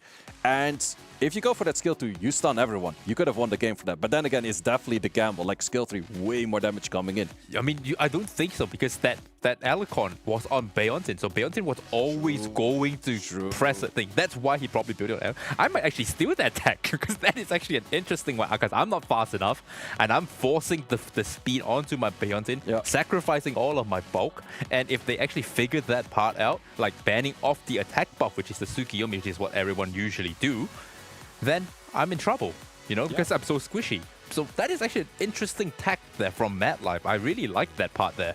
Yeah, absolutely. Also for Alucard, I'm not 100% sure because I'm not too familiar with Alucard. I don't use it myself.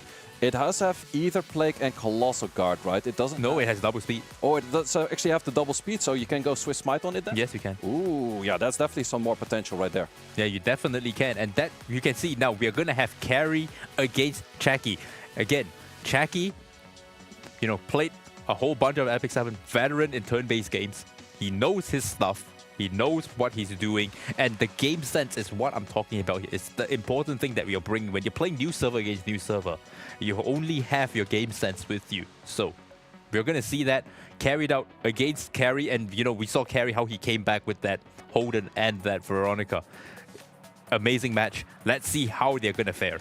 Well, you know what the funny thing is? We call that the Messiah pre-ban every time. It's like, why do you pre-ban Messiah? Why do you pre-ban Messiah? the one time they do not pre-ban Messiah and I give them praise for Messiah not being pre-banned is the when Messiah just sweeps the whole battlefield, and I love to see every bits and piece of it. And now we go back to it's like, yep, you guys did that once. Don't do me again like that. Pre-ban on that Messiah. You see, I liked what Chucky did here. He knows he was getting the first pick, and he bans, you know, the Messiah away. He knows he's going to pick Plume. I don't like what Carry did here by banning the Fushu, because now you have just lost your answer to Plume. Yep. So quite literally. Yeah, so you have to go for Aya, and if you don't lock in Aya in the 2, you could see a potential where Plume players also lock in the Aya in there too themselves. So it's going to be one of those things. Does go for Tiamat right there. So I wouldn't be surprised if we do see an answer with, okay, Rahul, still kind of the similar thing, where you go Aya plus a Tiamat then in the 3 or so. Yeah, and he's thinking about the Rahu right now because he doesn't want to give the, you know, Plume plus Rahu combo to Chucky. I think for a slight frame before he locked in the Rahu, he was actually hovering on Aya as well. So he was maybe thinking about it as well. It's like, okay, if I lock in the double of the Holy Trinity right now without any healers, I'm probably gonna lose that Aya, because if Aya's not picked up right now, he's actually going for a Lily. I was expecting Aya over there. He's taking the Kokardi. So he's forcing Carry to pick up the Tiamat, which means he has to play almost something like what Brett played, where he has the entire Holy Trinity, but no tempo. Yep. We actually do see that Aya coming in 3. That definitely does make a lot of sense. In this case, you could still see a Tiamat in 4 on the side of Chucky and then a healer in 5. That's definitely a strong draft.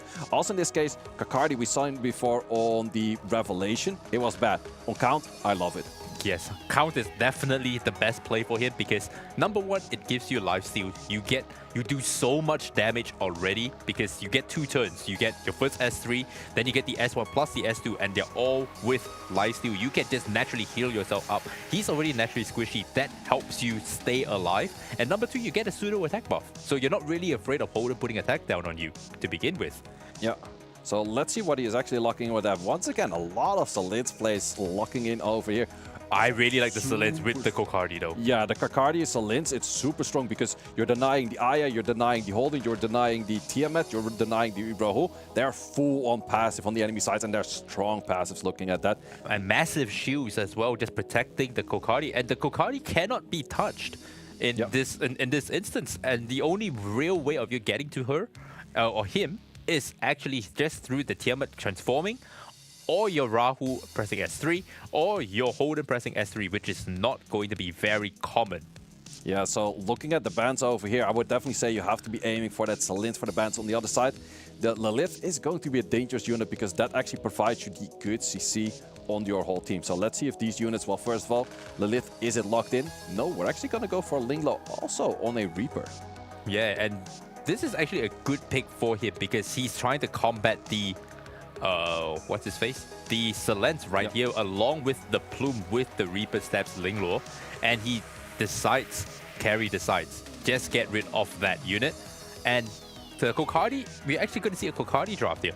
He's protected the Kokardi with the Silence and the Veronica, mind you. So that Kokardi is going to sit behind, you know, Lily, Veronica, and just nuke from the shadows. Yeah, big question right here. Is the timing correct? Do you go for an S2? Does the Kokardi move right away? Actually, no. But we also have the Aya moving in front, well, would have done anyways with the Reaper right there. Yeah, and this is perfect speed tuning because you always run the Kokardi very, very squishy. And I don't know. Two defense breaks still remain. Yeah, and this still looks not good for the side of carry here because this Kokardi drop is very, very nice right now.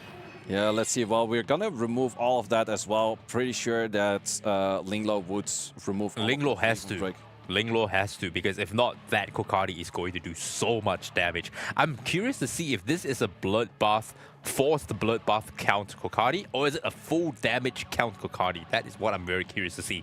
Yeah, that's definitely going to be an interesting right there. And we're going to see that by the text on Kokardi the moment he gets hit. If he gets hit for a lot more damage, we see Bloodbath sitting on his face. Otherwise, it could be full on damage. In this case, I would like a lot of damage. Does go for the cleanses, and we do have that removed right now. We're going to go in with the first hit of this Kokardi. How much damage are we dealing? Oh my goodness, that's a lot of damage. That's a lot of damage, but that's also a lot of shields, and there's one more where that's coming from. But that was... Kokardi doesn't really care about the shields, really. Yeah, that's true, that's true. So yeah, the more turns that this Kokardi does, it's just working so well. Plus, it is Twin Trick, so with the Twin Trick, it's gonna take a lot more turns. It's gonna be resetting on cooldowns. It's going to ramp his passive as well. His stacks is just going to ramp something chronic because every time he attacks, he's going to get one stack, and by the time he hits 16 stacks, he's going to do so much. He is a forced bloodbath Kokardi. Yeah, and actually still good damage, even though there was a bloodbath. So good damage right there. Are we going to steal those shields? Because some of those big shields, we like some of the big shields. And you know, the sad thing about it is that the Holden did not strip the crit rate of the Kokardi here. So this is dangerous because that Kokardi is going to do so much damage. Yeah, let's see. What can this Rohol does have defense break, does have defense buff. No, not that much damage just yet. Nothing. I mean, there was a massive shield that just got stolen off the Aya. Yeah, the Aya's, well, still looking at the 2-turn shield right now, but we soon have another rotation coming in from this Kokardi. Team-ups? No team-ups. And now he's going to hit the reset button right here just to get the... oh no, he's not. He's going to wait out one turn. Waiting out one turn. More Quill Stacks coming in right there. Also, ooh, the Holden though. The damage is but that's fine because he's on Amber. So he's still going to get that passive off from the Plume, which is okay. And now he's decided to press the S3 to, you know, take off all the first initial hit of the Kokardi. And there we go. Yeah, not that much damage. Not much damage right now, but because that's the attack down, that's fine. But he's already on 7 stacks of his Calamity Flame. Yeah, and the more stacks he has, the more damage he's gonna deal. Plus, we have another rotation coming in from this Lily. So Lily is also sitting at an Amber, so it's looking close to death. But actually, because of the Amber on both units, things are not dying just yet. No, it isn't. Are we gonna go skill 3 this time? No, still skill 1, going for more Calamity stacks that way. Can we get some more? Ooh, once again, yeah, double counter. Oh my goodness. He probably would have survived that first counter. But definitely not that second Definitely comp. not the Rahu. Also, Linglo, do you have any skills? Because your units are looking at lower and lower HP. Also, soon they're going to be losing the artisan buffs. But this Rahul is definitely not sleeping in this case. He has one turn left, and it goes down. Goes down right there. Also, the skill 2 is available, but you can only do it on the Veronica right now, which I'm not sure if it's too high of value, because as Veronica already used the S2, I think the S3 is still 1 or 2 turns away. You could definitely do it, but it feels not that much value. Yeah, and the one thing you have to note is that if Lily goes down, it doesn't really matter because the twin trick is still on the Kokardi. But if Kokardi went down, then the twin trick would have gone if that Kokardi was an Amber. Yeah, let's see how much we can do. We have another round of Wow. spells, and I think that this might be good rotation. Depends on the push-up from the Aya that she's gonna receive from this. Not enough. To be enough, and we have it is. break. Oh, it is actually enough. It is enough. Yeah, definitely one of those things. Also mostly built on Strife, so I think it was the combination of Strife plus the other one. Defense break. Did not get rid of from the Holden. Yep, but we have more push coming in over here, and what can Linglo say about some of them? Linglo is going to get her S2 out, and that's probably going to just cleanse off everything. Carry is really holding his own here. He's really trying to, fend off all the damage that could be done from Chucky. Yeah, let's see what we can do over here. Do we go for another skill 2? We could give the crit buff with that skill 2 right now, the crit damage buff. Would that start dealing enough damage? Because, okay, we're going to go for skill. All right, he's going for the reset right now. I think that was a little late, to be honest. Yeah, I think he waited a little bit too long on the reset, because I think it was already almost naturally reset. Skill 3, how much damage can we do? That is an insane Whoa, my goodness. The Aya just went down immediately, and they are holding on to the alive right now. Well, Shoddy, you want to know which unit is my next one to invest a little bit of Lattice, a little bit of Tove in? It's going to be that boy Kakardi, because I like myself some cleaves, and he looks like a very fun unit. I was showing you, all the fights that I was doing with Kokardi. I was like, I can cleave with Kokardi, and you didn't believe me. I showed you a couple of replays. You were like, okay, maybe. Yeah. And now you're seeing it in the actual tournament. What happens here? This is an insane Kokardi, guys. Yeah. Well, it definitely does take a little bit. Like, I like to cleave in like just one turn. This was definitely a little bit of a longer, prolonged fight, but it's doing very well. However, match isn't over just yet, because we're gonna be saying goodbye to this Veronica very soon if he decides to take it out, and does take it out right there. But Kokardi, skill 1, how much stacks? Ooh, that part. That doesn't matter, because now he's going to push the Kokardi again. The Kokardi is going to go in with the S1 into another splash. Ooh, that's a lot of damage, but it's not enough. Not enough. Oh, double counter again. It's in the end. There's Bruiser. Hold on. Do not count her out. Oh my goodness! Don't count him out yet. Don't count him out, because the Holden is down. Big Artisan going in over there. Can you take it out? Does actually take it out, and now the Kakardi is available to be hit. Big question is Kakardi faster than a Holden? Because I actually doubt that. Current attack bar is showing it. It still moves in front. We have Count coming in back again. S3. We do have shields, defense buffs, everything going in. Not enough damage. It's simply... Oh, that was so close. That was so close by the sliver of health. But also, Holden on one counter. It's just like, yo, half HP, my man. Half HP right Look, there. I'm not even mad that Jackie lost here, because that was a very, very close game. Both of them played their brains out for that one. Both of them played really well. I have to say, Carry was holding his own. Every time a defense break came on, it was cleansed. Every time, Jackie tried to push more damage in, he couldn't get it. And that is just what you call really high gameplay from a relatively new server. Yeah, very well played by Hydrobank over there, and it was very well placed as well with the Kakardi. Like, in the end, it did not really work out. In the end, I would still say the Bruiser Holy Trinity was stronger, but it's definitely opening up some options of saying, like, okay, if a match goes to the distance, some of these units can do very well. And once again, my highlight from that one was still the Mad Life Cleave. Yeah, the Mad Life Cleave, that came out of nowhere, and we all said, why is Messiah getting banned? Finally, he was off, the pre-ban jail, and he just wrecked havoc. Yeah, that was like absolutely diabolical. It's just adding in that Biotin, adding in the Tsuki. Also still starting off with the Plume, that's always smart to do, because otherwise it's like, if you right away start with Tsuki Omi, it's like, okay, I know what you're gonna do over there. That's mostly what I do. But that is very like, okay, that's very short-sighted of like, okay, we know this kind of draft. But then starting off with the Plume, going into the Tsuki, going into the Messiah, yeah, I really like that one right there.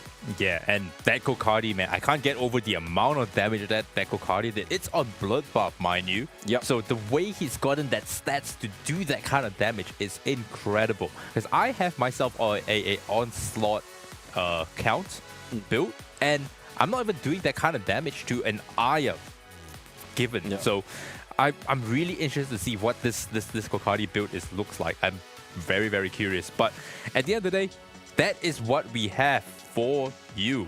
At the end of the day, we got Hydra Bank taking it in. Yeah. So yeah, very well played right there. So curious to see what they're going to be bringing into future matches as well, because that was definitely a very interesting one. Here we have the confirmation, Hydra Bank taking it 3-1. And, you know, I really wanted to see Jackie go in and fight, you know, whichever global team that they were going to fight. But unfortunately, we have the Korean team taking it in. And you know what they said when you are watching the Trash Talk video? Korea produces a lot of pro players, and there is a reason for it. They played very well. I think that was amazing, and I just want to see that again. So why not let's take a look at the highlights.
And we are back.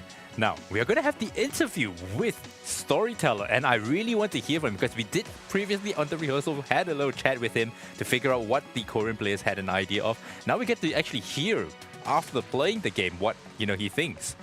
Yeah, let's go into the interview and let's see what they have to talk, because some of those builds we are interested in as well, such as the Kakadi, such as the Bio team that was a little bit slower. There was a lot more strategy coming into that. We haven't seen that much on the global side just yet. Yeah, and hello Storyteller, once again, congratulations. Yeah, as I said, we prove it. Yeah, you know, we talked to you yesterday and you did say that. Yeah. How are you feeling right now that you've actually played and you've actually won and gotten yourself into the semifinals? Well, actually, we got some really worry about that before, but when we play, we have some confidence about, we could win, definitely. And yes, as we see, as we predict, it's work. And I want to say something. I see the winner prediction before, and only one player, only one commentator person select us to win.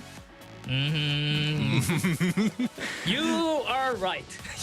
Look, I don't remember what I voted. No, to be honest, I'm also not sure. Like, either one of us voted for you guys because we voted opposite. So at least one of the two on the desk over here has it, but I'm not sure who that was. But very well played.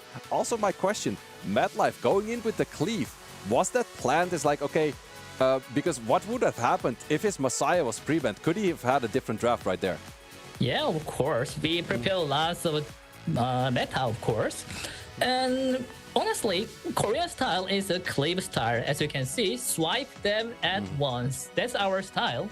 But yeah, if Messiah got a pre-ban, then we can doing other things like carry doing that. We also very good at Bloodbath meta also too. We prepared lots of things.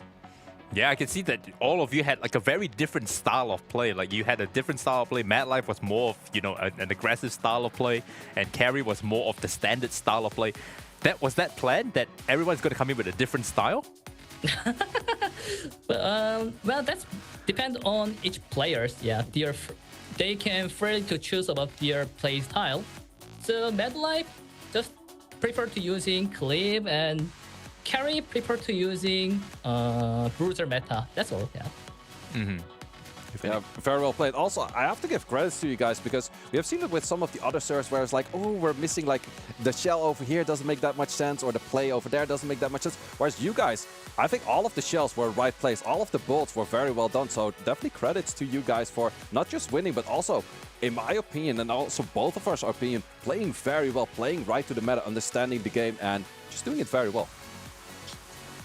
Of course, because of course, this game just released in Korea last month, but I've been playing this game when it's just first released in the global, so June or July. So I knowing well, and I know how to prepare the shells or modules. So yeah, I give them lots of advice, and yeah, they work. Yeah, very well played. And it does also once again show having more knowledge about these games does always work, because having more knowledge definitely does help out. 100%. And, you know, thank you for showing your insight, showing that, you know, the Korean players, they do their homework and they bring it to the competition. And we're glad that, you know, you made it to the semifinals. We can't wait to see more games from you. Okay, thank you. See you in the semifinal. See you in the semifinals. And there you go. Just for listening from Storyteller, how, you know, he prepared, and how, you know, all the Korean players actually, how they prepared. It's actually interesting and surprising to me that they actually played the global, you know, server, try to play and understand the meta before actually going on to their own server, and then bringing all of that knowledge in there to, you know, win this tournament. Yeah, absolutely. But I think we also have seen that on the global server, because there were global players that did not play on the beta, and they definitely did have a disadvantage, because when you're playing on the beta, it's like, oh, resources, I'm just going to use everything. It doesn't matter. Whereas if you actually playing your normal playthrough on your real accounts, like, okay, can I use all of the ether coin over here? Can I use all of the training data over there? Should I be more scarce with like using something over here? Should I be just putting all of my lattices in this or that unit? And the more you know, these games are always knowledge games. The more you know, the better you can progress. Yeah, and I definitely felt that when I was playing the beta, I did not know what was happening. I was just spending, I was doing a lot of mistakes, but finally, when the launch came, I did my mistakes, and that was all cleared up. Now, let's take a look at the brackets here. We have the semi-finals with Etheria EOS against Labos Life, and we have Fantasy Club against Hydra Bank. Now, Hydra Bank is going to go up against Tomias' team. That is, you know, always going to be interesting. And we have Labos Life going up against Etheria EOS. So Labos Life is the team of Sean B. Yeah, that is the Sean B team. So that's definitely going to be an interesting one to play. They actually went for a clean 3-0. That was the only 3-0 we have seen. And that's going to be also the first match of today. And they're going to be playing against the Asian team that also played very well. And that is the schedule for tomorrow with Etheria EOS against Labos Life. Two very experienced servers going up against each other. And then we have Fantasy Club going up against Hydra Bank. Experience versus, you know, a newer server. And then we will find our finalists to battle it out for the champion title. Yeah, I'm very excited and very stoked to see all of that. But that is going to be on the stream of tomorrow. So I definitely do think we're going to see a little bit more of everything we've seen today. But I definitely also would like to see that maybe more players actually have that Messiah geared up. If it's available, if it works in the draft. Making it work, it just it shows fireworks on the castles. Yeah, I mean, to be fair, if you see a Messiah pre-ban, you can't play Cleave anyway. And last but not least, guys, we have to do this. The Ethereum Global has launched. Watch the Global Tournament Fest. Support your favorite Hyperlinker team and start celebration together with players from all over the world. Enter the redemption code GFT2025 to claim a limited time reward of 3 Anima prototype. That's GFT2025. And at the end of the day, this is what a tournament is like. We know what is going to be pre-ban. Now everyone has seen what the pre-bans were. They can go back, do their homework, discuss with their team, and get ready for tomorrow. Yep, so there's a lot of homework for these guys to do, VOD reviews. But for us today, that is the end for the stream. And we want to thank you very much for watching. And we hope to see you, of course, tomorrow. See you tomorrow.